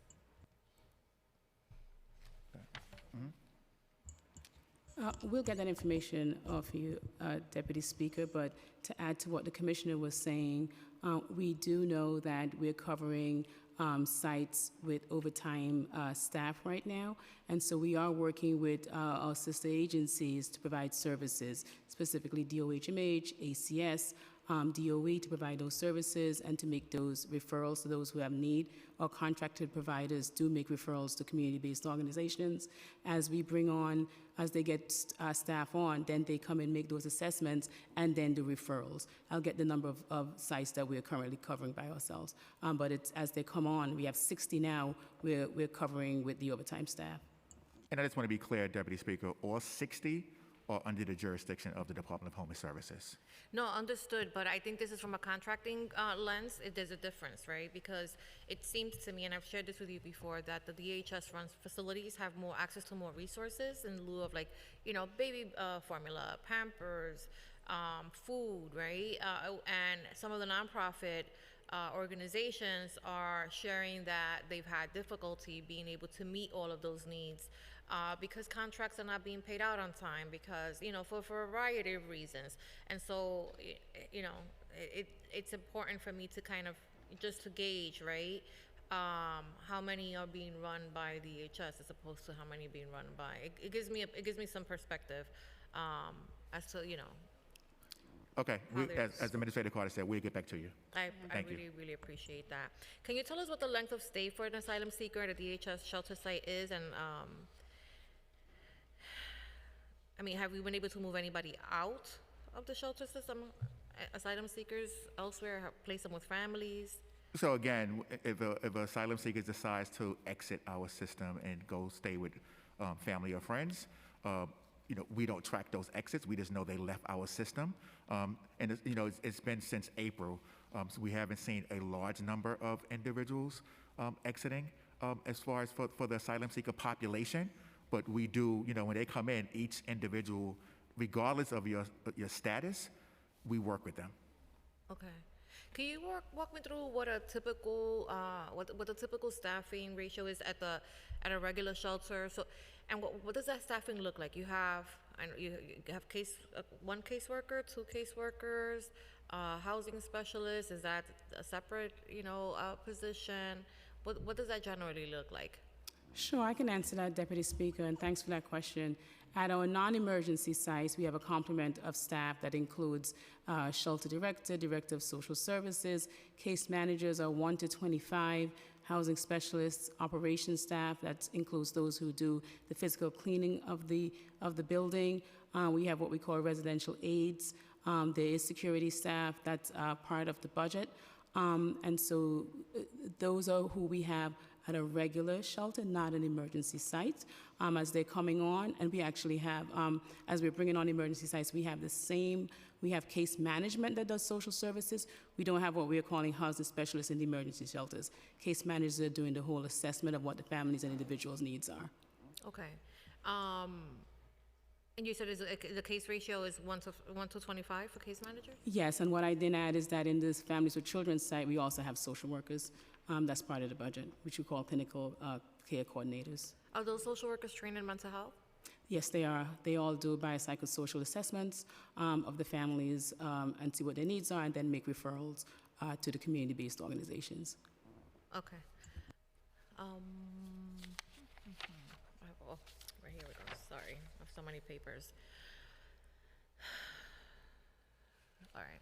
So when Title, obviously, we're all concerned that Title 42 is expiring on Wednesday, and that we're going to start to see an influx of asylum seekers. We're seeing it now, right? We saw, I think today we had four buses. Yesterday we had 2. Yes. So what is the plan? Does the city have an estimate of how many people, we should be expecting daily, and how prepared are we for this influx of new asylum seekers? So, Deputy Speaker, as you know, we are right to shelter city. So when folks present themselves to us, we have to provide housing to them when they come to us. It'd be really helpful if the southern states would let us know and really coordinate so we can be prepared, but that's not happening. We know between less than around 24 hours how many individuals are expected to arrive in New York City. We don't know how many will come into our shelter system, but what I know as the Commissioner for the Department of Social Services, those who present themselves, we must provide temporary housing for them. How are you getting the information the 24, 48 hours prior to the bus arriving? Who's sharing that? The Port Authority is sharing Port Authority. The Port Authority is sharing that information. Okay. Has the city begun to explore, and I'm sure you have, but have you begun to explore additional facilities where new asylum seekers could be housed? And if so, could you please detail why or why not? So absolutely, we're working with, I know NYSEM testified earlier today, and we're scouting to see where else we can house asylum seekers that's coming into New York City. My team, including myself, we are looking across the city, and I want to thank the council members.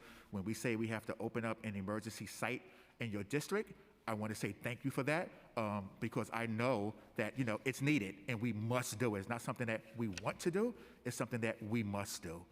So as we go through and really assess and making sure that we have appropriate capacity, that's what we're doing on day in and day night. And I just want to also give a shout out to my incredible staff and the providers, because Deputy Speaker, this is a 24-hour operation. There's no downtime, and we are constantly working throughout the day and throughout the night. I agree, and I hope that DHS is doing something nice for them for the holidays, because they've been working around the clock. If the council wants Overtime. if the council wants to host a type of recognition, more than welcome that. I wanted it to be on the record that I have their back. I know how hard Yes. they've been working, and many of them have been working, 2 and 3 shifts, because we have a workforce issue as well, in a very difficult time, and I appreciate your honesty. I don't think that I've ever picked up the phone and called and I've heard something, and you've always been very upfront about the situation being what it is, and I agree. I think as we start to see an increase, we're gonna have to everybody's gonna have to pitch in. This we've said this before, is a all hands on deck situation, and all council members should be identifying locations within their district that, that we should, that we can recommend to the administration. I know I recommended one just yesterday, and hopefully that'll lead to something, positive. But at the end of the day, nobody wants to live in shelter, right? It's a Absolutely. difficult process. It's like, we're fighting to house families because, it's the moral, and legal right of the city to do that. But quite frankly, this is not home. Living in a hotel is not home. Having to eat, food that is, prepackaged and, heated in a microwave is not home. And so we have, we have to do better. And that means that while we're trying to figure out where we're placing new families as they're coming into our city, that we're also strategically working on the back end to try to figure out how we alleviate some of the stress on the shelter system so that we're getting these families out at a faster rate. We need to do better. And I know that, again, the intentions are great coming from the agency, but quite frankly, you have been failed by, a multitude of agencies and partners in government that should be having your back that do not have your back. Right now, the City Council worked really hard to up the amount of funding for vouchers to make them equitable with the Section 8 system. And yet we're still not able to get families into housing with those vouchers because there's still, a high rate of income discrimination cases that are happening. And then the office that we set up to ensure that had oversight over that is not adequately staffed. They're not doing their due diligence.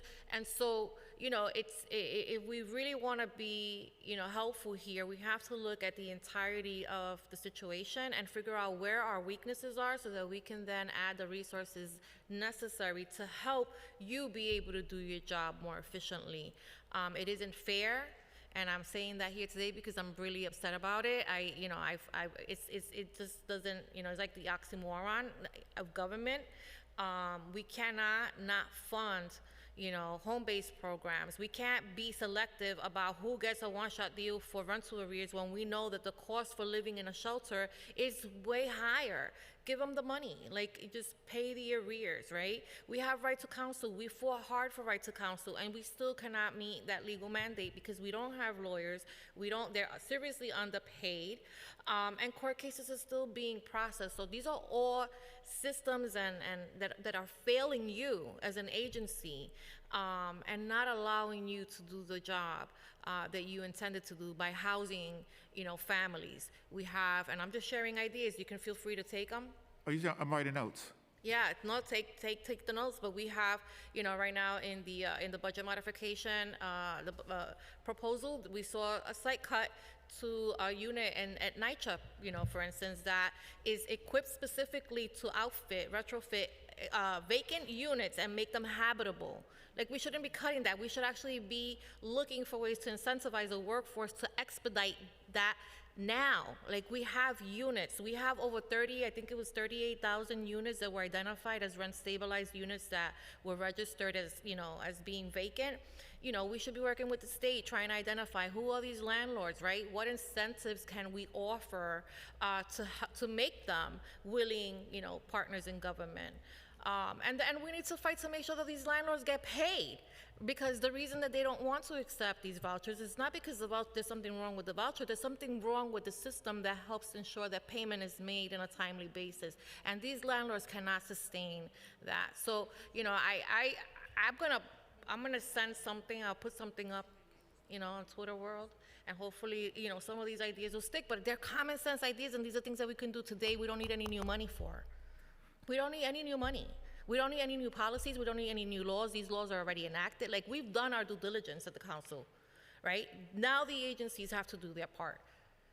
If I may, Deputy Speaker? Yes. Thank you for that. I appreciate all the comments and ideas that you just shared. But I also want to publicly say thank you, Deputy Speaker, because you do pick the phone up and you do say, hey, I have a location, and not just one. You mentioned one. You gave me several locations within your district. I don't get that many phone calls from various members. So I really appreciate what you do, because you talk the talk and you walk the walk. And I think that's because we have something in similar, because as you know, my history, I lived in a shelter, and I lived in a hotel, and I know what it's like. My family, my mom, and my 7 siblings, we lived in a hotel for over a year, and it wasn't a fun opportunity. It was not a great feeling to be in that setting, but it was temporary, and the city stepped up, and we got on our feet. My mom got stable, and we moved into our own unit. But again, you talk the talk because you do come to me, to the agency, with recommendations, not just criticism or pointing the finger or waiting for a soundbite. So I want to say thank you for that. No, that's important. Also, don't want to get by with the criticism that you just said about the agencies. We do work together. Like Commissioner Palmer, we are in close contact. We recognize that source of income discrimination is important.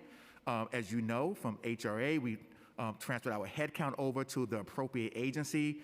I know she is keenly focused on making sure that she's paying attention to clients who state that they've been discriminated against because they have a subsidy voucher. Absolutely wrong. And we want to make sure that we're still paying attention and moving forward and cracking down on those landlords to say it's illegal to do that.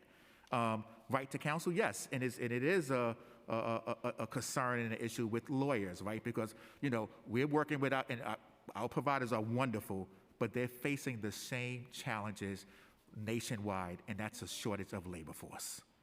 Understood, but I said this at last week's hearing, and I keep repeating it, and I hate that Gail Brewer was right, and that, like, I have to repeat this every damn time. But, I mean, no surprise there, right? She's the queen of knowledge. But, you know, in the summer, she was, like, fighting for the lifeguards. You know, we had a lifeguard shortage, and it became, like, this national, you know, headline. And immediately, the state and the city worked together to increase the pay rate and to ease some of the restrictions and the, you know, qualifications, so that we made sure that we were able to open our public pools this summer, which is great. I appreciate that. But that same level of, you know, of initiative needs to be taken, right, in situations like these as well. So if we have a workforce problem, then somebody needs to be figuring out what that workforce problem is and how do we address it today. I'm tired of having these pilot programs and these studies, and, you know, we need to figure out, no, there's a problem. There is a problem. This is affecting every city agency, and that in turn affects New Yorkers at every level. And so I want to say that, and I appreciate that, you know, you want to back up your colleagues in government, and makes you, you know, it's consistent with who you are as an individual, so I really appreciate it, but I can say that they need to do better.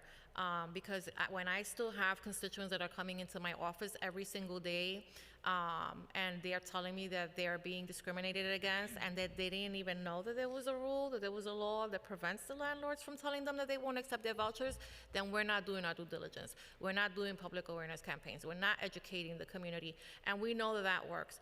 I did a rezoning, and I didn't do the rezoning, but my predecessor approved the rezoning in our community. We had the highest rates of evictions and families were being illegally pushed out. We put in tenant support, you know, resources.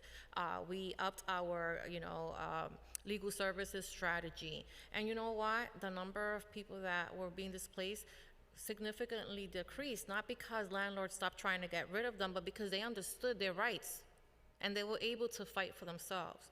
And, you know, and knowledge is key, right? We need to make sure that we are touching on all of those steps. If you miss one step, you know, it throws us back years. And I just, you know, I'm gonna keep pushing that. You just sit there and you let me do me, and I'll let you do you. But, you know, it's enough is enough. Like, you know, there's no reason why we have so many people in shelter, and now we have an unprecedented emergency like this, and we have to put people in places that, again, do not have the semblance of feeling like home. These are children, these are human beings, these are somebody's family members, daughters, fathers, grandfathers, grandchildren. It could be any of us. Quite frankly, and I take offense to that. I take that very, very seriously, but I appreciate your staff. You know, I think that they have worked really hard on the really difficult, situations. But I have a question before I turn it over to my colleagues. So somebody proposed this to me, and I wasn't sure if this is something that you guys have looked into, but Governor's Island, and I know Governor's Island is like very, it's pretty desolate. But there were some buildings there that were, I think they were part of the military base at some point that have been sitting vacant for a really, really long time. Is that something that the administration has explored? This is why I respect and love you so much, Deputy Speaker. I just said it. It's what you're doing. You're bringing us ideas. You're bringing us sites. So yes, I'm going to work with. I'm going to speak with Commissioner Iscol to see if this is viable and this is something that we should explore. Yeah. I don't know that, it would probably require, working with the federal government or something, but, to get some sort of easement. But, and again, it's a very desolate space, so we will have to kind of create community and support there to ensure that families, right, are not abandoned on an island. But just, thinking outside of the box as we, we try to ensure that we have some place to house folks, moving forward. And again, I encourage my colleagues in the council to also look at identifying, possible locations. And I know, that many of us are also, stretched and under-resourced, and we are doing more than our fair share. But I think that this is one of those times where we don't have the luxury and the privilege of saying not in my backyard. So with that, I will turn it over to Councilmember Stevens. Oh, sorry, Councilmember Stevens, give me a second. I just want to recognize that we've been joined by Councilmember Gennaro. Okay, Councilmember Stevens. Thank you. Hello, Commissioner and Deputy Commissioner. I have a few questions specifically for DYCD. So, hello, Susan. How are you doing?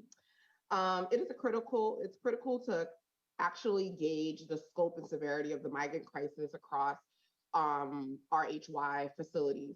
Currently, how many migrant youth are housed in DYCD RHY across the city? What patterns or trends have you noticed about the number of youth entering RHY facilities in recent months?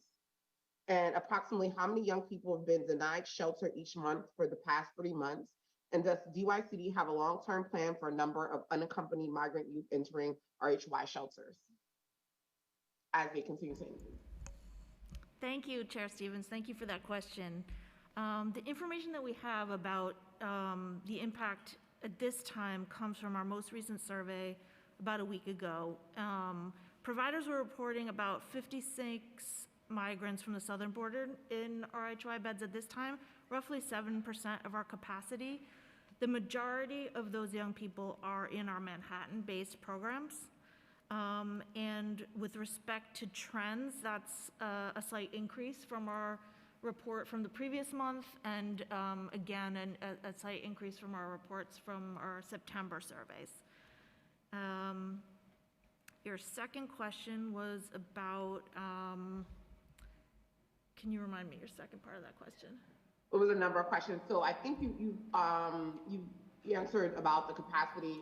Approximately how many young people have been denied shelter each month for the past 3 months? Okay, great. As you know, we take monthly reports from providers. We ask that they let us know. We give a public report to the council every 6 months. And in the last period and in the last few months, we've seen a handful of young people have to be turned away, unable to get a bed in a runaway and homeless youth site. Now, that doesn't mean that every provider was able to meet every young person's need, but maybe they were able to make a referral to another RHY program. But if they aren't able to find a bed within our youth continuum of services, then they report that information to us, and it was about five young people in that. And I mean, to some degree that, yeah. No, just because like when we were talking to some of the providers, we were definitely hearing a much higher number. So like the numbers that you're giving and the numbers that we've been hearing are not matching. So we definitely should talk a little bit further about that. Okay, Chair, I want to add to that a little bit. Like when we have more capacity in most of our beds serve young people ages 16 to 20, and we have more capacity there. And we definitely have bed availability. We have vacancy in the 16 to 20 category. Do we? Because that's not what I'm hearing on the ground. I'd love to know, if you know a young person, 16 to 20, who's looking for a bed, reach out to me, reach out to our staff. The data supports, we really have beds available for that age group. I think we often are hearing that asylum seekers are coming, let's say, to a drop-in center, and they're older even than our older youth beds, the 21 to 24-year-olds, in which case we'll make a referral to DHS, and acknowledging we have many fewer beds in that 21 to 24 category. So I do think that hasn't been my experience at all around the older youth. I have a couple of other questions. I'm sorry, Deputy, but I do have a number of questions, and I know you didn't ask any questions of DYCD, so I want to be able to try to at least get a couple more of my questions in. Due to September 21st injunction in Garcia Ramirez versus ISIS, unaccompanied children who turn 18 and out of office refugees custody should generally not be transferred to ISIS detention. Providers claim that this decision has led to an increase of unaccompanied youth being transferred into custody of DYCD RHY providers. Has the agency seen an increase in young people being transferred from federal custody? We'll have to dig into that a little bit more with our providers, but those numbers would be captured in the survey report I just gave to you, about roughly 56 in residence now.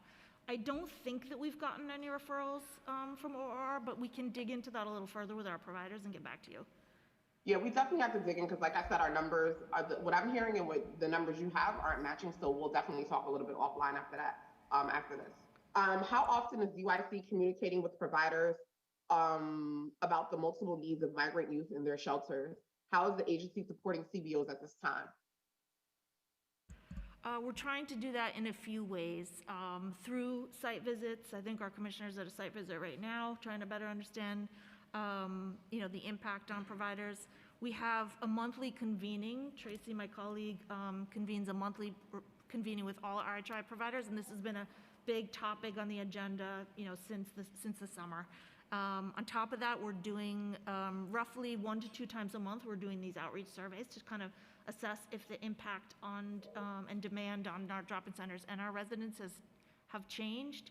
And outside of that, we have a staff of program managers and deputies, and they're doing site visits and contact with our providers. So we're trying to maintain regular communication on this issue and other issues impacting young people. Okay.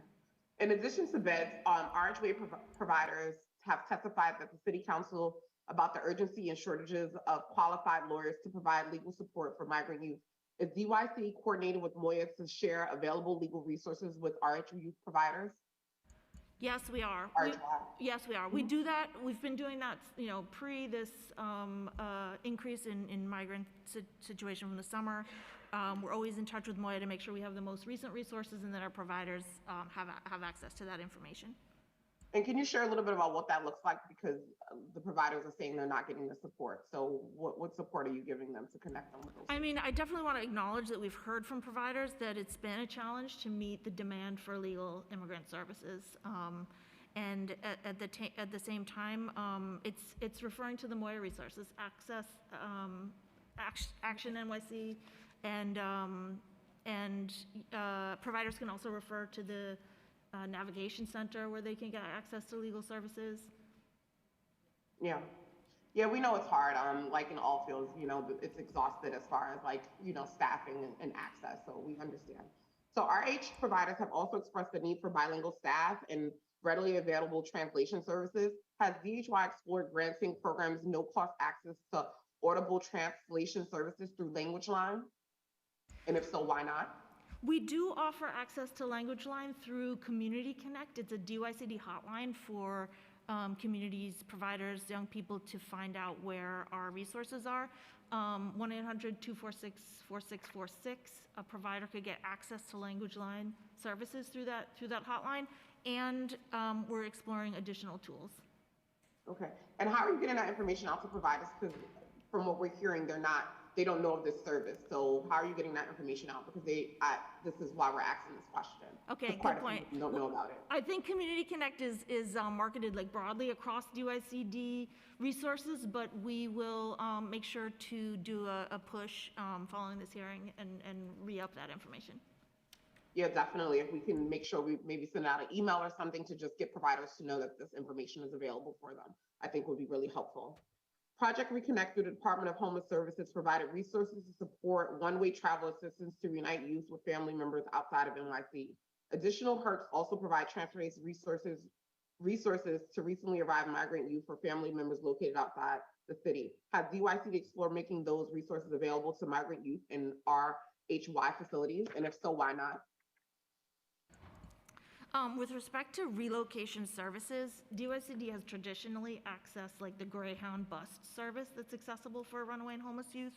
And a young person who's accessing a HERC, a young migrant accessing the HERC would be able to get access to Project Reconnect. We are also gonna work with our city partners. We've been in touch with some people this week, and we'll try to get more information for you by the end of the week about how we might expand on those relocation ticketing service. Yes, I know we have to move on, but I do have one more question, and then I will yield the rest of my time. The council has heard reports from providers that accompany young migrants are entering the HERCs and are only learning about RHY systems and its services through informal network and word of mouth. Why is DYCD not collaborating with HERCs to ensure that unaccompanied migrants are placed into RHY systems and not adult shelter systems?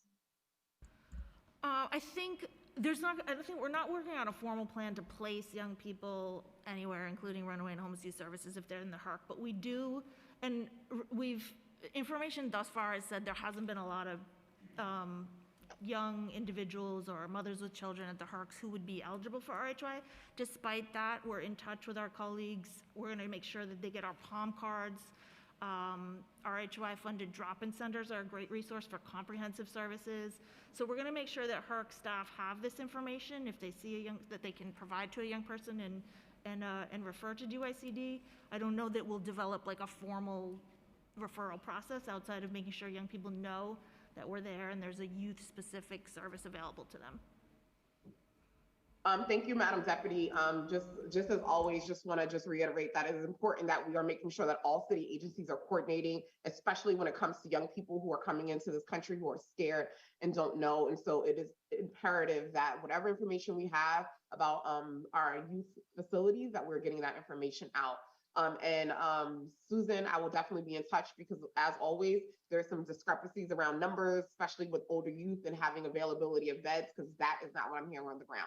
But I know we have limited time, so thank you for allowing me to ask these questions, and thank you, Deputy Speaker, for holding this hearing today. Thank you. Councilmember Hanif. Thank you so much. Commissioner, I just want to extend gratitude to you and your staff for all the work you've been doing day in, day out. So on Sunday, the mayor warned of potentially needing to cut or curtail programs New Yorkers rely on if corrective measures aren't taken by the federal and state governments. And you've mentioned that the November plan includes $577 million in shelter services and $22 million in DSS HRA services for legal and other such interventions. Can you specify if any DSS, HRA, and also DYCD programs are at risk? So the number that I mentioned, Councilmember, and thank you for acknowledging the staff and our hard work, and appreciate your leadership as well. So $577 million in DHS, that includes shelter, staff overtime, transportation, and OTPS. In HRA, there's almost $23 million in the budget, which is for interpretation services, legal services, navigation centers, and staff overtime, which we know the interpretation the legal services and navigation centers is under Moya, but it's within our budget. We don't see that being cut at all because it was earmarked specifically for the asylum seekers. That's great to hear. Any potential cuts in DYCD? Nothing that I'm aware of, no. Okay. And then you mentioned over 16,000 folks are in the shelter system right now. Could you share what active steps are being taken to have folks transition to permanent housing? In a previous hearing, the council really urged the admin to end the 90-day rule for CityFEP's eligibility and to make the voucher program available to non-citizens. Thank you for that question. We are working day in and day out with individuals in our system to see how they can exit. It is challenging with our asylum seekers just because of the immigration status and the eligibility criteria for the various subsidies that we have. The mayor has said that nothing is off the table. We are exploring to see how we can address this unprecedented challenge. The 90-day rule is still in effect, but we are evaluating. We are really, really pleased with the robust City for HEPS changes that the mayor approved and had a press conference on. We're excited about it. We know that this is going to help New Yorkers move out of shelter into a stable, supportive housing.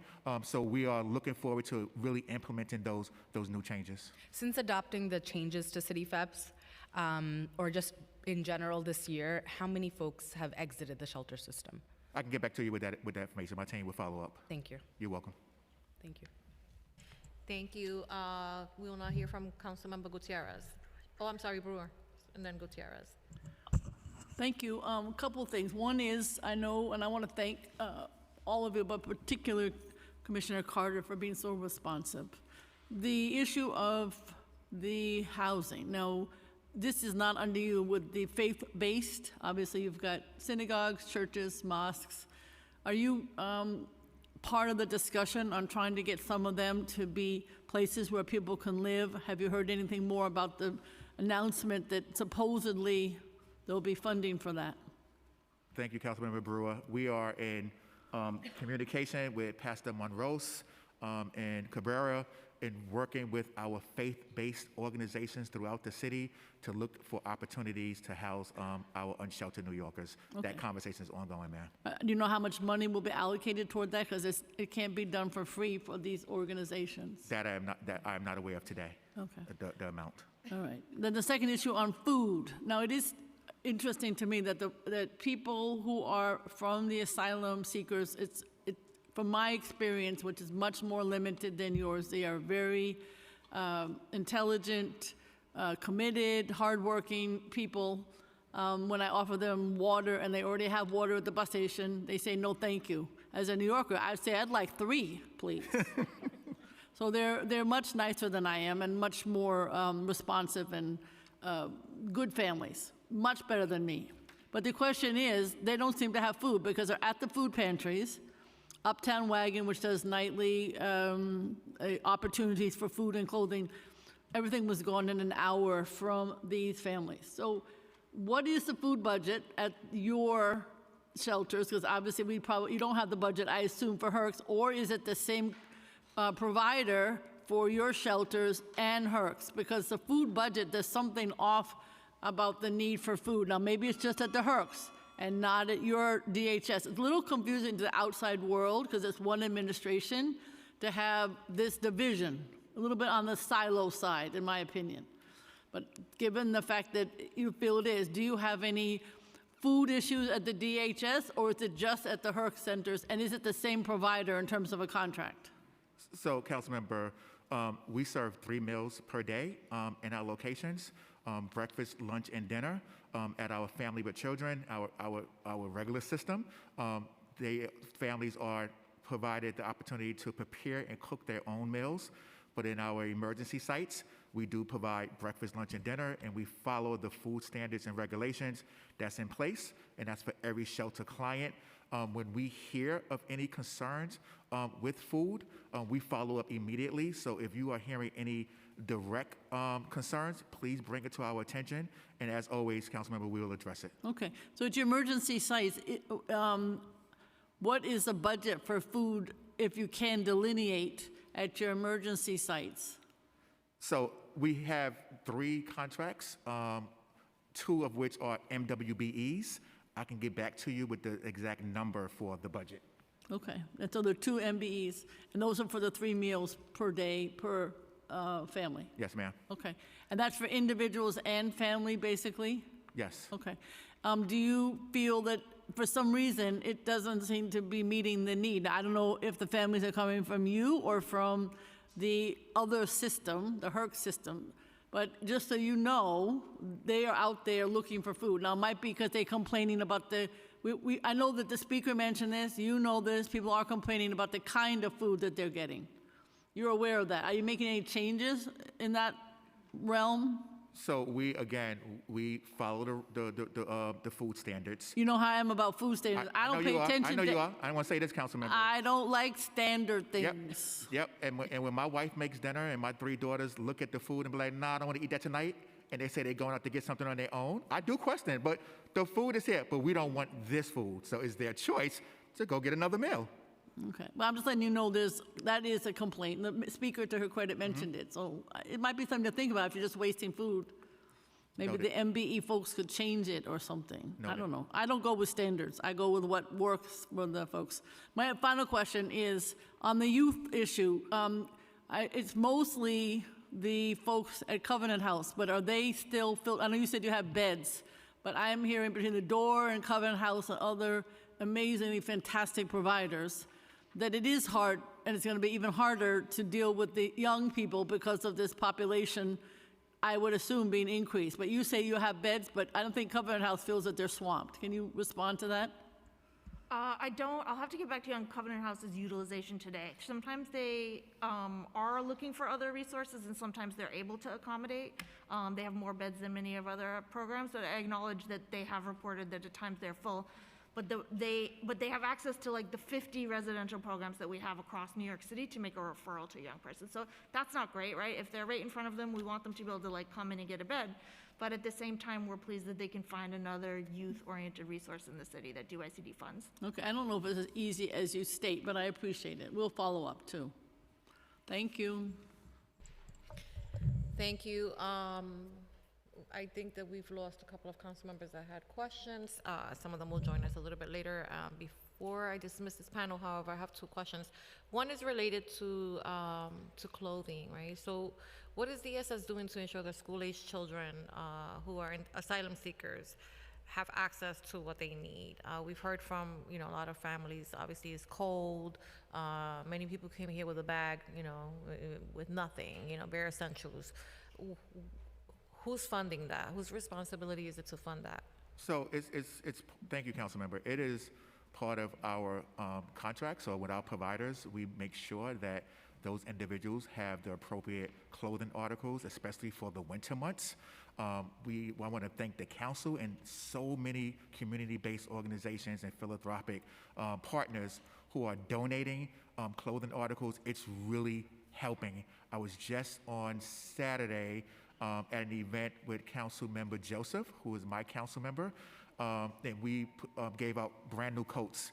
And I have to say, when you see the smiles on the kids and the parents' faces when they get in a brand new piece of clothing article that's going to help them keep warm, it warms my heart. And then right after, I went to Lewis, Councilmember Farrah Lewis, provided a luncheon/dinner for individuals. It really, really is a great effort on the part of our partners, of our neighbors in New York City. And you have folks that just continue to step up each and every day to come to DSS, DHS, and say, we have donations, and we're taking everyone up on that offer for those donations. But again, if we had no donations, we as a city will make sure that our New Yorkers have the clothing articles that they need. I know that in the DOE budget line, they did offer, there's some funding for children, for school-aged children, to purchase bare essentials, book bags, or even coats. But there's a budget for that. Is there a budget in DHS? Those contracts have a specific budget that's just specific to, does each family get a certain amount of money for clothing? Got it. Yep, go ahead. Deputy Speaker, thank you for that question. The budgets have some emergency services, but not specific to clothing. So we have been getting donations, like the Commissioner just mentioned. We have partnered with DOE, and we did do a survey of every family within a system and made orders of coats that did get delivered. So moms and every adult and child did get coats, and if that, we're still going through that. Donations have been coming through to us from multiple philanthropic organizations and other stores have been coming to us, including council members. And so we're assessing what the needs are, and we're providing that, delivering them to the shelter sites. In the midst of emergency, we can purchase, but it's not part of specific to the budgets. When families come to our intake sites, we also have clothing there, so we can provide some limited clothing at our intake, at all our intake sites, because we know they do come in without shoes and clothes and coats, and so we are providing some there. But primarily it's donations that we've been relying on, and we continue to solicit those and get those, and also partnering with DOE, as you mentioned, because they have also the ability to provide some of that for our new arrivals. But the DOE is only providing that for the child that's in school, right? What Yeah, happens to the parent? the coats, they did help with adults also, for the parents. And so our solicitation is for all individuals from every person, and from the philanthropy people that's been helping us is for everybody in the system. And we've been really soliciting donations for everyone in our system, not just the folks who come through the asylum seeking line. And I would just add, again, kudos to New Yorkers, because all of us collectively have really stepped up and provided those donations. And Deputy Speaker, when you see the vast donations and the emails coming in and just the outpouring of support, it will warm your heart like it warms mine. Yeah. And final question, what is the, in regards to reasonable accommodations, can you tell us what the percentage of asylum seekers entering the intake centers throughout the city requested a reasonable accommodation? Deputy Speaker, thanks for that question. We don't track reasonable accommodation by asylum seekers. We really, for every person that come to us, they get the opportunity to apply for a reasonable accommodation. When you do come to the front door, if there's an obvious need for a reasonable accommodation, we do provide that at the front door. But if you are in shelter and have a reasonable accommodation need, then our staff help to make that application. It's reviewed through our main office to make the need for whatever accommodation that individual does need. Okay. All right, thank you. Did we miss Councilmember Brewer? Has a follow-up question? Yeah, quickly, yes. When you talked about private donations, do you keep track of the private donations you're getting? How do you use them? Is there some specific need that you try to fill from the private donations? How much did you collect in 2022? Councilmember Brewer, thank you, and thanks for the shout out. You have my personal number. So it really is important. I have your cell and you have mine, and I appreciate it. Thank you. So we do follow the city guidelines in terms of donations that we receive. We do track that. We will be able to provide that at the end, next year for 2022. That's tracked. We follow the guidelines from city, the way we have to do those regulations. And in terms of the need and how we distribute, we really do assess what the needs are per shelter, and we deliver to the sites. Okay, so it's per shelter. Okay. Now, just quickly, maybe this was done before, but is it the cost of the emergency shelter different than the cost per family, different than the cost of the DHS, different than the cost of the HERC? And can you give me those numbers? In other words, the breakdown. We can definitely get back to you, Councilmember Brewer, with the breakdown of what the cost is, because it is still ongoing. The providers are still invoicing the city, so we can provide that to you at a later date. Okay, and then also the cost of the food you were going to get to. Yes, ma'am. Those 3 contracts and so on. Yes, ma'am. And what's in them. Yep, you got it. It doesn't sound too good to me, so it needs to improve. Thank you. Thank you. Councilmember Narcisse? Time. Good afternoon, Commissioner. Thank you for being here. It seems like I'm gonna have to invite you on a lot of giveaways. So we're gonna have fun with that. So in the gangs affiliation in the shelters, because some of the folks, mainly about East New York area, complaining about they seeing a rise in gang shelters, in especially the young men that coming and needing friends, how that works. Just like the fact that they're alone and they're forming, different alliances to survive. Do you see a rise on that in the shelters? Or do you know of it? Thank you for that question, and thank you for the upcoming invitations. My family will be really happy that I'll be out of the house a little more often.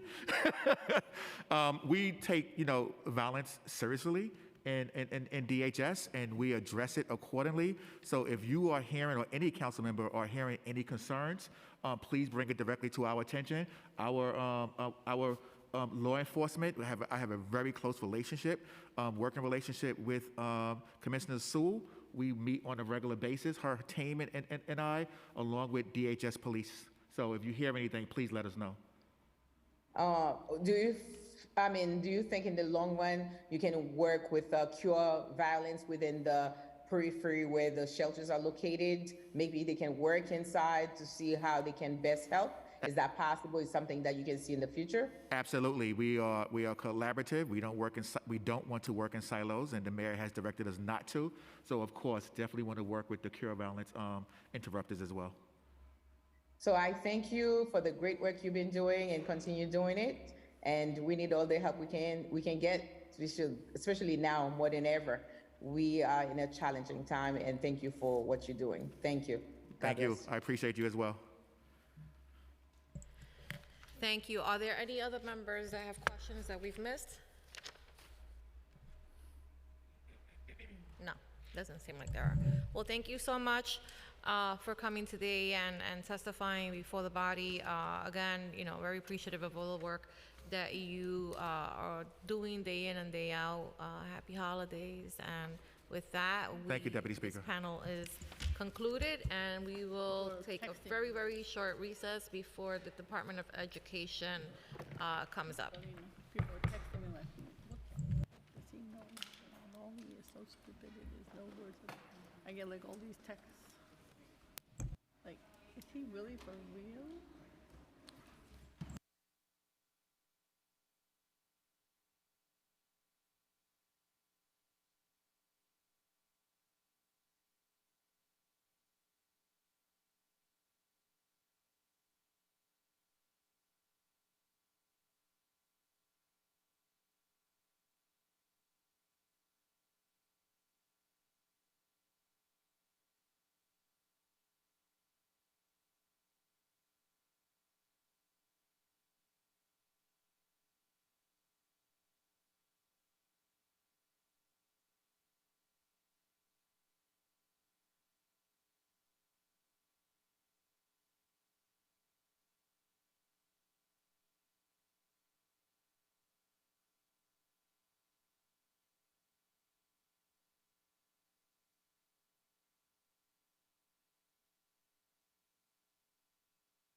Why do I feel so short?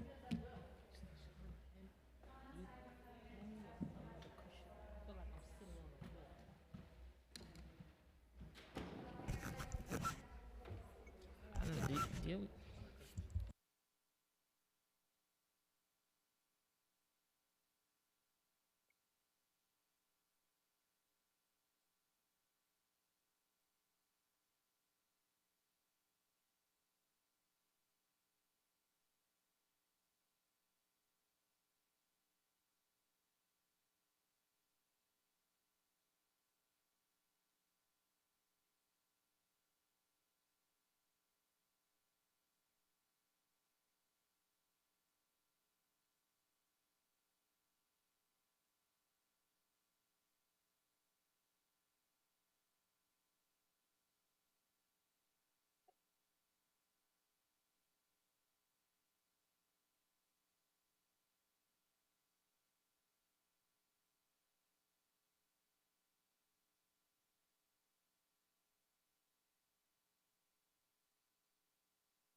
good. You want it?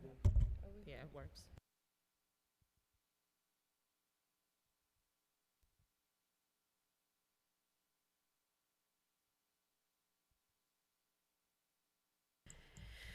Okay, here we go, our last panel. Thank you so much for being here today, Councilmember Deputy Speaker Ayala.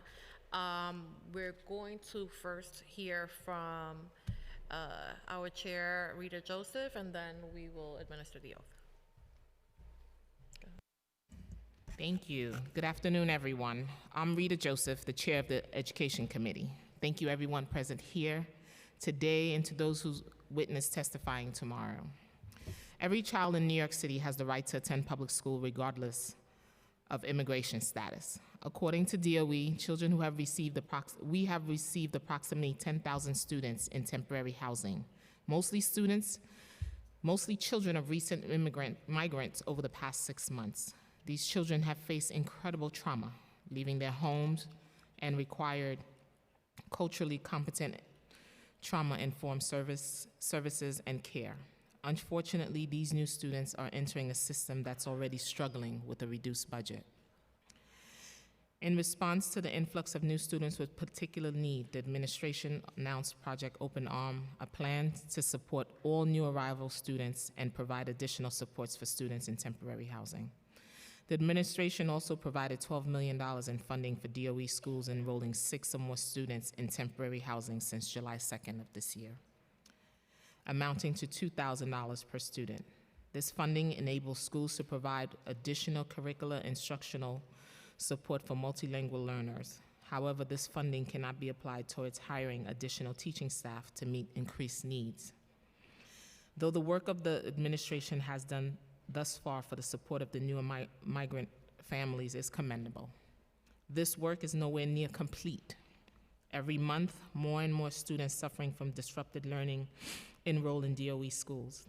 The ever-changing nature of the situation requires compassion and informed system in place that can accommodate and support these students entrusted in our care.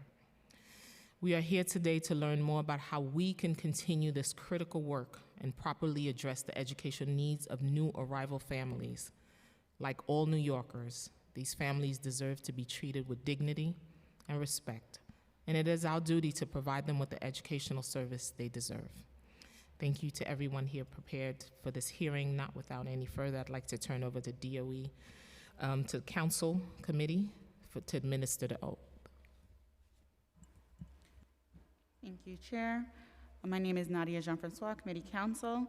I will call on each of you individually for a response. Please raise your right hand.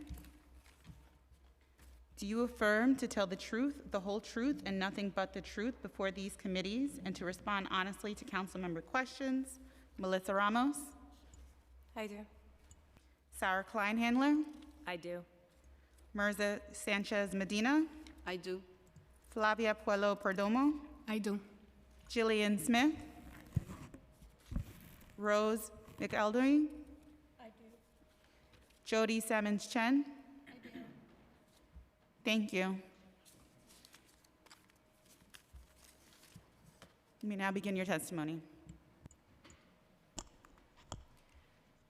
Good afternoon, Deputy Speaker Ayala, Chair Joseph, and the members of City Council here today. My name is Melissa Ramos, and I am Senior Executive Director of Program Implementation for New York City Public Schools. I am joined by my esteemed colleagues, Flavia Puello Perdomo, Chief of Schools for Community Support and Wellness, Mirza Sanchez Medina, Chief of the Division of Multilingual Learners, Sarah Kleinhandler, Chief of Student Enrollment, and other wonderful colleagues from New York City Public Schools. Thank you for the opportunity to discuss our efforts to effectively welcome and support our migrant and asylum-seeking students. Your leadership and collaboration with this administration has been absolutely critical in this challenging undertaking, and all of us at the DOE are grateful to you. New York will always be a city of immigrants, and our schools continue to welcome any child from any background who needs a safe and supportive place to receive an excellent education. Every student has the right to a high-quality public education, regardless of immigration status. The Department of Education has been working with our sister agencies on Project Open Arms to support families seeking refuge. At every level, from schools to shelters to New York City's public school central offices, we are working to ensure a smooth transition for all students without any disruptions to their education. Today's circumstances remain fluid, with emerging needs identified each week. But as always, we have risen together to meet this challenge. Since May, New York City has experienced a surge in individuals arriving from border states who have been seeking asylum. Many have entered the city shelter system, while others have found housing through family members, friends, or sponsors. The city estimates that over 31,800 asylum seekers have arrived in New York City since then. While New York City Public Schools does not track the immigration status of students, the surge has resulted in a significant increase of students living in temporary housing. Most of these children are in the elementary school age range, but there are also many teens over 16 who arrived without any school records.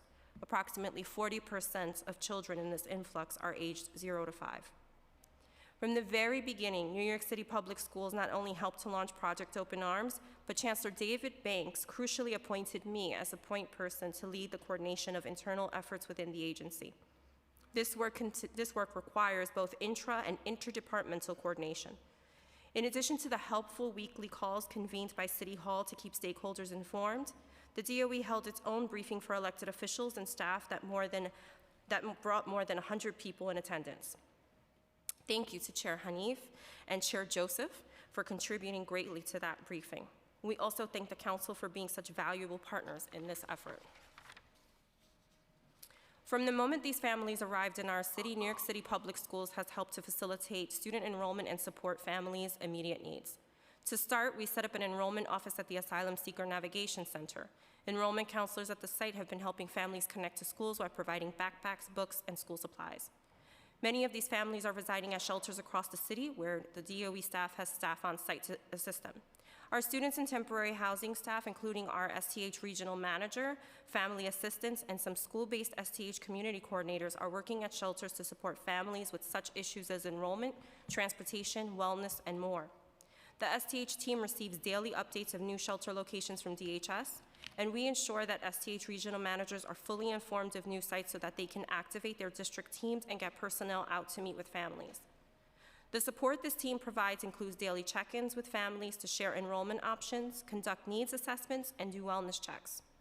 The team also partners with schools to complete necessary paperwork for enrollment and testing, as well as walking families to nearby schools to enroll their students and orient them to their new neighborhoods. Our staff, whether at the Navigation Center, HERCS, or on-site at shelters, is working to identify schools with available seats that are closest to the shelters, prioritizing multilingual learners. We are committed to matching students with schools that offer support to multilingual learners while not posing a travel hardship for them.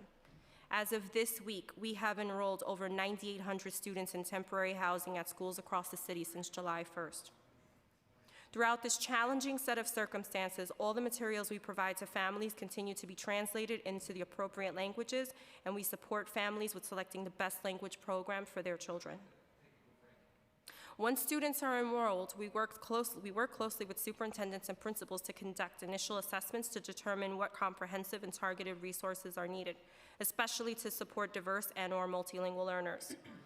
An example of this support was when elected officials escalated concerns about PS16, a District 11 Bronx school that received an influx of students and needed additional resources, such as another classroom teacher, support with a transportation issue, and other resources.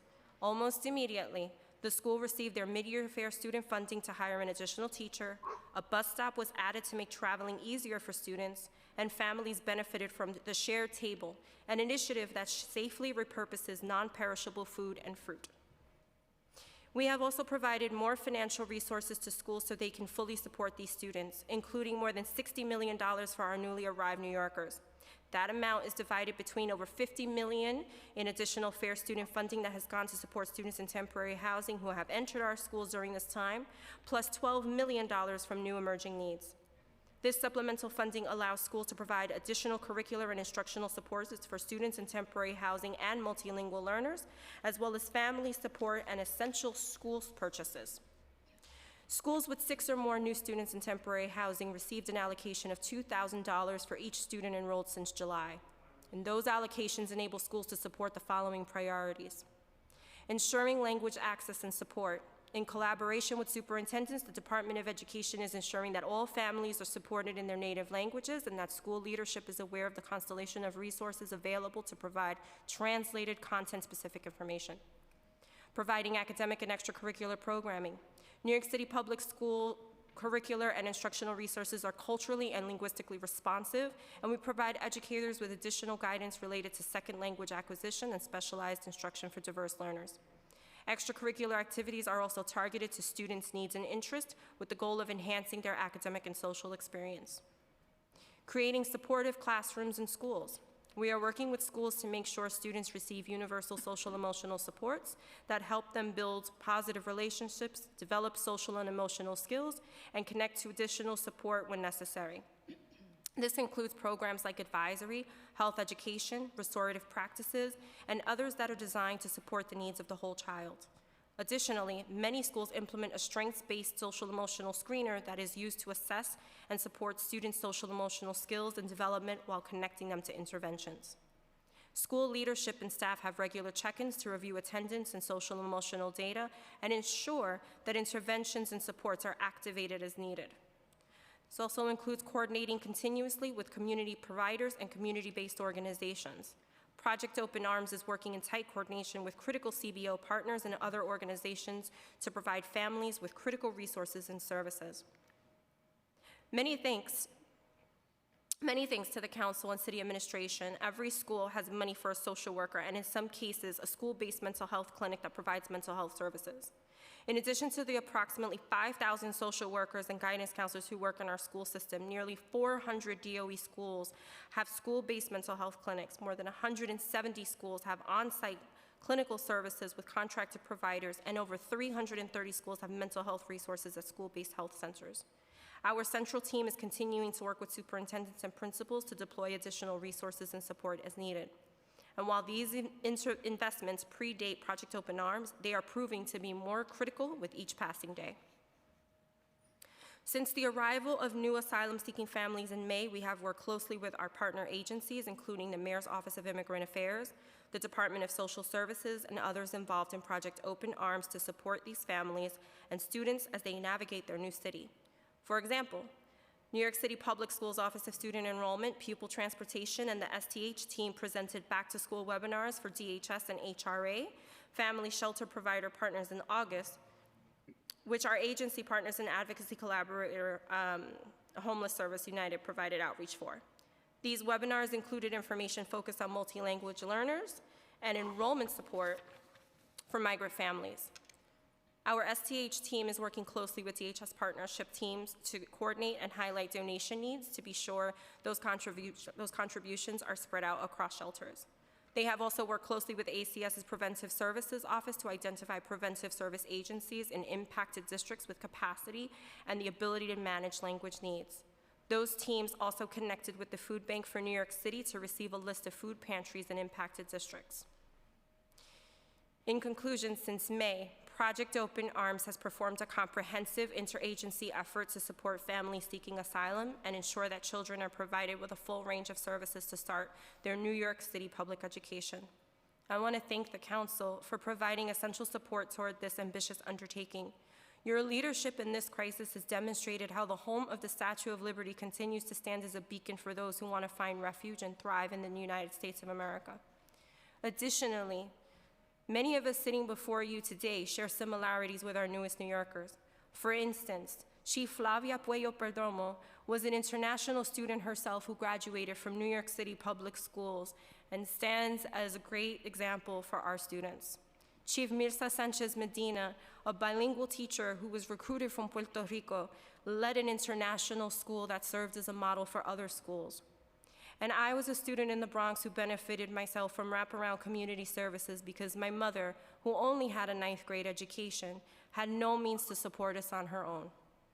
We deeply empathize with our students in multiple ways, and we are deeply committed to applying the full extent of our power and capabilities to support them. Thank you again for the opportunity to speak with you today, and we look forward to answering any questions that you may have.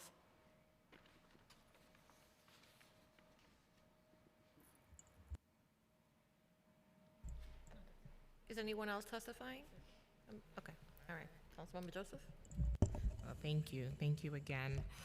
I wanted to find out, how does the New York City Public Schools determine the readiness of schools to appropriately serve new arrival students? Is there an advanced team that goes out and look at the site? How does that work?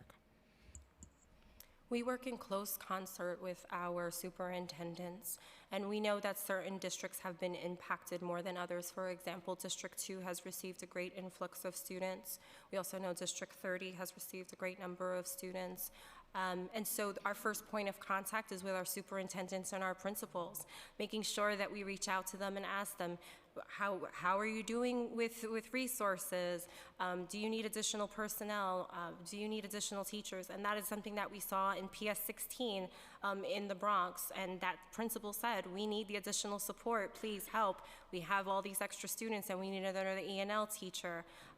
Children are coming and they do not have clothing, they do not have food. And so we had to quickly organize both within the agency and outside of the agency. And again, we were very fortunate to have the support of Councilmember Riley and Councilmember Dinowitz, who escalated these concerns to us. So again, our first point of contact is always working with the superintendents and the principals and responding to those needs.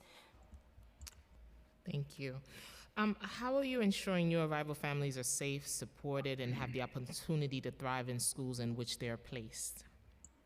Thank you for that question, and it is a huge priority for us. We know that our students, their academic success is dependent upon how safe and loved they feel in their educational environments. And so we have a number of people on the panel who can speak to this today. We will start with Chief Flavia Puello Perdomo, who is our Chief of Wellness and Culture. Thank you for the question, Chair. I think what I will say is that we thrive to ensure that every school in New York City is a welcoming and supportive environment. We have spent a lot of time training our school staff on trauma-informed practices.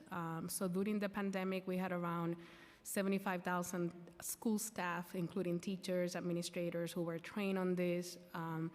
It's also about ensuring that students are showing up to school daily. It's around ensuring that the program of learning choice that parents are selecting is available in the schools that they're attending. It's about ensuring that we leverage the teams in schools that support social emotional learning, which, while it happens in the classroom, but also looking at our social workers, we're thankful for the advocacy and support for council here. We have 100 dedicated Bridging the Gap social workers that support students in temporary housing. But in addition to that, we'd ensure that social workers across the schools, school counselors are attuned to what the needs of these students are, and that students are our pair, our partner, right? So the first idea is really ensuring that we get to know who they are and their individual stories and their individual needs. And it's no accident that our chancellor has as one of his pillars that he's deeply focused on the idea of like student wellness, and that we're all responsible for that. Chief Mirza, I don't know if you want to add more around the academic programs. And Thank you. In addition to the social emotional learning, we are very concerned with the academic learning, and we ensure that schools have the three prongs, right? The policy, so they know exactly what needs to happen in terms of student services, that they have the instructional support, and we have built the capacity, and then we have resources. We've always had these resources, but we have lifted them up, especially for the schools that are receiving a higher number of newcomers. And in addition to that, we have the supports for families and schools that are receiving these families, so that they can be a little bit more comfortable with, how do I support a newcomer in my school? Who's doing the parent orientation part? Remember, most of our multi-language learners, usually there's not a non-English. This is a new country, a new system. How are you embracing parents? How are you making parents also a partner in this journey? I'll start, and in addition to the work that we're doing, it is extremely important that we communicate with the families in the language that they speak. I was a high school principal of an international school for almost 16 years, and it's so important that we reach our parents. So we have provided professional learning for the staff, so they know how to address, be culturally and linguistically responsive in schools, and at the same time, ensuring that they are speaking to the families in the language that they prefer. I can add to that, in addition to Hablamos Español, so we, even the people who are sitting here at this table, have the luxury that we can communicate with families directly and have been in the field, in shelters, and have been able to make some of that connections. It's multi-layer what you're describing here. So I think the first stand is ensuring that resources and materials are available in languages that our families can have access to. Sometimes you have parents that are bi-illiterate. They may speak the language and not read it and write it. So let's be clear here. Yeah, absolutely, and totally understand that. And I think this is where the staff that we have now at the shelter comes a long way.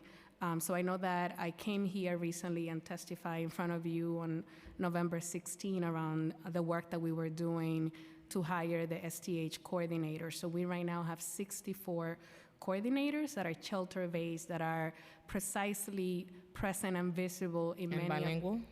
Many of them are. I wouldn't say that all of them are, but in the instances where they are not, we're leaning heavily on our partnership and our collaboration with the language access team. And in some instances, they have deployed staff that's also available and present in some of these locations, like the HERC, the role where we have, in this instance, STH staffed, enrollment staffed, as well as staff from that team who all speak the language. But I think, as you mentioned, it's just ensuring that we're living up to the chancellor's pillar of ensuring that we're partnering with families and we are engaging them thoughtfully on the educational process. I personally know the challenges that children can encounter, because we're some of the same challenges that my own parents encountered when I was a student in this system, and we just continue to ensure that we're also working with our parent coordinators at the school, also with the STH staff that we have at the school, so that at all levels of the system, the DOE staff at shelter, the staff from our FACE team, the parent coordinators have access to real-time information that can help to aid families. Chair Joseph, if I may add, you bring up an important point about biliteracy versus bilingualism, and even if a family is able to read the translated materials, given their journey, given the trauma, given the exhaustion, they need somebody who can be compassionate and who can speak with them and who can help them understand how to navigate this large system. I myself am the mother of a New York City public school student, and I would like to think I know the system quite well. And sometimes I still need my daughter's teacher and I need my daughter's principal to hold my hand. And so this has really taught us a lesson in compassion. This has really taught us about the power of relationship building. This has really taught us that we need to really think about the types of professional learning that we offer, not just from nuts and bolts, but how to really wrap our arms around families and explain to them that this is a safe place, and show them why it is a safe place for them. And that it's okay not to understand, it's okay not to know, but that they are going to be okay. And we don't do that perfectly. We don't claim to do that perfectly, but this has shown us that it is something we need to continue to strive for. And we're using this as an opportunity to strengthen that, from the work that we do with our family support people on the superintendent's team, to our parent coordinators, to our shelter-based coordinators, to our principals. As a former school leader, I can tell you that the way that I would approach this situation would look very different had I known back then all that I know now. So we also welcome your feedback, and thank you for holding us accountable, because nothing takes the place from that personal approach. Absolutely. Thank you. What is the current SIFE population in the New York City public education? What's your numbers? I'm sorry, could you? Your SIFE, students with interrupted formal education. I do not have the data offhand, but I can get that for you. Because I needed to know that, because that would also make sure that the federal government is doing their share because SIFE has to be funded federally. Absolutely. And these students inevitably will be considered SIFE. Absolutely. So you don't have that. All right. So we know that Title 42 is expiring. I'm very familiar with it. What is the plan? What is the big plan that what we've learned from what happened from May to now, what are we going to do better? I would love to hear the plan.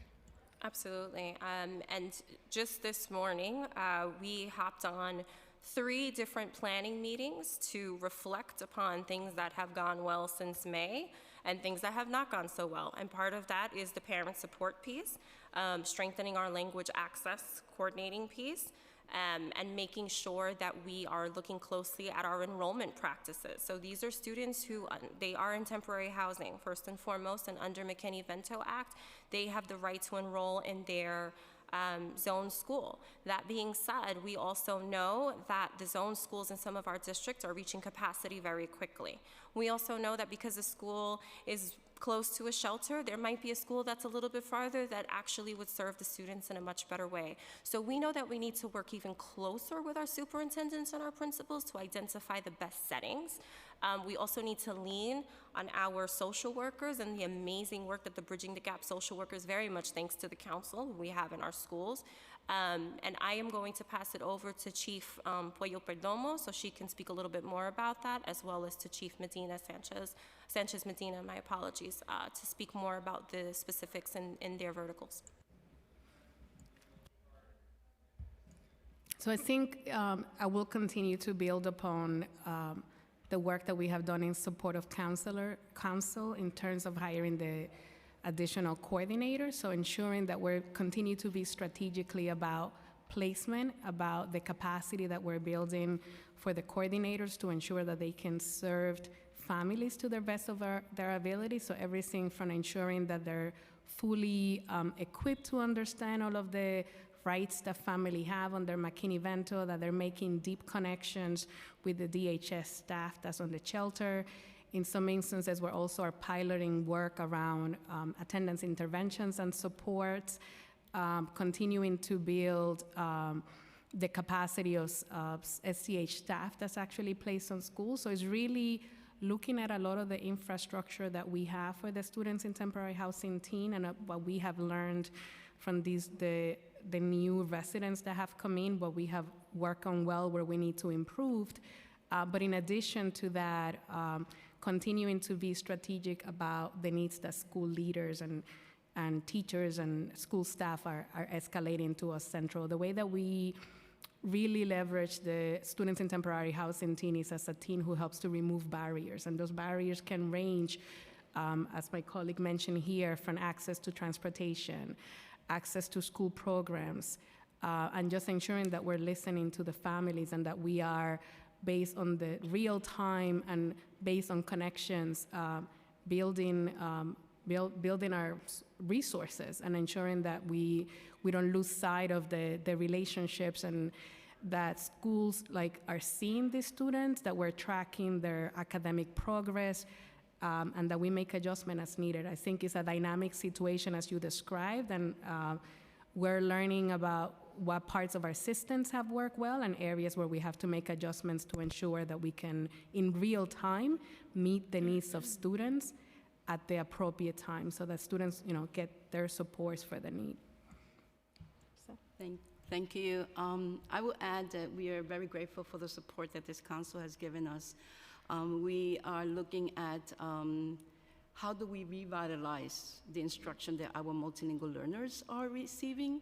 And we've been working with that for the past actually few years, and taking this opportunity as a learning opportunity to really see how are we going to go deeper, where we're ensuring that every single teacher is a teacher of English language learners. So that means ensuring that they have the resources, that we have the curricula, that they have the textbooks, that teachers also know how to leverage the home language, even when the instruction is in English. So ensuring that we're building the capacity of the schools, and also working with principals and superintendents, right, to understand the dynamics of bringing this population to their schools.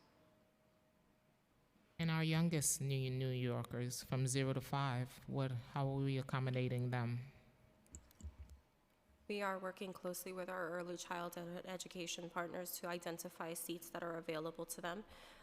Unfortunately, we do know that for the extended day, extended year seats, they do not qualify based on the very strict federal regulations, but where seats are available, we are identifying them and supporting them with enrolling our youngest New Yorkers as well. This council, as you said, funded $10 million for undocumented preschoolers. So maybe we need to have that conversation. Colleagues? Thank you. Okay. Councilmember Rivera. Thank you so much. Thank you to the panel and to the chairs. I also want to thank my former colleague, Mark Traeger, for his responsiveness. So you mentioned a couple of the school districts' experience and influx in students, and you gave examples of District 2 and District 30. Can you discuss a little bit on how you assess enrollment? Why do you think these particular districts have seen the influx of students, and how you are addressing those needs, and whether or not you're considering looking at other school districts that might be under-enrolled or have a larger capacity for English language learners? Of course, thank you so much for the question. So one of the reasons why District 2 has had such a large influx is because many of the emergency shelters are located in that district. Right, We that also one's have location. Yes, Yeah. we also do have the 2 HERCs, both the Roe and now the Stewart, which are the family HERCs, and we know that the stays are possibly indefinite, and so many of the families are there for much longer times than we thought when the idea of the HERC was originally when we originally designed the idea of the HERC being a more short-term situation.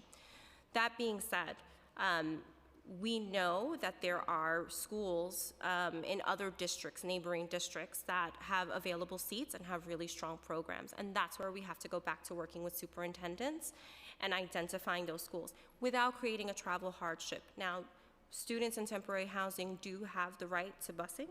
And if they are older students, they also receive Metro cards. The families also receive Metro cards. But again, where possible, we want to limit the travel hardship.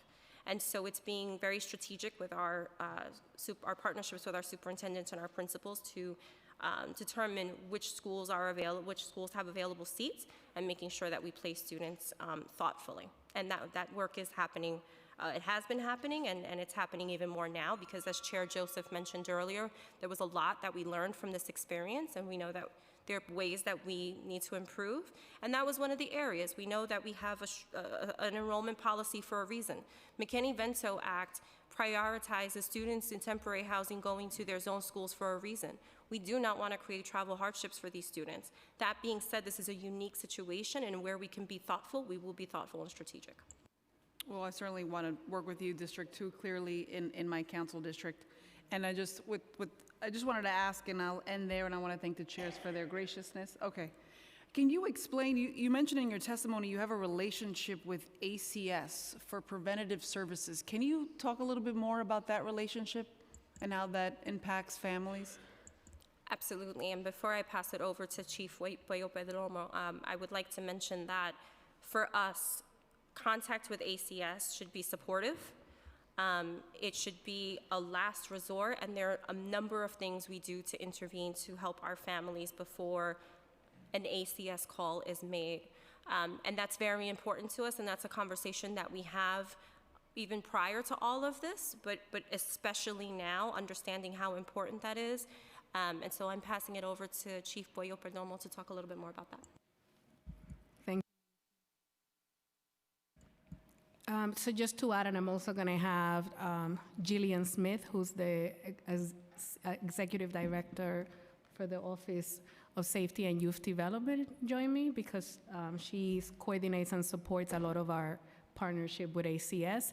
But what I will say here is that, similarly to what Melissa mentioned, ACS is really looking at partnering with school communities to have preventative supports, ranging from having access to training, to supports with schools and working with schools that have historically had high number of cases reported to the system to ensure that we're doing anything and everything before we get to a case where there's a case call out in a family. But I know that that should not be the case of any of these migrant students, because in the current situation that they're experiencing, our efforts need to be for every city agency to be wrapping their arms and be coordinated around what we have to make available for these families so that we mitigate challenges that impact the educational outcomes of these students. And that is part of the work that happens under the office of Jillian Smith, and she can talk more in addition to the trainings and supports that happen on a yearly basis for school-based coordinators on the ground. So Jillian. Good afternoon. So each school has a designated liaison who is trained every year in partnership with ACS and DOE. The designated liaison then trains the school community to have an understanding of what is mandated reporting, when do we report, and what are interventions that are available prior to reporting. This year, ACS adjusted the guidelines so that schools actually work to look to do prevention and intervention before having to call it into the Central State Registry. We are clear that as mandated reporters, if there is signs of abuse, that we must call it in. But if there aren't those signs or immediate danger, that we're working with local resources and local CBOs and calling the ACS prevention arm to come in and work with our families. Schools can also be a part of the prevention and intervention for our families depending on the resources that they have. So we continue to work with ACS and have schools work with ACS and partner with DOE around community-based organizations, local resources to support our families, more towards prevention than having to call in. Thank you. But what are the prevention services? I'm just unclear. You're bringing in community-based organizations that understand like culturally what's going on in some of these schools? Are you finding that there's a disproportionate number of trainings happening in some of the schools that have the influx of students? How does it relate to sort of the hearing topic? Thank you to the chairs for the time. My apologies to make that clearer. So we do send out reports and we work with a superintendent designee to review reports of schools that submit ACS reports, that submit requests for additional supports for families, so that we monitor to see what schools are actually sending in, whether it's additional reports, or we also look to make sure that all schools have the resources that they need. So the resources that I'm referring to are any preventative services that ACS offers. That could be additional counseling services. It could be access to food. It could be access to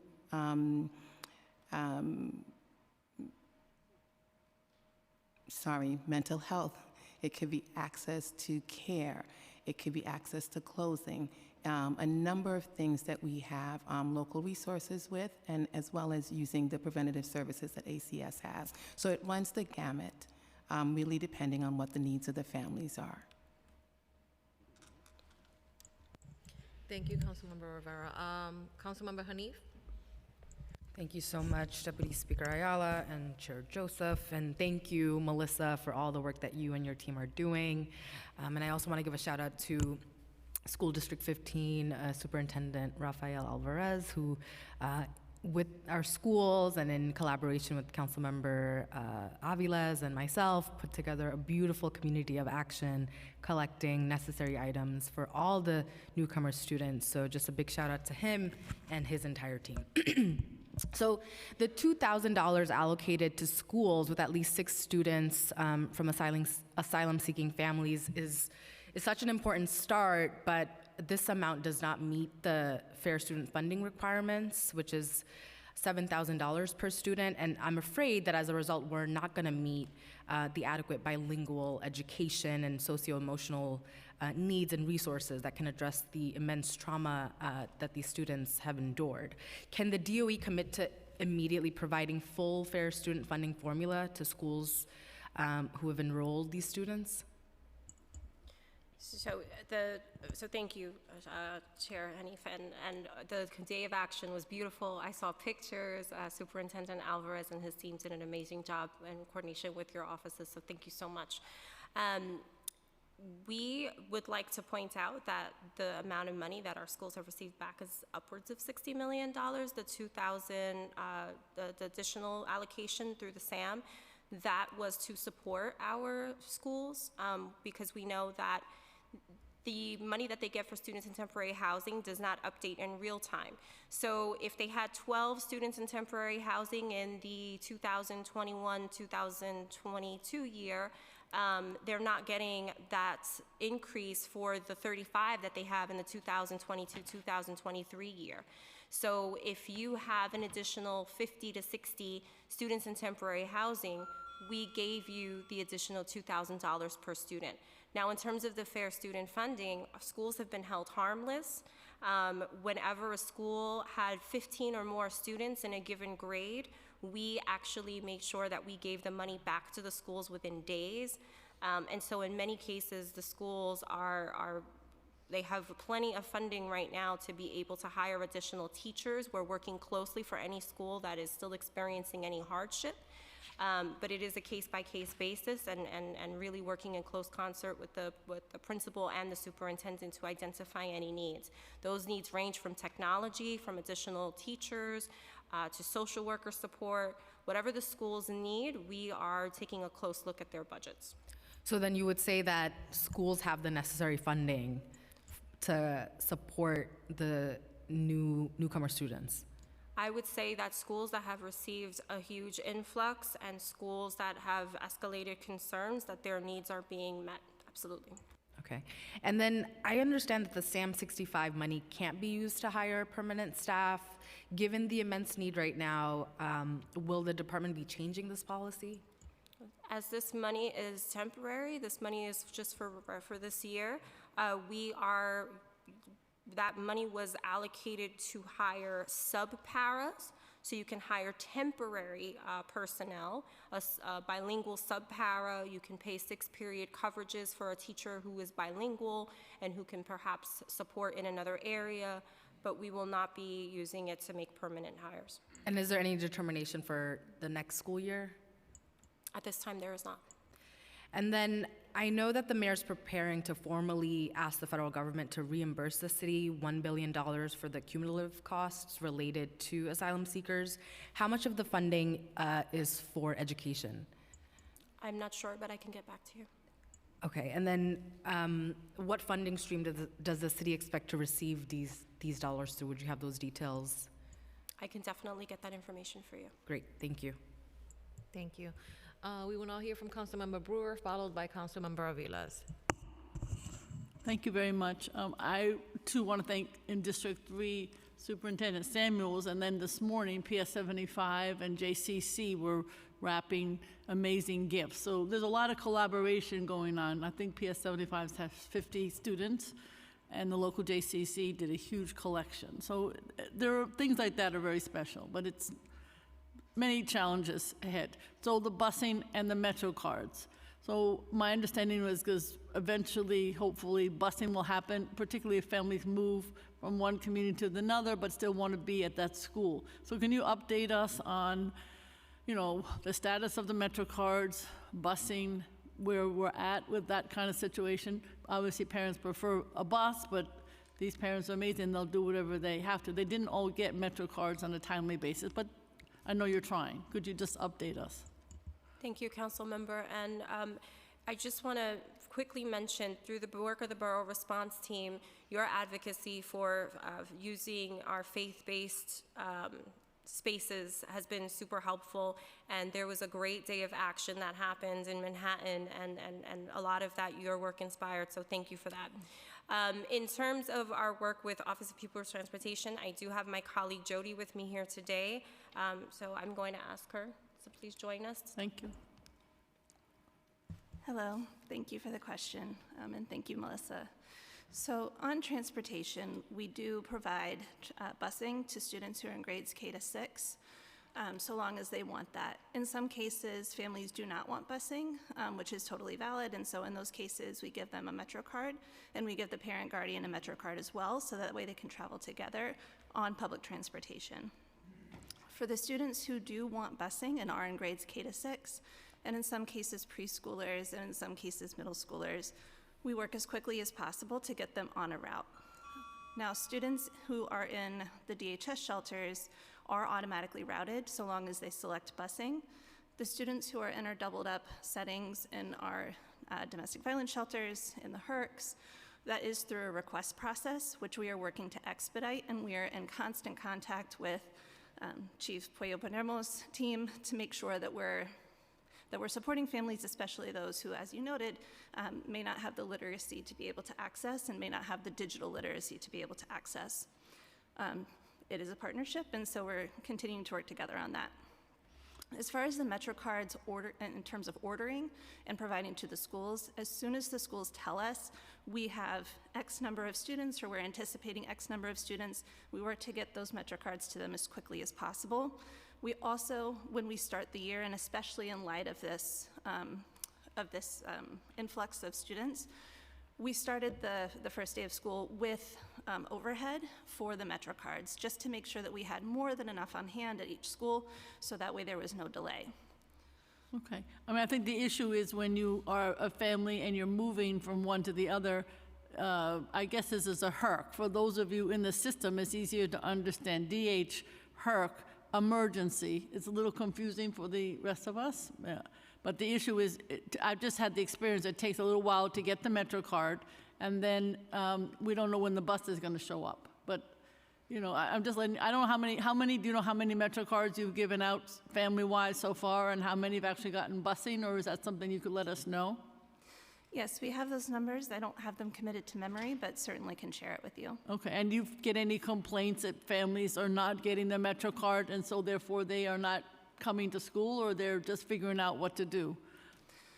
To my knowledge, oh, sorry, go ahead. I can also add here, if you allow me, that at the shelters, we also have Metro cards available. So for instance, a week ago, I visited the HERC and was there, and the STH team member who's at the HERC has Metro cards that are good for a week.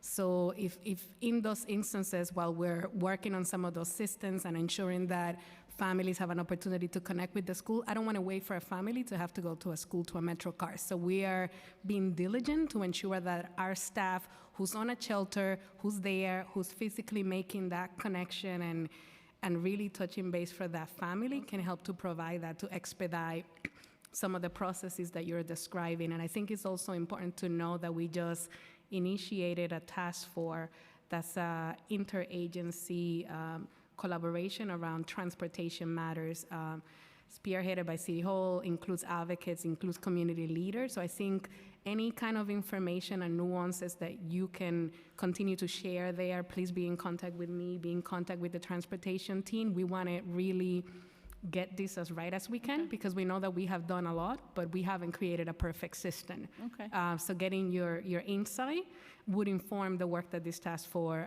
is doing, but just wanted to make sure that we understand that the Metro cards are also available in many of the shelters, and we are taking that because of those needs that you are describing. All right, thank you. Then quickly, the parents want the same kind of education that kids are getting, you know, language and so on. So how many schools are able to do that? And then, of course, the whole world is looking for bilingual staff in terms of nonprofits, you know, to do, I hate to keep bringing up mental health, social, emotional, but that's what everybody's asking for. So I know you're under the same challenge. Where's the staff, you know, et cetera, et cetera. And it's all, to me, it's about money. You got to pay people more. So are you thinking along those lines? This is community-based organizations for parents and for students, and everybody's looking for, you know, something like counseling in schools, mental health, partners in children. I don't know. You get the picture, but it's not always happening. And it's not your fault, but what are we doing to try to address it? Yeah, you're absolutely right. And before we pass it back over to Flavia, I think one of the things that we're also doing is identifying the difference between a bilingual licensed pedagogue versus a pedagogue who is bilingual.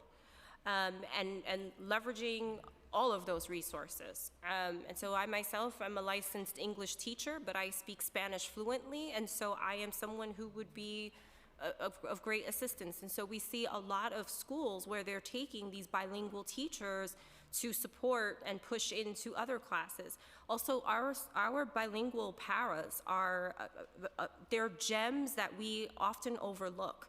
These are people who push into classrooms. They provide support from instruction to social emotional. They become a trusted person that these students look forward to seeing every day. So we're also leveraging our bilingual paras.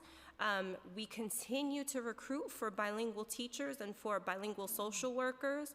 And obviously there is a ton of work happening with our community schools, so I'll pass that over to you, Flavia. Okay. I mean, somebody at Catholic Charities said the other day, if you speak Spanish, I'll hire you tomorrow. But you know, so you really do need to let the mayor, the chancellor, somebody has to make that clearer. Those of us in the know understand that, but it would be good to have a cry. There's a lot of wonderful folks here that would maybe help. And respectfully, Council Member, it's not only Spanish. Spanish is right now No, on I our know. radar, but we also know that we have a lot of students coming in from West African I am countries aware. as well. And so I think for us, it's Je parle valuing français. multilingualism across all No, I agree. countries. So, I didn't mean that. Just go ahead. Thank you.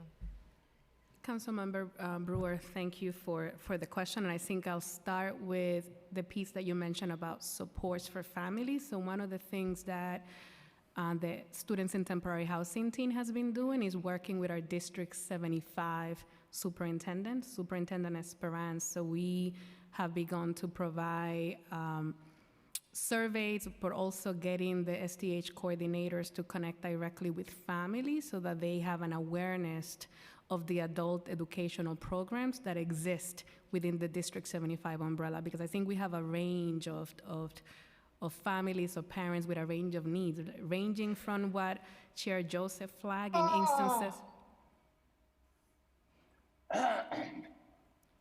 in instances, instances where we have parents who might not have the literacy that we want to desire, but then we also have people who came from having formal training and education in their native country, which now are in a condition where they're not able necessarily to leverage that because of not having the legal documents. So part of it is like trying to understand what their needs are and the things that they're flagging, really leveraging the Students in Temporary Housing team on the ground to make the connections with District 75, and continuing to partner strategically. So for example, I was recently in a call with the superintendent, the UFT, where we're looking to open a GED program inside of a shelter. So in those instances, if there is the space, if there is the population, I know that Superintendent Esperance is like ready to jump in and take advantage of those opportunities so that we can provide educational options to the families. In regards to the social workers and the supports, I will say that I often get a hard time from many other agencies when I jump on calls with them because of how many social workers the DOE has recently hired, especially those 500 that sends to council. I take full responsibility. Thank with you. Traeger, me So and Traeger. when that happens moving forward, I'm going to make sure that I highlight that so that I'm not to blame for why You can they blame have- us. They have gaps. You know, that doesn't happen often. I will leverage that for whatever little I can. But I mean, we're saying that, but I could not imagine how we would have been more prepared shall we have not made those adjustments coming from COVID and ensuring that we increase staffing on the ground.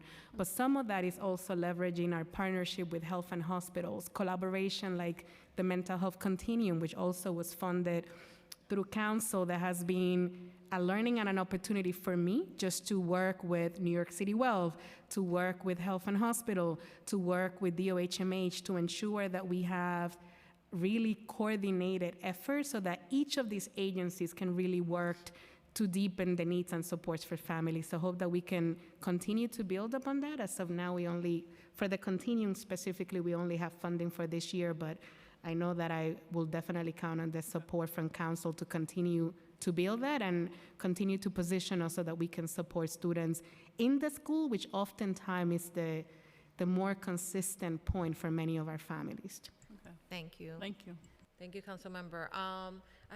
So we're gonna hear from Councilmember Aviles in a second, but I have just one question regarding situations of bullying.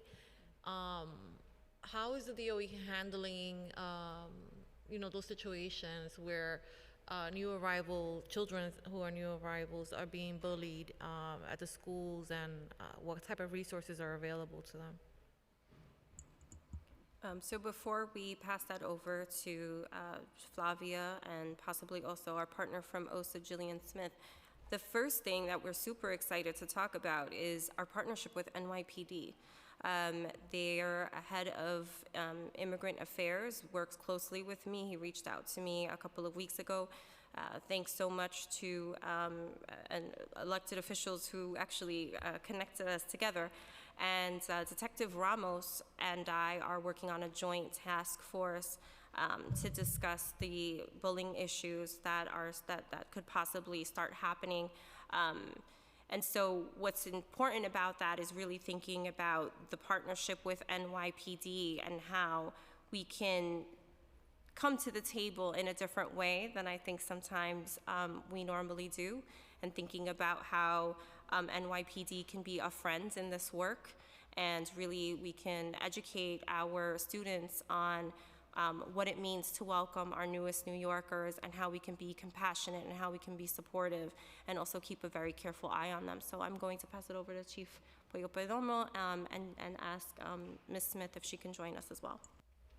Thank you, Melissa. I think what I will share here is that in any instances where we hear of situations where there's students and families that are reporting that this has happened to them, I hope that we flag and let us know ASAP. And I know that our principals take these kinds of matter very seriously.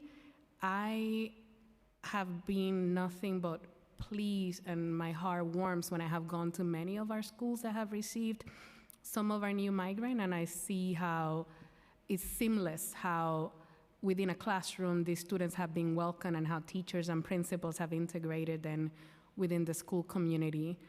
Our Office of Youth Development, Safety and Youth Development, that Jillian is a part, leads a lot of the work that we do around No Place for Hate and around our anti-bullying work, so Jillian can definitely add here. What I will say is that in these instances, some of the work that we have done over the last couple of years around restorative justice practices and welcoming and creating affirming setting and environments are key, because they provide the foundation so that every child is welcome in a school community. So Jillian can definitely talk more about that, but this is another space where council have kind of laid some of the groundwork that we're leveraging to ensure that we can raise to the bar in this current crisis. So Jillian. Good afternoon again. Thank you for the question. I actually think the most important part of the response is what Flavia said.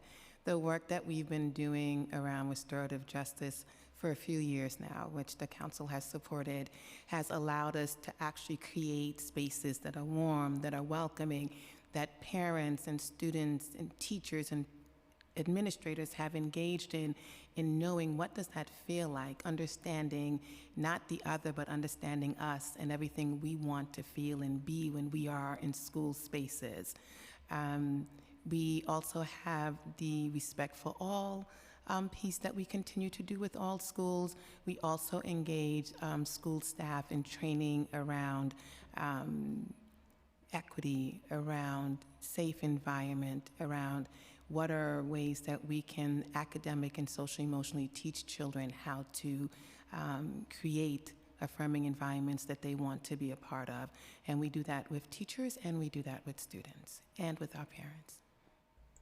I really appreciate that response.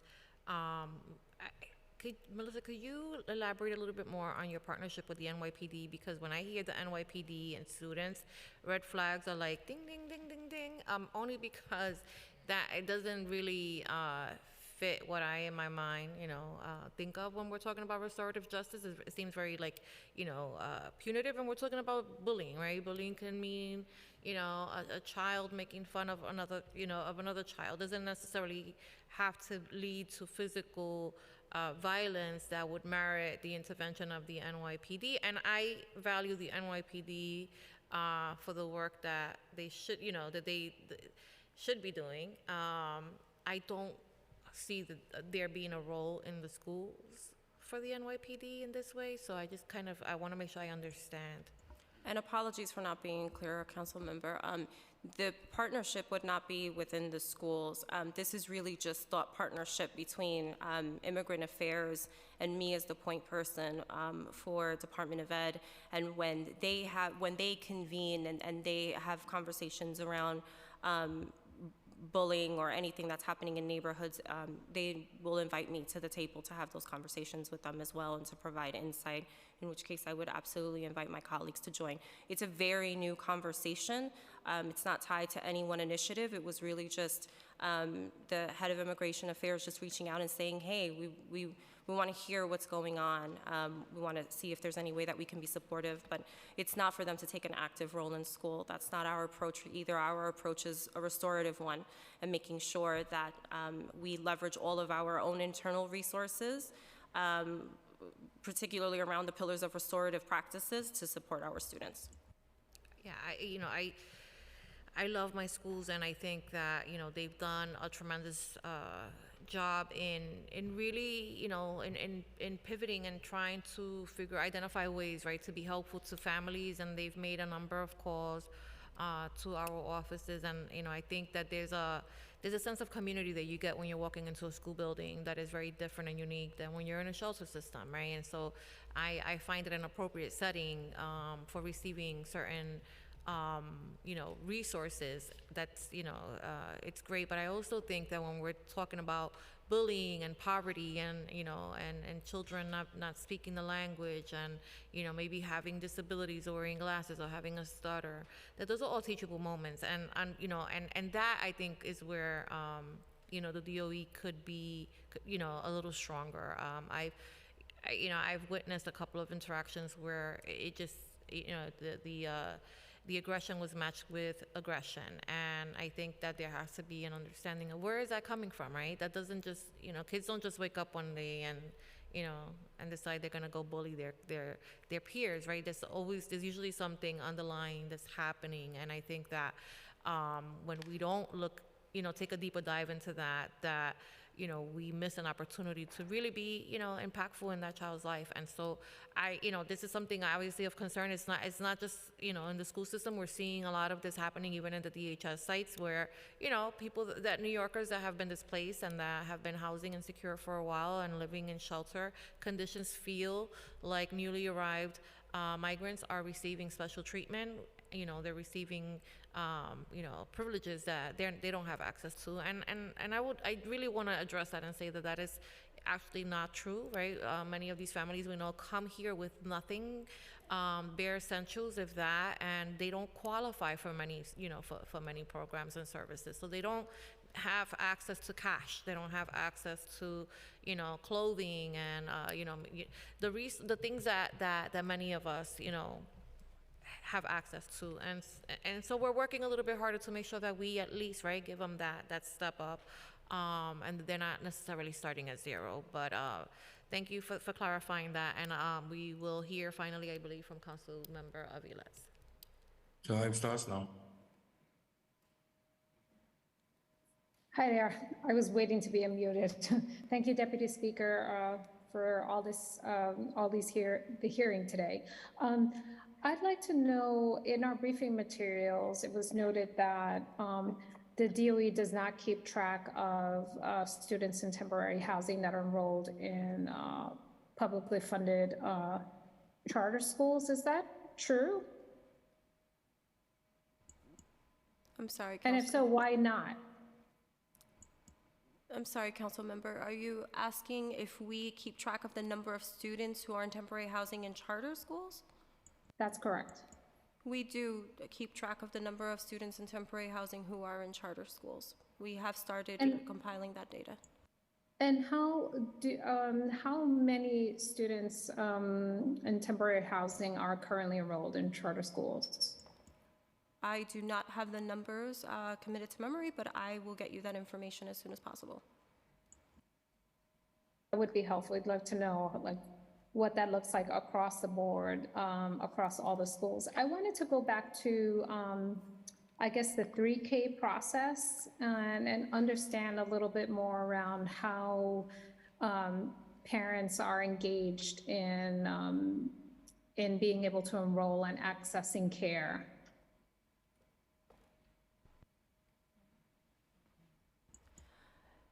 So thank you for the question. And we do know that this is a very important group that we need to pay close attention to.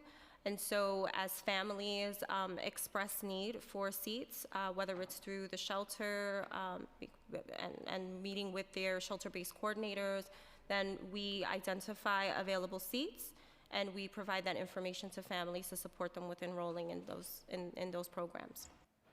Do you know more or less how many children have been, or how many families have been requesting seats? How many 3K children? Expired. Yeah. I'm happy to get that data for you, council member. Great.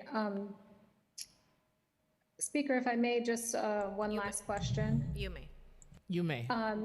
Yeah, I'd love to definitely see the data around how many children are estimated that have requested or are eligible for those services, and then also understand how long it's taking either to get placement between the time the request and the offering of the slot is going, and also what the outreach plan is and how non-English speaking parents are informed of these 3K options. In terms of the information and the support for the family, our shelter-based coordinators are well positioned to have these conversations, and I will pass it over to Chief Puello Perdomo to speak a little bit more about that. Thank you, Melissa. So yeah, absolutely. This is one of the areas where we have trained our staff. So not just the shelter-based staff, but also our regional managers, so that they are on site and have direct contact with families. So it becomes a little easier to be able to let them know about school-based options for our early learners. And then, as Melissa shared, from there we can get more insight and more specific data from you about how many are actually enrolled recently.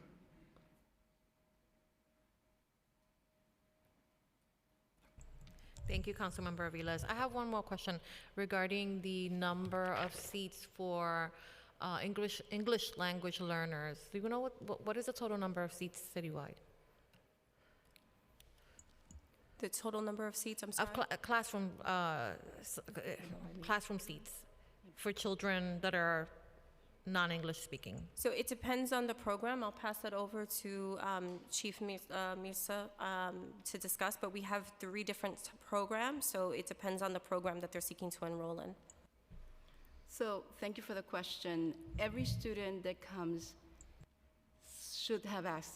must have access to education. We would like for students to have access to the program of their preference. Often that is bilingual education. We don't always have the opportunity in every school. That's part of the plan that we have to revitalize bilingual education in New York City and increase bilingual programs.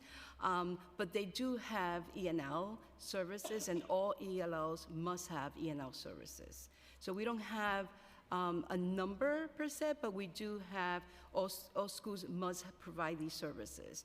What we've done is been able to open bilingual programs in some of these schools where we have a significant influx of students.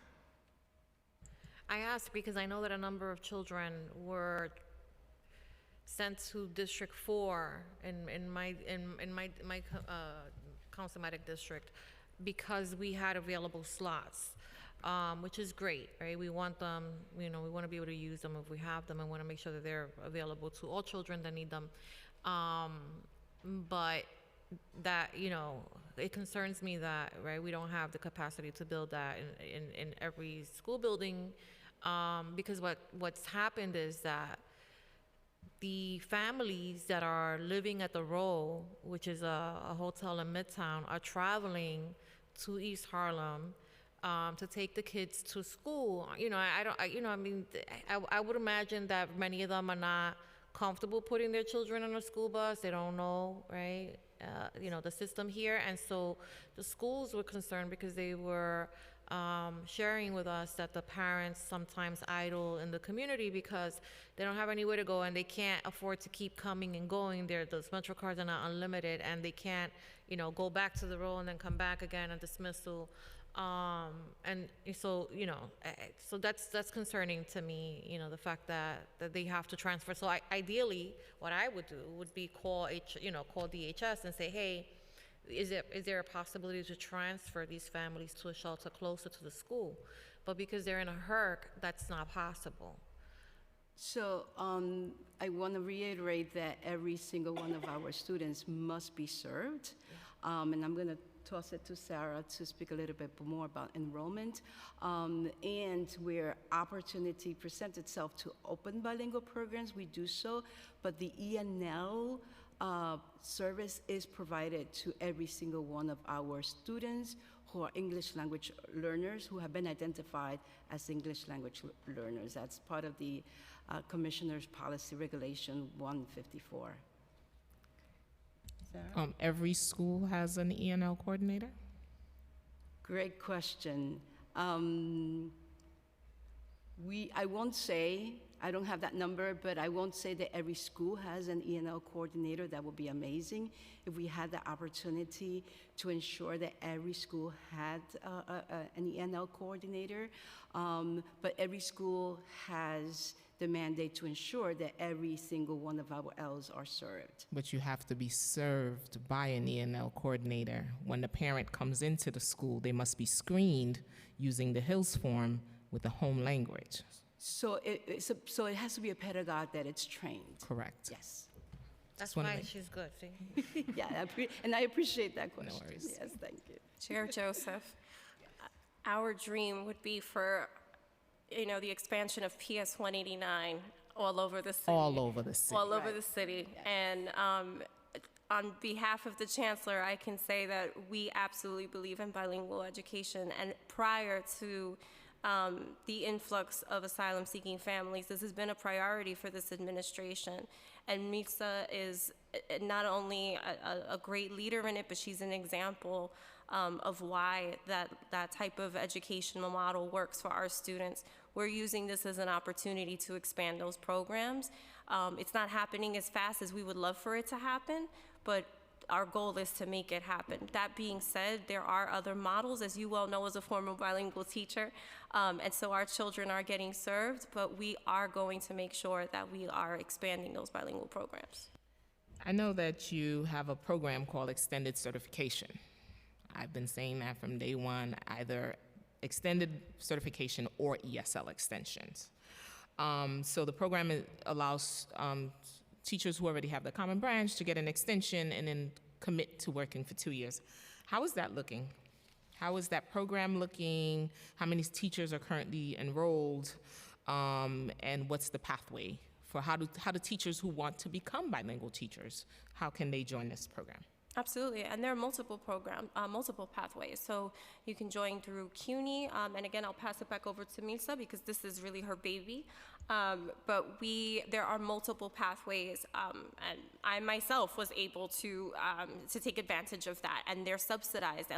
We're also looking at our paraprofessionals who want to become teachers and who are looking Bilingual Pupil Services, yes. GEM. It's a gold mine, I'm telling you. Yes, I know. The best of the best comes out of Bilingual Pupil Services. I agree. And so we'll pass it over to Milsa to expand more. Thank you. A powerful question. We've been working with our partners in CUNY. Yes, the Bilingual Pupil Services came up as a program to support. We're actually working with a firm to see how we can continue to partner not just with CUNY and other universities, but also with the state. We're having those conversations, and how can we expedite these certifications?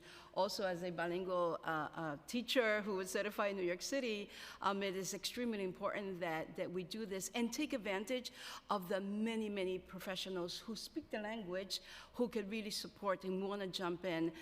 We have these conversations, but at the same time, we are looking at other avenues to increase the population of certified bilingual teachers and ENL teachers in the city. More to come on that front. That's me. I'll be watching. Thank you. So what if, I know the average time to complete the program is, what's the average time? 1 year. 1 year?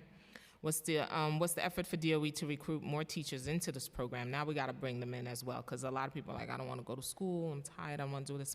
How do we get them there? Great question. Again, we were speaking to a team in CUNY, and I actually asked the same question: how do we entice aspiring teachers to get the certification, and also how do we ensure that teachers who are in service, teachers will go for the certification and ask, can we ensure that the program is virtual? We do have a commitment from some of the schools, CUNY schools, to provide the program virtually, so it's easier for teachers. And then also it's subsidized, so it does support our teachers. So the plan is to announce, we continue to communicate with superintendents, with principals. Every visit we make to a school, we're talking to teachers that we see who speak another language about ensuring that they sign up for these programs. And as part of the bilingual revitalization plan is that we are looking to ensure that we are looking for teachers everywhere. Listen, Board of Ed then went to Puerto Rico to pick me as a chemistry teacher, and if we have to go there, do that as well, then we are committed to ensuring that our students in New York City have quality instructional services in the language of their preference. And we have to treat teachers like rock stars that they are. Yes. She's a little biased. No. But well deserving. Are there any other council members that have not had an opportunity to ask questions? Please raise your hands. No? Okay. Are you done, Madam Chair? You have one more question? Okay. Deputy Speaker, if I may, I just have some follow-up data. Originally, Chair Joseph, your question was the number of SIFE students from last year. That was 4% of our multilingual learners last year were 4% of our multilingual learners were SIFE last year. And to Council Member Avila's question regarding the number of students in charter, as of last week, 393 students were enrolled in charter.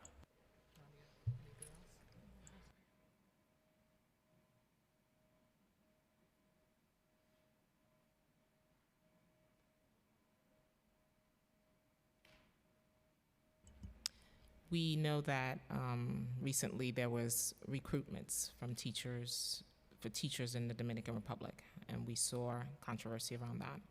Can you, what page?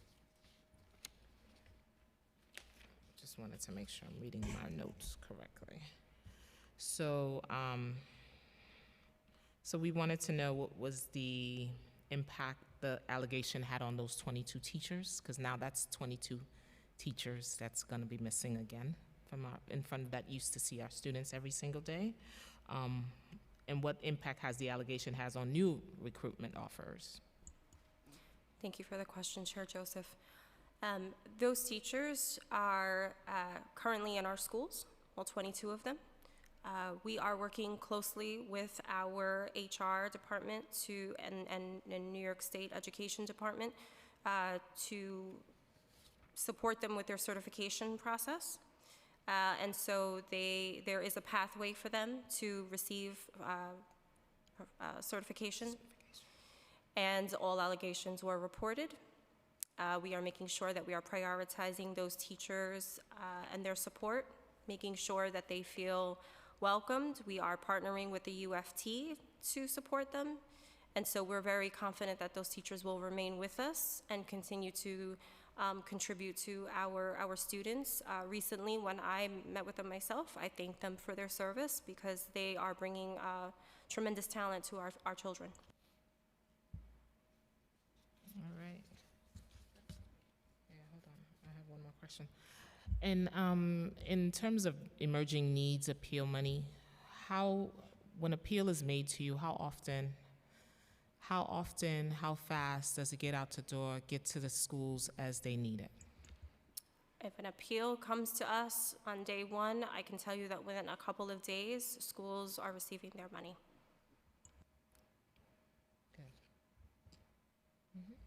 Thank you. And that concludes this portion of this final panel. I want to remind folks that we will be back here tomorrow morning at 10 o'clock to hear from the public. Public testimonies will start 10 o'clock sharp. Thank you so much for coming today and answering our questions. I think that we have a shared, interest in ensuring that, families and children that are newly arriving are receiving the services that they're entitled to in a way that is compassionate and the most efficient. So thank you so much.